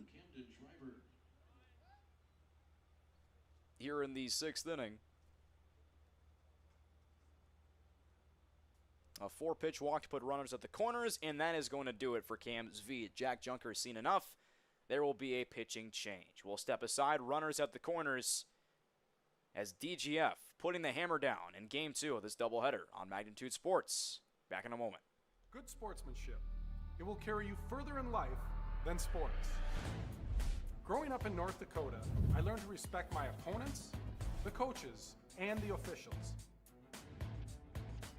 The values of fairness and teamwork carried me to the highest level of my sport and allowed me to live my dream of playing football in the NFL.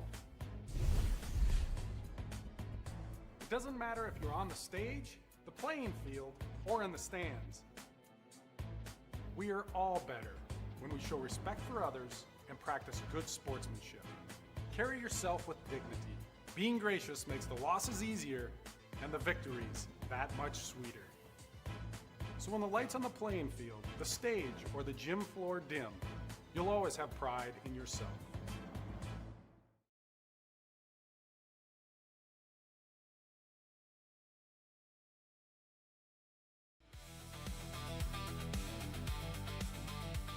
Pitching change for the Fargo Post 400 Comets. Cam Zveet's day has come to an end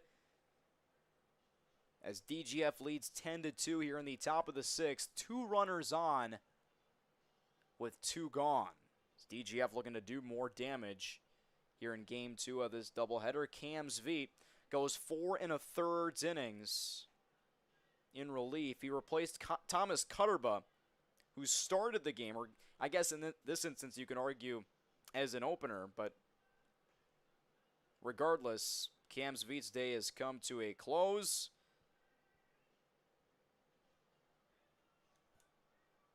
Four 2/3 innings of work.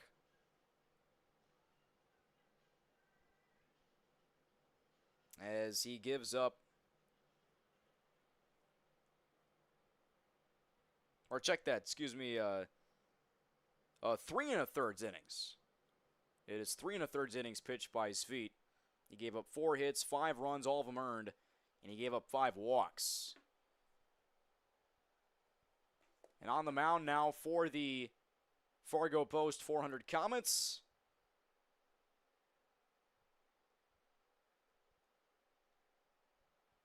a southpaw looking to get the Comets out of the inning.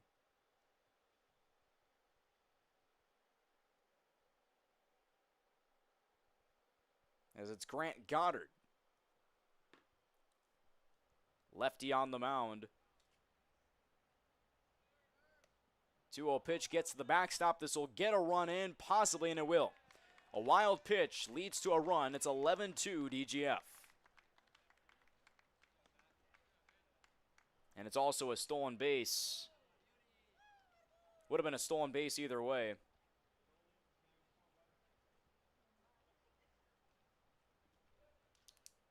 And coming in to score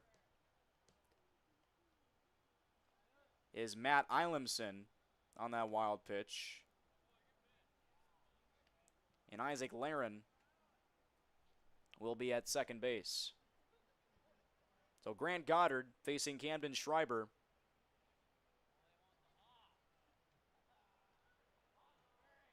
And Schreiber will take his base. I think they just agreed to walk him.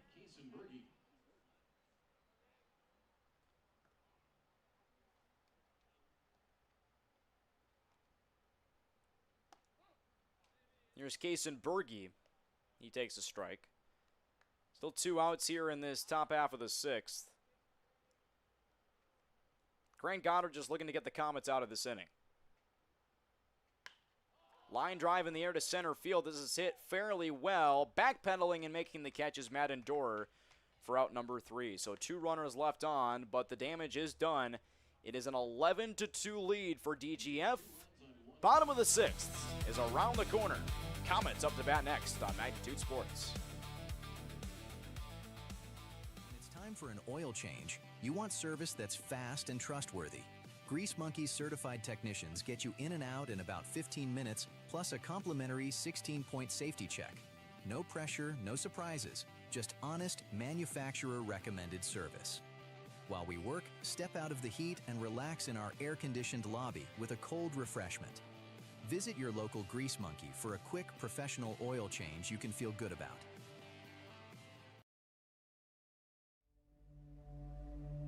Men grow up hearing, Be a man. Never show any fear, kid. You gotta be tough. push through the pain. Don't be weak.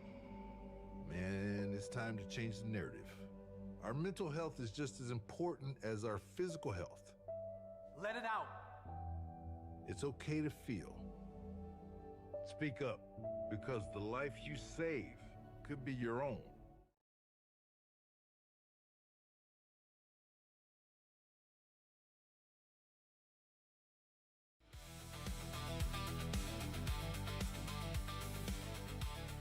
Couple changes for DGF Post 397 in the outfield. Isaac Laren will replace Alex Anderson in center. Richie Halverson will be in right field. But Luke Kruger will stay in the game. as he is through 5 innings of 2-run ball. He's given up 4 hits. Definitely on pace to go the distance here in this game. It is 1-1. Jackson Molden at the plate. He struck out his last time up. He's 0 for 2. He gets a piece of it and fouls it back. DGF, if they hang on, will move to 18-7 on the year, while the Comets will drop to 9-18. They're 1-4 in their last 5 games after their loss in Game 1.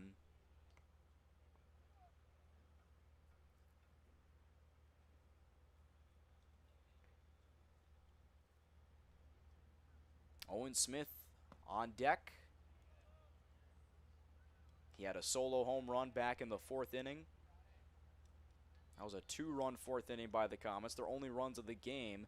DGF 11 runs on 6 hits. Fargo Post 400, 2 runs on 4 hits. They also committed 1 error. Payoff pitch is hit on the ground to short. Easy play for Kaysen Berge. 6-3 putout to start the 6th. First baseman number 20, Owen Smith. Here's Owen Smith now. He had a booming home run to right field in the bottom of the 4th inning that nearly hit the scoreboard, kind of the bottom left-hand side of it. Out in front of a changeup. He's up behind in the count 0-1. Owen Smith's home run, I think, nearly hit the JT Lawn Services logo on the bottom part of the Starion Bank Field scoreboard. He sends a high fly ball into left center field. Not going to be an easy play. That's going to split the alley and find its way close to the fence. Owen Smith ends up at second base with a 1-out double. Owen Smith is 2 for 3. He's in scoring position for the Comets. Here's Jack Bjornson now.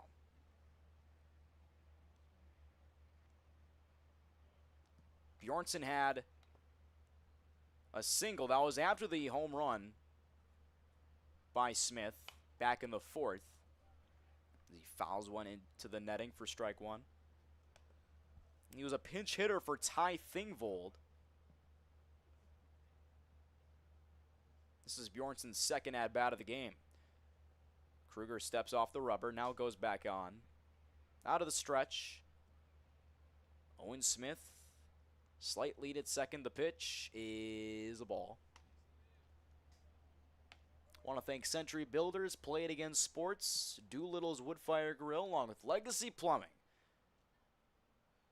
Some of our magnificent sponsors for Fargo Post 400 baseball this year is a 1-1 pitch sales high, or no, caught the zone for strike 2.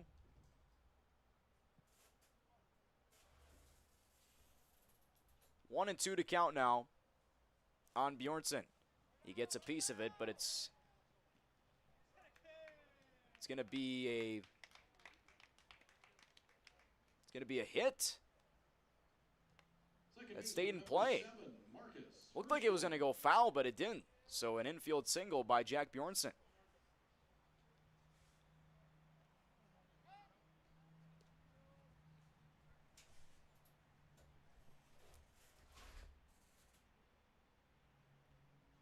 So Jack Bjornson is 2 for 2.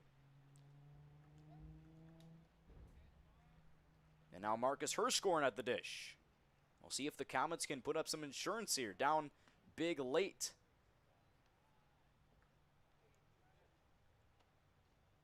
A high mountain to climb. And it's not like Kruger's been easy to hit against.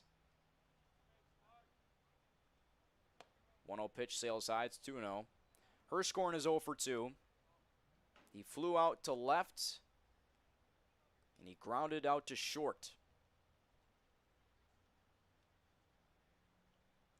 Kruger's 2-0 pitch is in there for strike 1. He gets back into the count.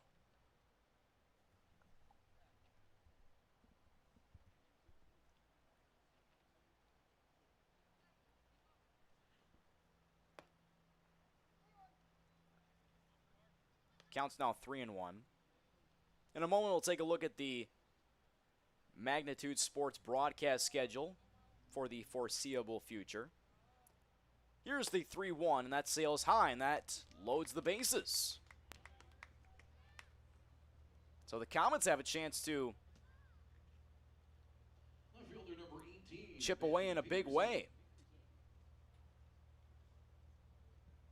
Marcus Hirschhorn draws a walk.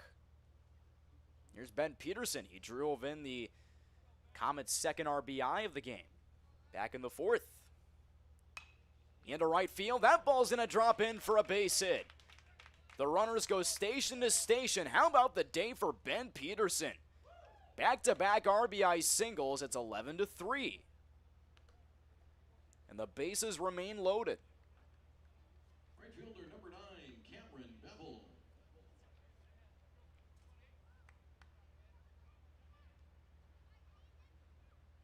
Ben Peterson, a 3-for-3 day here in Game 2. Cameron Bevel at the plate. He steps out. And there is one out, so there's a little bit of room to work with if you're the Comets. First pitch is a strike. And not just for Fargo Post 400, not just for the Comets, but for Fargo Post 400 baseball in general. They faced a lot of deep deficits. They've made things interesting. The Comets have a chance to make this interesting. Still a lot of ground to cover as Bevel watches one sail high. 3 runs on 6 hits for the Comets. They trail 11-3, bottom of the 6th. Bases loaded, 2-1 count. And it's now even as Kruger finds the zone.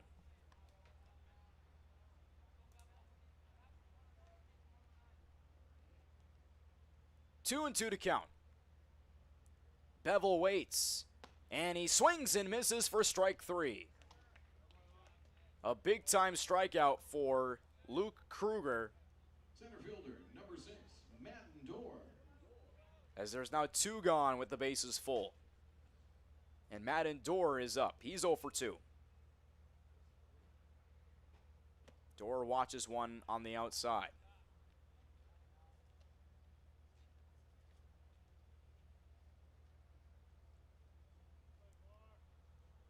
Here comes the 1-0 pitch. In the air to right center field. That ball is going to drop in for a base hit. Matt Dorr delivers. He's going to drive in 2 runs, and it's 11-5. Here come the Comets. It's only a 6-run game now. And there will be a mound visit. Al Kruger, head coach, might make a move.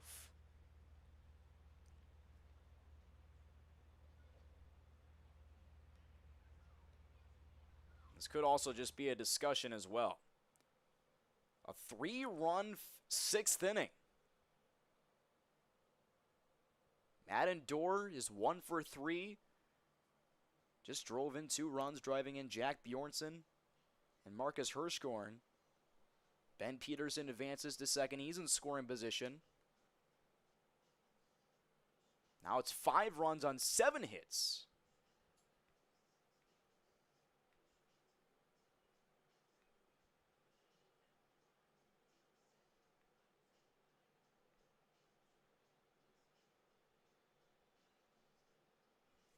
And now the mound meeting is done. All you need is 1 out if you're DGF. Well, that's all you need. Ground ball, pop fly, anything. Here's Reese Evenson. He's 0 for 3. He's searching for his first hit. Dorr got it just a moment ago. Can Evenson follow suit? He takes the ball. Comets hitters are starting to settle in a little bit against the lefty. 1 batter at a time. 1 pitch at a time. 1-0 delivery. Misses outside.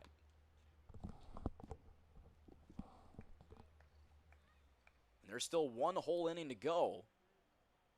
Barring the Comets taking the lead here in this inning. A slow ground ball up the line. Won't be an easy play. Throw to first. Not even close. Ball kicks away. A run comes in to score. It's 11-6 now.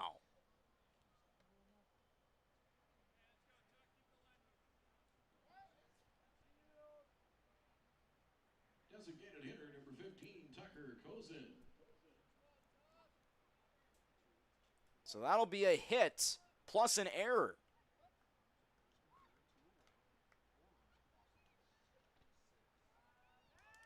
Reese Evenson able to break through for the first time in this game. Ball just kind of kicked away from the first baseman. Big cut and a miss by Tucker Kozin.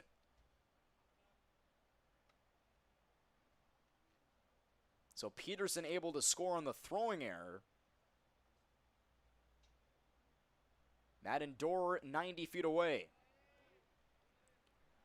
Runners still on the corners. It is a 5-run game.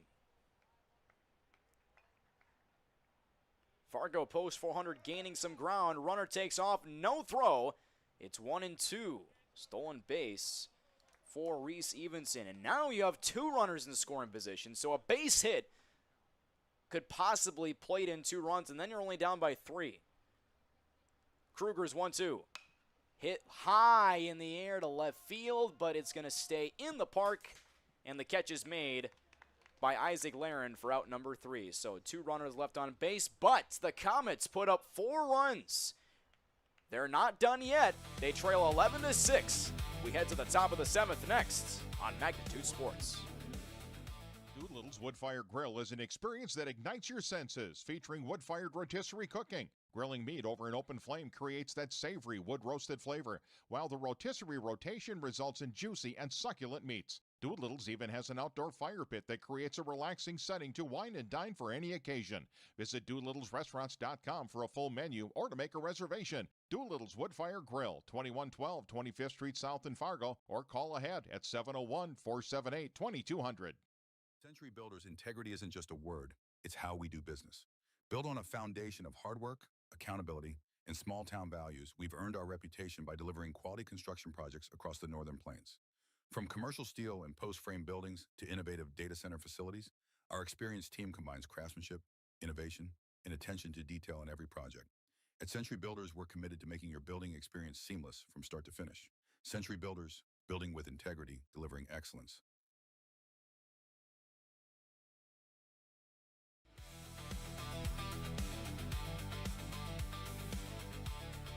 It's in an 11-6 game after a 4-run 6th inning by the Fargo Post 400 Comets as they're making some ground.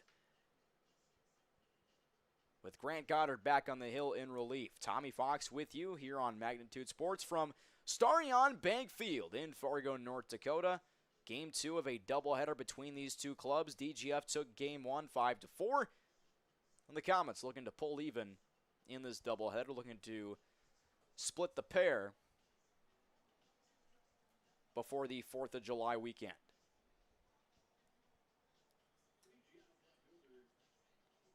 Through the first 5 innings, the Fargo Post 400 Comets only put up 2 runs. They put up double that in the bottom of the 6th. Grant Goddard misses the first pitch outside.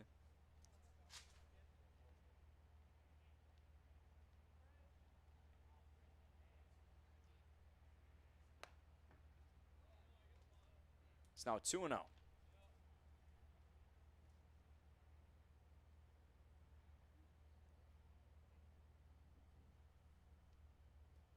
And that may have hit him. It did. A 2-0 pitch that clips the jersey of Richie Halverson. Here is CJ Musso now.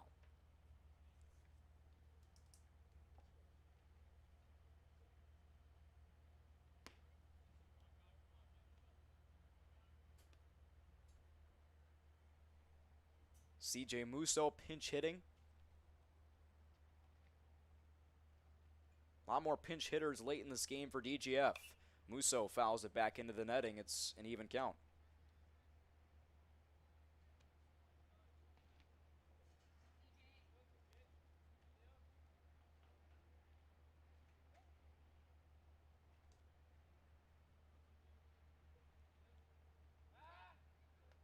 Go to first. Good tag attempt by Owen Smith, kind of lunging back.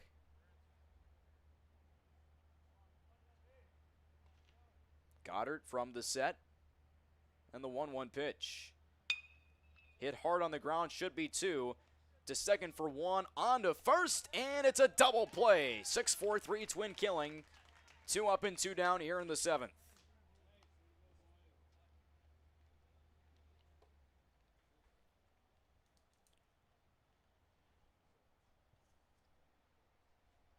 Pitcher number 8, Luke Kruger.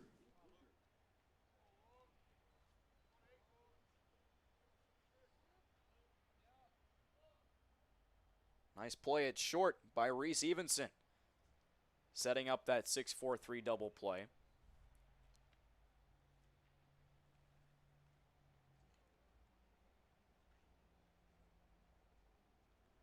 One and 0 to count on Kruger. The pitch. Strike 1.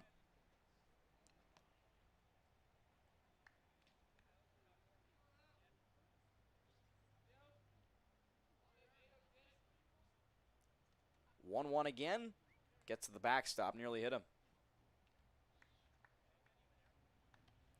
The Fargo Post 400 Comets will play against the Moorhead Golds Post 21 on July 6th.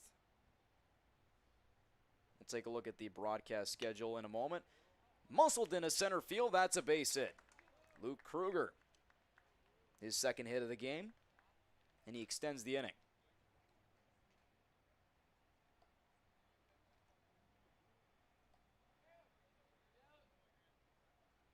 So taking a look at the Catcher number 7, Drew Martin. standings, first off, Park River at the top.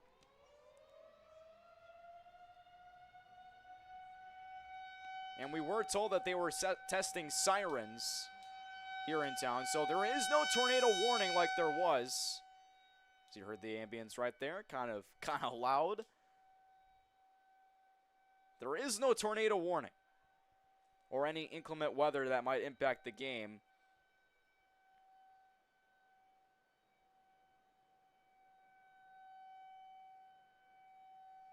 As it was made official in the news today that they were testing the sirens here in town.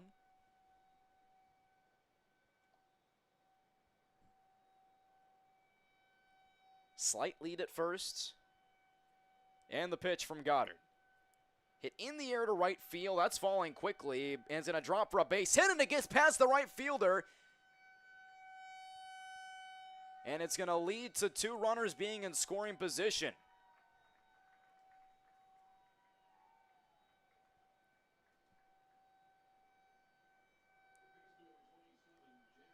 And that'll be a hit plus an error.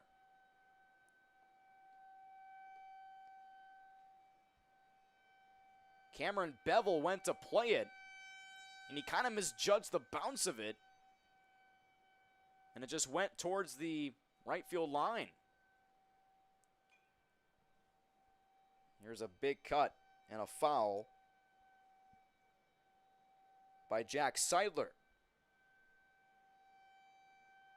He grounded to short his last time at the plate.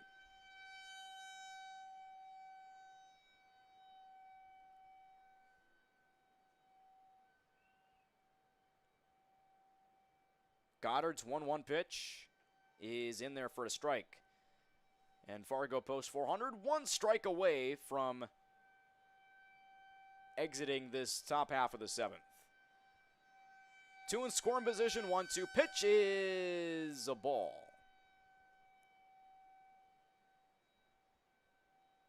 We'll, of course, wait to turn the crowd mic on once the sirens are done blaring, which should be in a matter of moments. 2-2 pitch coming from Goddard. Here it is. Skied in the air, on the infield, and it is caught for out number 3. Catch made at second by Marcus Hirschkorn. 2 left on base. We head to the bottom of the 7th. The Comets, one last stand. They trail 11-6. Just Just off 52nd Avenue South in Prairie Grove is your neighborhood South Fargo spot, Frank's Lounge. Frank's Lounge offers a fun, comfortable atmosphere and daily food specials you can view right as you walk in. Kristen says, Love Frank's, our go-to place when we have company get-togethers, and always get the best service. We would definitely recommend. We love Frank's Lounge. Frank's Lounge is open daily, and kids, when accompanied by an adult, are welcome all day, Sunday through Tuesday, and until 3:30 p.m. the rest of the week. Don't forget to take home a Frank's Lounge t-shirt or hat. Frank's Lounge, 2640 52nd Avenue South in Fargo. Stop in tonight. American Legion Baseball. A winning tradition since 1925. Thousands of young athletes have participated, and countless lives have been changed. And that was the fun part of summer ball and Legion was we just played. At that stage, I think everything's so pure. You're just wanting to play ball. I would 100% recommend it. Legion Baseball is one of many programs of the American Legion, supporting our children, our military, and their families. Find out more about how we continue to serve America.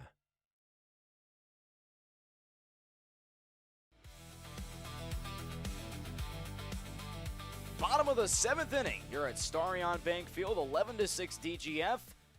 The Comets looking to climb their way back into this one. They trailed as many as 9 runs. By as many as 9 runs back in the bottom of the 6th inning, the 6th inning as a whole. Then they put up 4 runs, and now they only find themselves down by 5. We'll take a look at the Magnitude Sports schedule as Jackson Molden steps into the box to start this bottom of the 7th.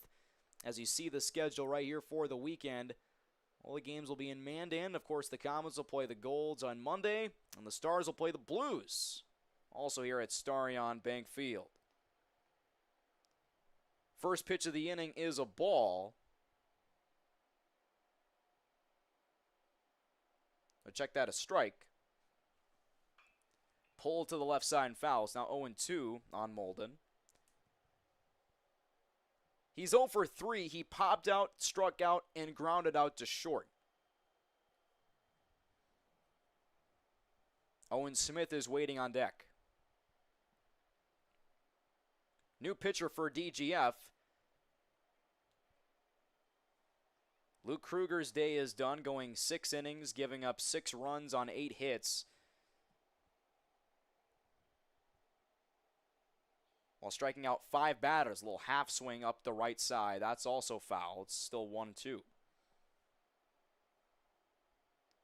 New pitcher for the DGF Post 397 squad.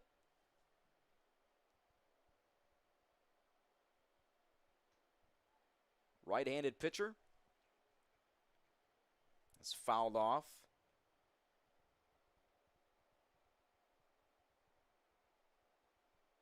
Camden Schreiber on the hill. Curveball misses high. It's 2-2. Luke Kruger will be in line for the win.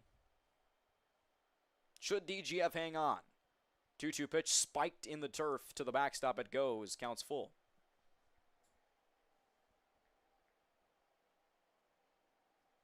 Just a reminder, we won't have the streams for Monday's games as of right now, and it's caught at third. Oh, bobbled at third, and then, oh no! What just happened there?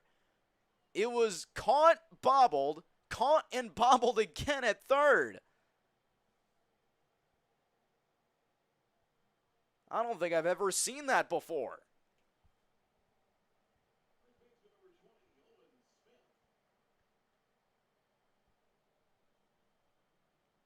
That will be a hit. An infield hit, that is. Owen Smith takes a strike.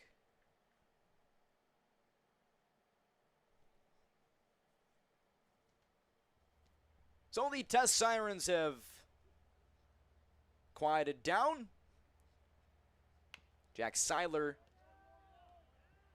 at third.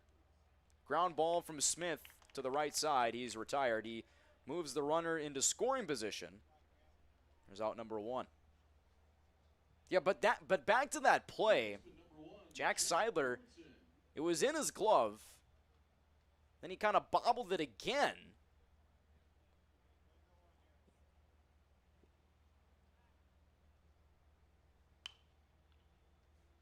There's a pop-up out of play.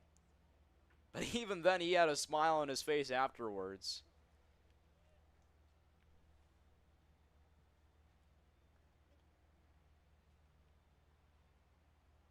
Nine hits for the Comets in this game. And they will officially rule that an error.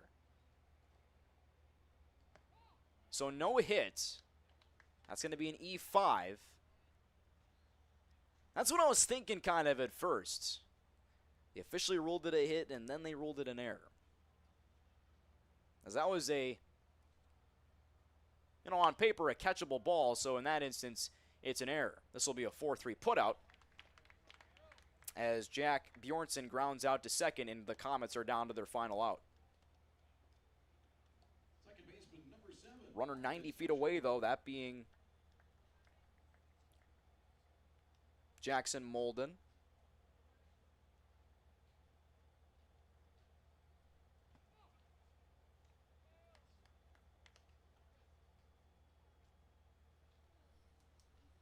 Here's Marcus Hirschkorn. He is 0 for 2 with a walk. It's now quickly 0-2, and just like that, the Comets are down to their final strike. 0-2 pitch. Just missing inside. Camden Schreiber looking to finish the job for DGF Post 397. One strike away from a doubleheader sweep. Down low.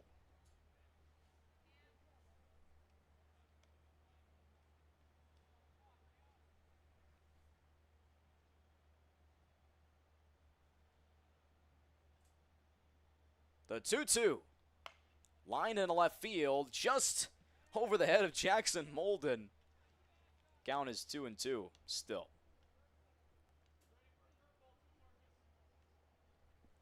Of course, the next stream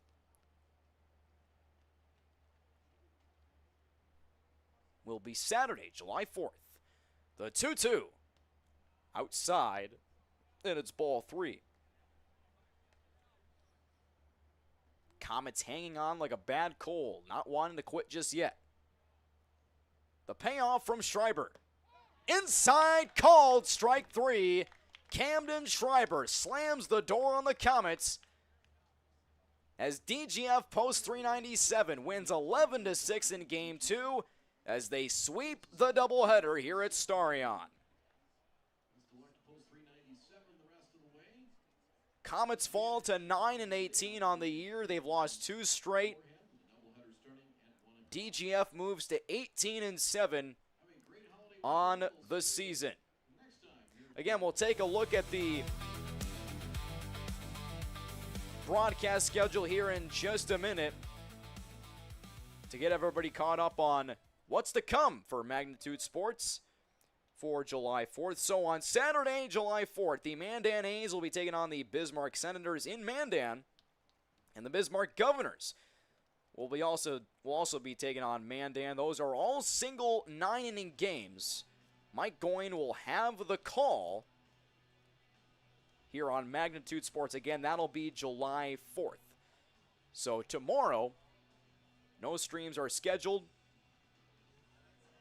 until the matinee of games from Mandan, North Dakota. And as we brought up the 2 games on Monday, July 6th, the Comets and the Golds, no stream for that. And the Stars and Moorhead Blues, that game will also not have a stream, but they'll still be in action, just no stream here on Magnitude Sports. So the next scheduled stream after the 4th of July weekend, Mike Goyne will be on the call out west. The Fargo Post 400 Stars will be taking on Dickinson. 6 o'clock first pitch, Central Time, 5 o'clock Mountain Time. And that'll, of course, be before the Bozeman Invitational beginning on Wednesday, July 8th. Again, the Fargo Post 400 Comets fall to 9-18 on the year. DGF moves to 18-7. For the Comets, they will play those Moorhead Golds coming up on Monday in a scheduled doubleheader. That'll do it for this game and doubleheader here on Magnitude Sports. Fargo Post 400 Comets fall 11-6. They gave up 11 runs on 8 hits, 2 errors. DGF Post 397 left 12 on base, while the Comets scored 6 runs on 9 hits. They committed 2 errors. They left 5 runners on base. Have a great 4th of July weekend. This is Tommy Fuchs saying so long from Starion Bank Field. But before we do, officially want to thank all our great sponsors. Also want to thank Mike Goyne for all his help for Magnitude Sports. Again, I'm Tommy Fuchs saying so long from Starion Bank Field.